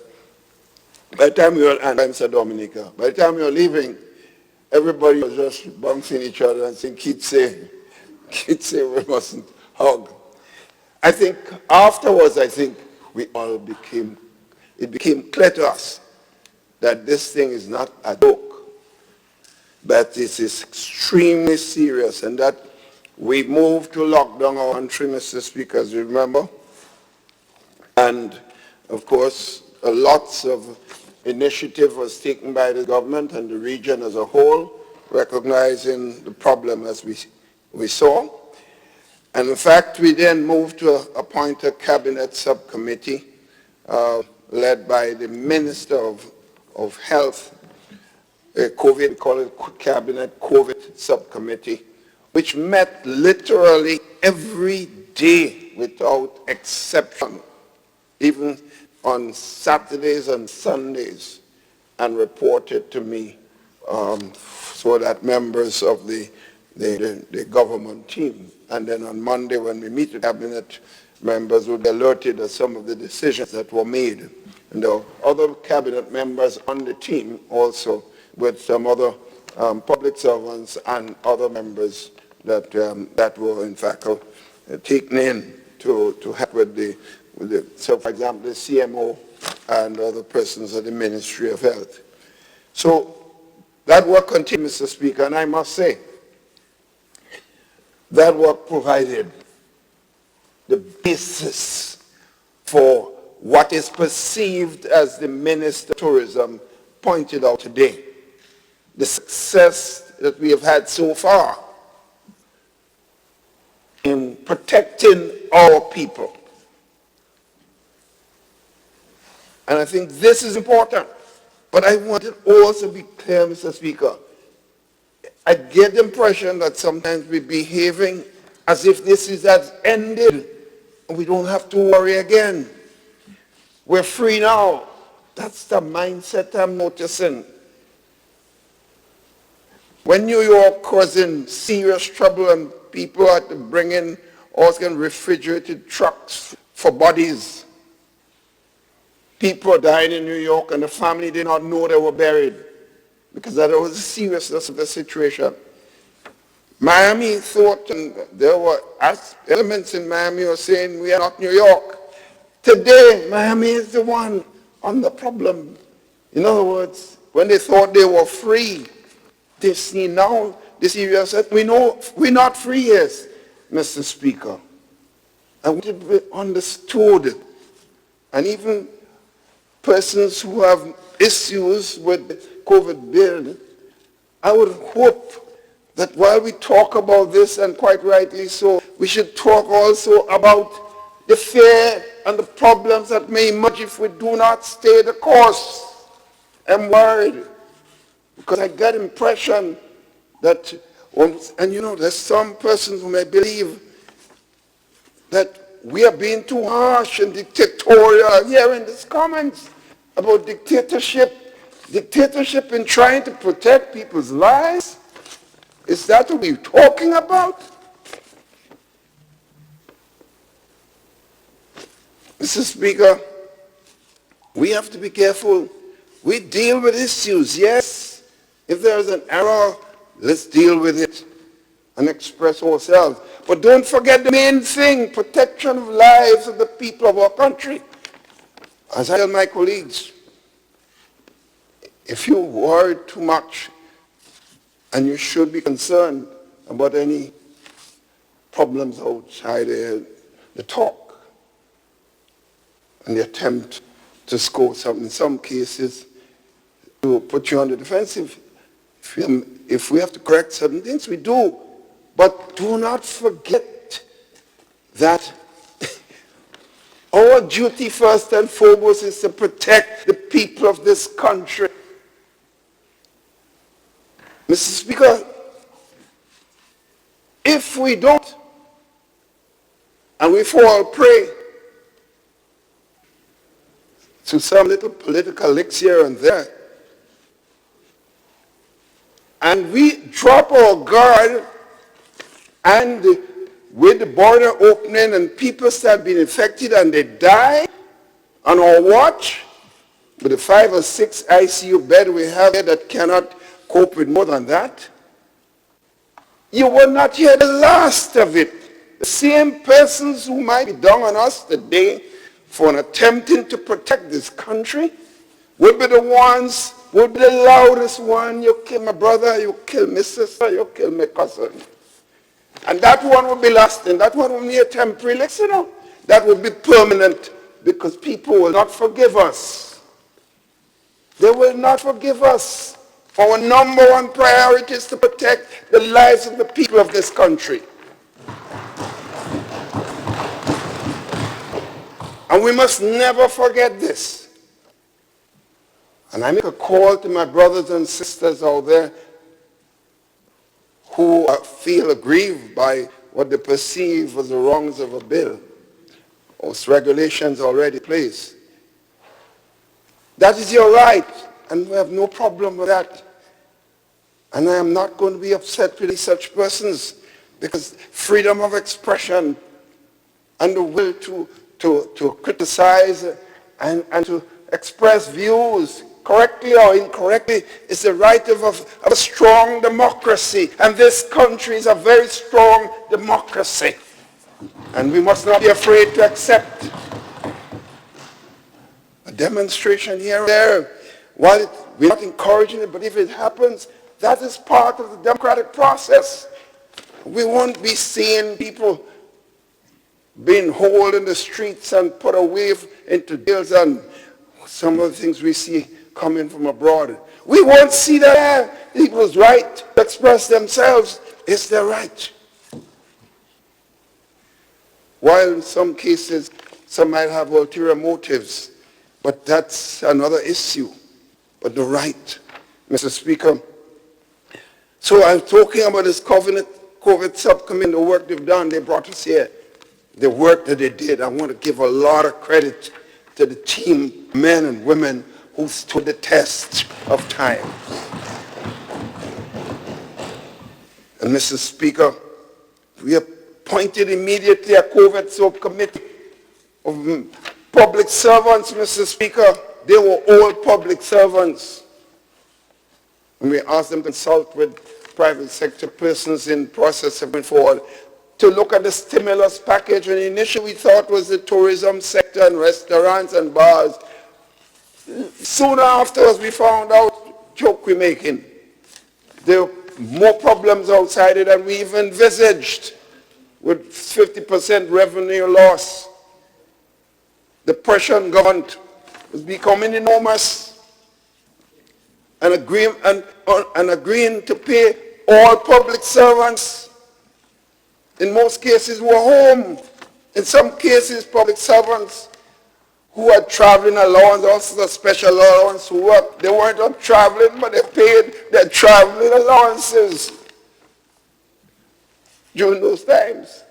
So these public servants, about 15 of them, went to the Ministry of Finance every day while some of us were home with our families. They were out there night and day working, going through these lists to provide support for the people of this country. And I don't hear enough people talking about them. I don't hear them getting the credit. You don't have to give the government ministers the credit, but you can give these workers, and do not make it harder for them to have to go and recheck lists and recheck NIS, recheck this. We should have a conscience. But they were working and continuing to work while I'm talking right now. A pile of papers with names for the next payment have gone to them, and they have to go through every one. We must not forget them. We must not forget them. I must keep repeating to thank them for their service. And that's why I want to speak to them, Mr. Speaker, on this important matter, because sometimes we lose bearings.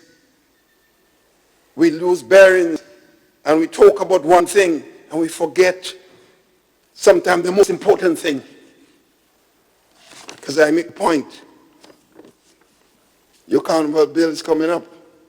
And you see, if we're not careful, and we concentrate on what's perceived to be the perceived ills of a bill, which is not accurate, but misinformation makes it sound so. Next thing, you have people who feel we want to be free. We should have carnival, we should be able to have jab all over the place, go on the beach and fet and lime and forget the whole thing. We're free, man. What you doing that to us? We don't have that here.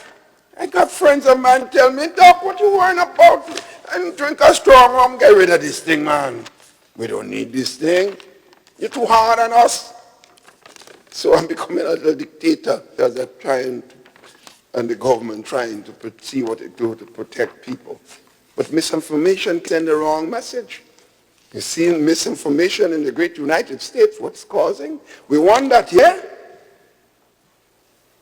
So all of us in leadership, whether we're in parliament, whether we're in business, whether in sports, whether it's a union leader, whether we are lawyers, we have a responsibility to protect. So I want to hear the lawyers also talk about protection of the people of this country.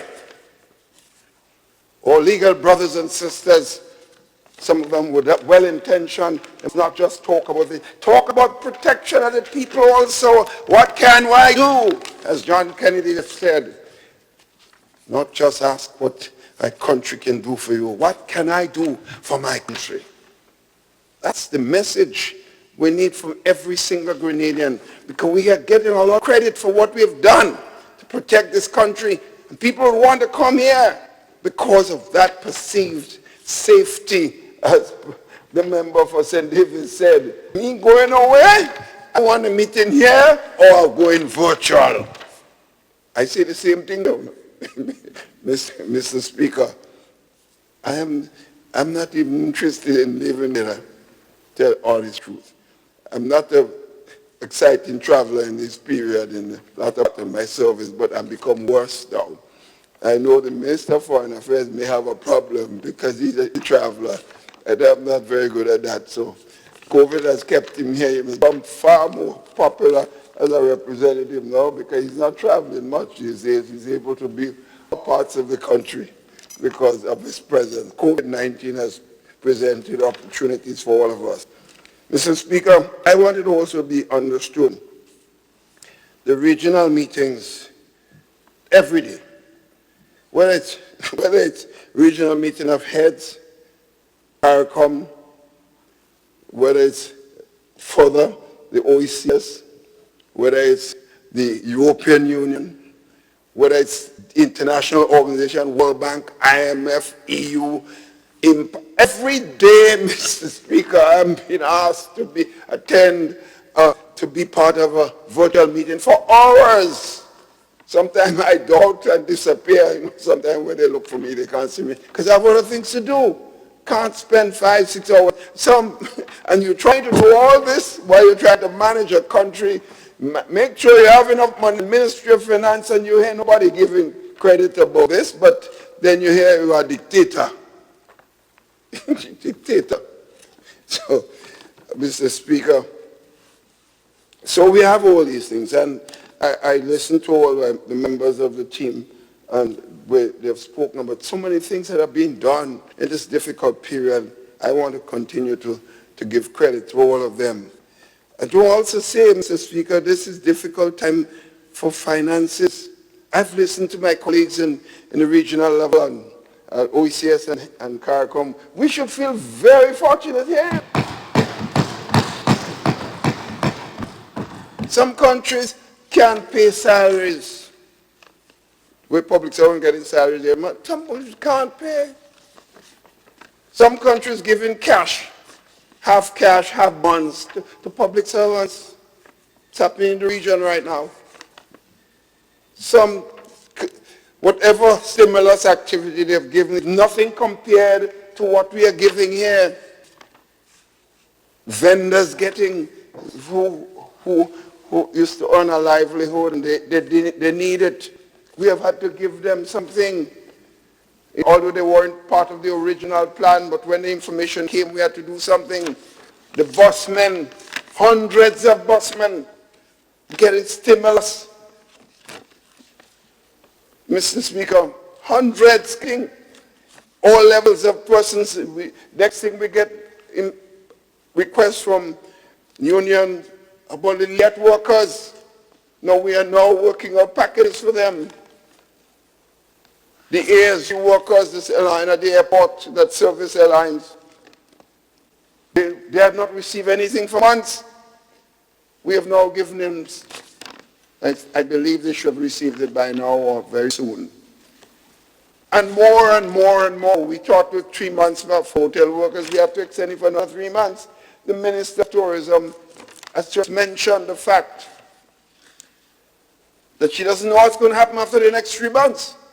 Because there's no way the hotel facilities will be up and running to provide, to re-employ those staff again. There's just no way they will, Mr. Speaker. Mr. Speaker, therefore, the government is all its intention. We had an emergency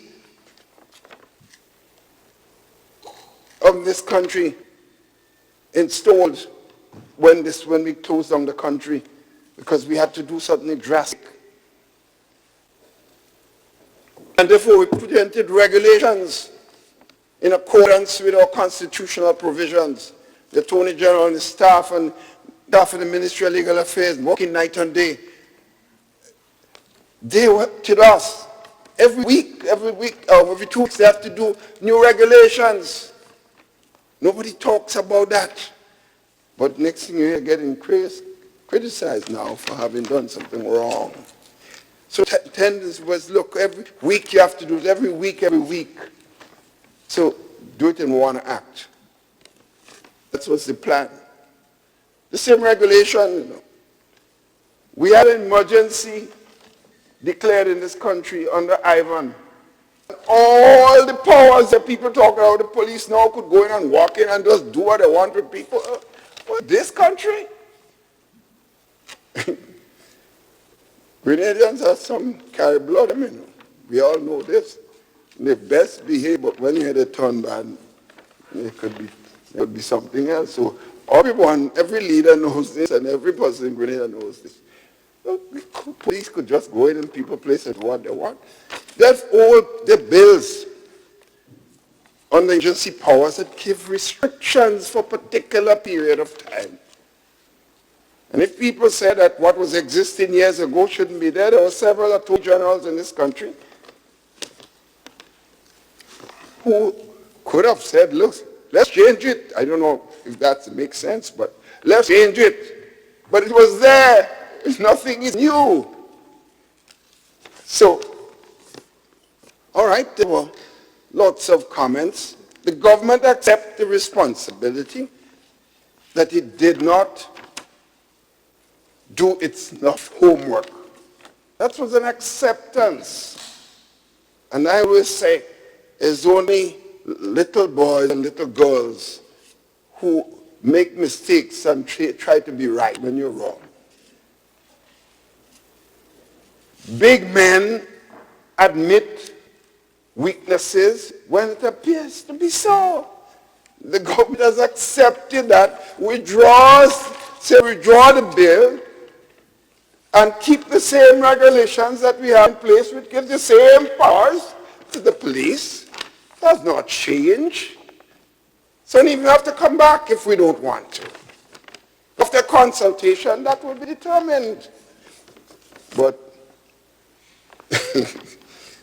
we have demonstrations still. So I said, no problem, the demonstrations. That's people's rights. But you know something? What becomes clear is this. If the opposition to this bill was purely about the bill, and the bill is withdrawn, then why are we demonstrating? I mean, seriously, Mr. Speaker, why are some of my friends, these are my friends.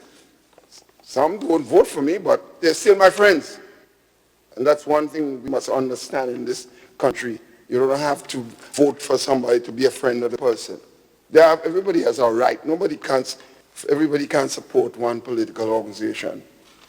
But if the bill has been withdrawn for consultation, then what are you demonstrating?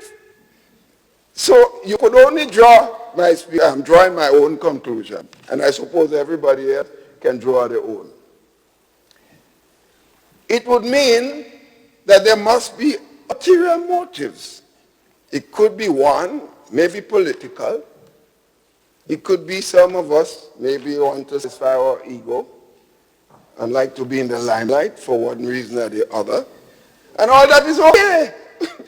There's nothing wrong with that. But at least the people will know what people are doing. So the government has cleared the deck. Consultation has to be the order of the day. The Attorney General is out explaining the bill. Some people saying he shouldn't go to explain the bill. But why he mustn't do it? That is his fundamental responsibility. Now, if it's perceived that people find him come off arrogant, and okay, one could talk about this, and everybody has a personality. But you cannot fault the person for going out to explain. That's a responsibility. They fail to do that, then it means something is wrong with the objection in the first place. And the explanation has to continue. Because the fundamental problem, Mr. Speaker, the initiative is about protecting the people of this land. And I think that, to me, Mr. Speaker, is where we should concentrate heavily. So the public awareness and public responses, people would get a chance to get to know more. They would even know, in fact, the present problems and opposition sounding, as in some ways has helped, Mr. Speaker. Some people might think it's negative. In some ways it has helped because it has opened people's eyes in some of the fundamental things that are in past bills and laws that we were not aware. So in effect, it might not have been all that negative. So out of something, some good comes out of it. And I just want to make the point, Mr. Speaker, that for those who, and I'm speaking to a particular group of persons now, as I've already said, everybody has a right to their own views. But I noticed something happening. There is a narrative that is being planned, but it was tried before. This Prime Minister, over the years, has been accused of a dictator, being a dictator, by certain sections of our society. But that is their right. But the people have rejected that description over and over and over.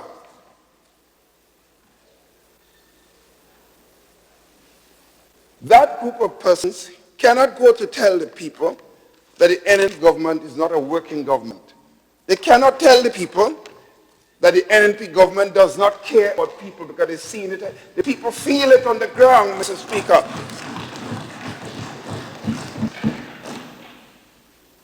They cannot tell the people that we hate people because they don't see hatred from us. In the worst of times, the criticism, they see smiling faces on the members of this house. The more they criticize me, the more smiles I give them. And the more prayer I pray for them. Mrs. Speaker, I pray for them. Because I see some of them looking older every day. Their face getting harder. And I'm worried about their physical safety. I'm worried for them. Because why are you carrying hate against somebody? If you don't like the policies, that's your right. But why you hating to the point that you can't sleep? I had another sleepless night. Well, who caused you not to sleep? Who tells you to hate so you can't sleep? I snoring before I put my head on the bed of snoring. Because I ain't nobody. I ain't no problem with nobody. I may not like somebody's policies. I may not like certain aspects, but I do not and I cannot bring myself to hate people. We'll have our battles in different ways on issues, but hate, my mother always said that. And I've watched her operate, and watched my grandmother operate. They've never been. And I always tell people, when I got involved in politics, the first time I run, people tell me, but I don't know you well, but I know your mother. So half of the vote I get was my mother. So by you live by those basic fundamental principles of lack of hate, then you don't have a problem. The NNP government of Mr. Speaker has got 15 seats twice, Mr. Speaker. I wanted to tell you, Mr. Speaker, because of the seriousness of this, we needed some extra time because of the importance. No, but this is serious business. In fact, one of the main reasons we're here today, that's the main reason it's this COVID period that we deal with. It's a serious matter. And Mr. Speaker, no one could say that this government has acted as it has so much power it can do what it wants. If that was so, the people would never give us another 15-seat mandate or give us the kind of majority support they've given us. And this government will never be accused seriously so, and people believe it, that we have become dictatorial. But that's a narrative. You could build a narrative. And you start off with a piece of propaganda by the Minister of Health in 2013, you know. Signed something asking for some equipment to what it says again? To spy on people. This becomes spying on people. Mr. Speaker, you know one thing I know about life? Whatever you use against somebody, when you're not there, they're going to use it on you. So if you bring something here now, unless you intend to stay away forever, I always remember, I always tell people this over and over. Every day I spend in this job is one more day preparing when I leave. I remember telling the police force, and the members of the police force remember this, when we were looking at the possibility of choosing, recommending a new acting commissioner. I told the whole force, I'm choosing, I would never want to recommend, after the process is done, someone that will just be an NMP sympathizer, friend of Keith Mitchell as police force head. Because when I'm out there as an ordinary member of the society, which I have to be sooner than later, that same person will be used by the next person against me or members of this government. So the person I want is a person whose character and standards show some independence and principle of judgment as a leader of a police force in an independent democratic society. That is the person. And I'm proud to say we have such a person as acting commissioner of police. And I'm proud to know when I'm out, I hope and pray that he will still be there. Because I know everybody in this country will be fair, will be treated fairly. And the force is building itself, Mr. Speaker. So, Mr. Speaker,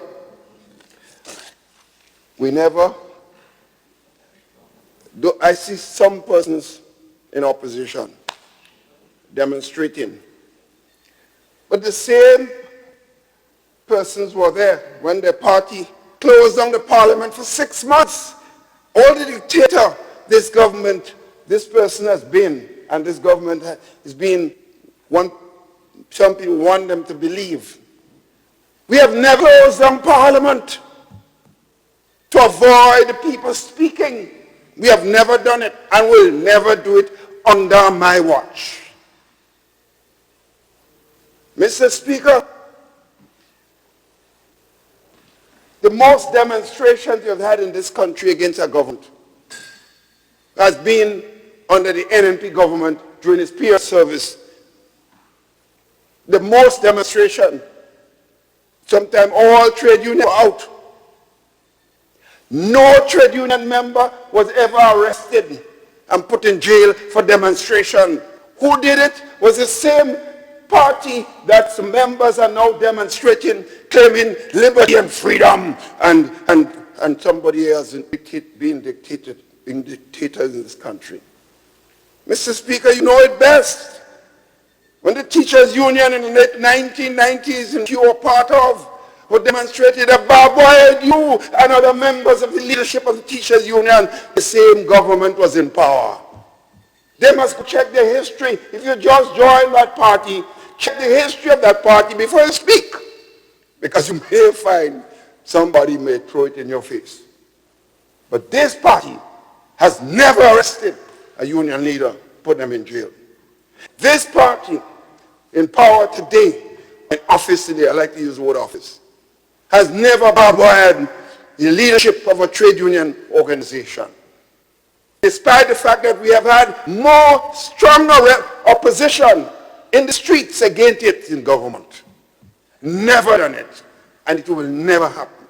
Mr. Speaker, therefore, I urge your friends, let's work together to right the government erred in its not sufficient consultation. We admit this, and we plan, the Minister of Legal Affairs said we will improve that aspect. Totally right. If our error, accept it, no bad intention. We will not want to interfere with anybody's fundamental rights. But let's build our country. Let us protect each other. All our families must be protected in this difficult period with a virus. Even the scientists still don't know what is happening. For 3 people to leave, go to Trinidad, coming from Grenada, and test positive.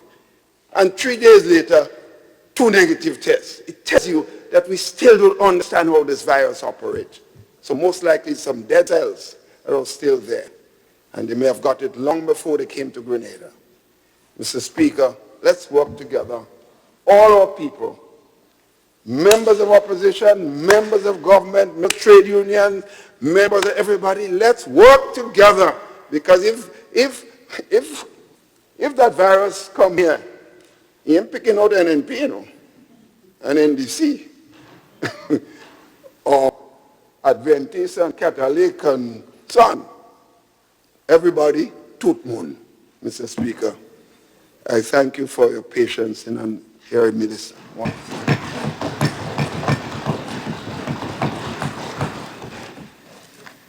Honorable members, we would now adjourn for lunch. I'm told that the lunch is packaged so that you didn't have to go too close by. We have it upstairs. Yes, so we go to the lunchroom and there we would have lunch. We adjourn for lunch and be back here at 2:30? Half an hour? So we'll be back here at 2:45. Okay. 2:45. Sorry, I cannot give you more time.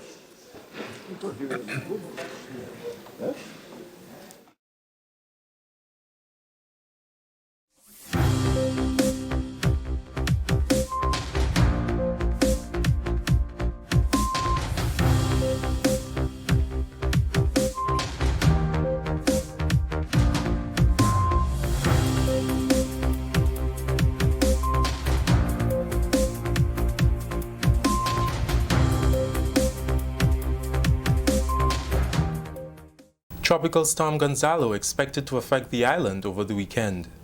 Details to this story and more in the National Report.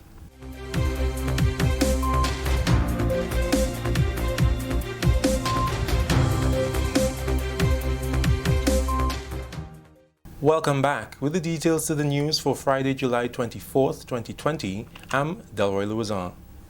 Grenada and its dependencies are under tropical storm warning. Officials continue to monitor Tropical Storm Gonzalo, which is expected to affect the island over the weekend. The tropical weather system will be accompanied by a significant amount of rainfall. Minister with responsibility for disaster management, Senator Winston Garwe, warned that preparedness for Tropical Storm Gonzalo and any other weather condition must be taken seriously. The area can expect storm-like conditions within the next 24 to 36 hours. Dreaming of taking a break and escaping to an idyllic, happy place? Well, finding it does not require you to go too far. You already live in paradise. All it takes is for you to go out and discover it. Grenada, Carriacou, and Petite Martinique are blessed with a wide variety of accommodation that satisfy any taste and budget. Find the one that suits you and your family and treat yourself while having peace of mind that your health and safety is a priority. Knowing that we have gorgeous waterfalls, stunning beaches, and flavorful cuisine, let's be tourists in our own islands and enjoy paradise at home.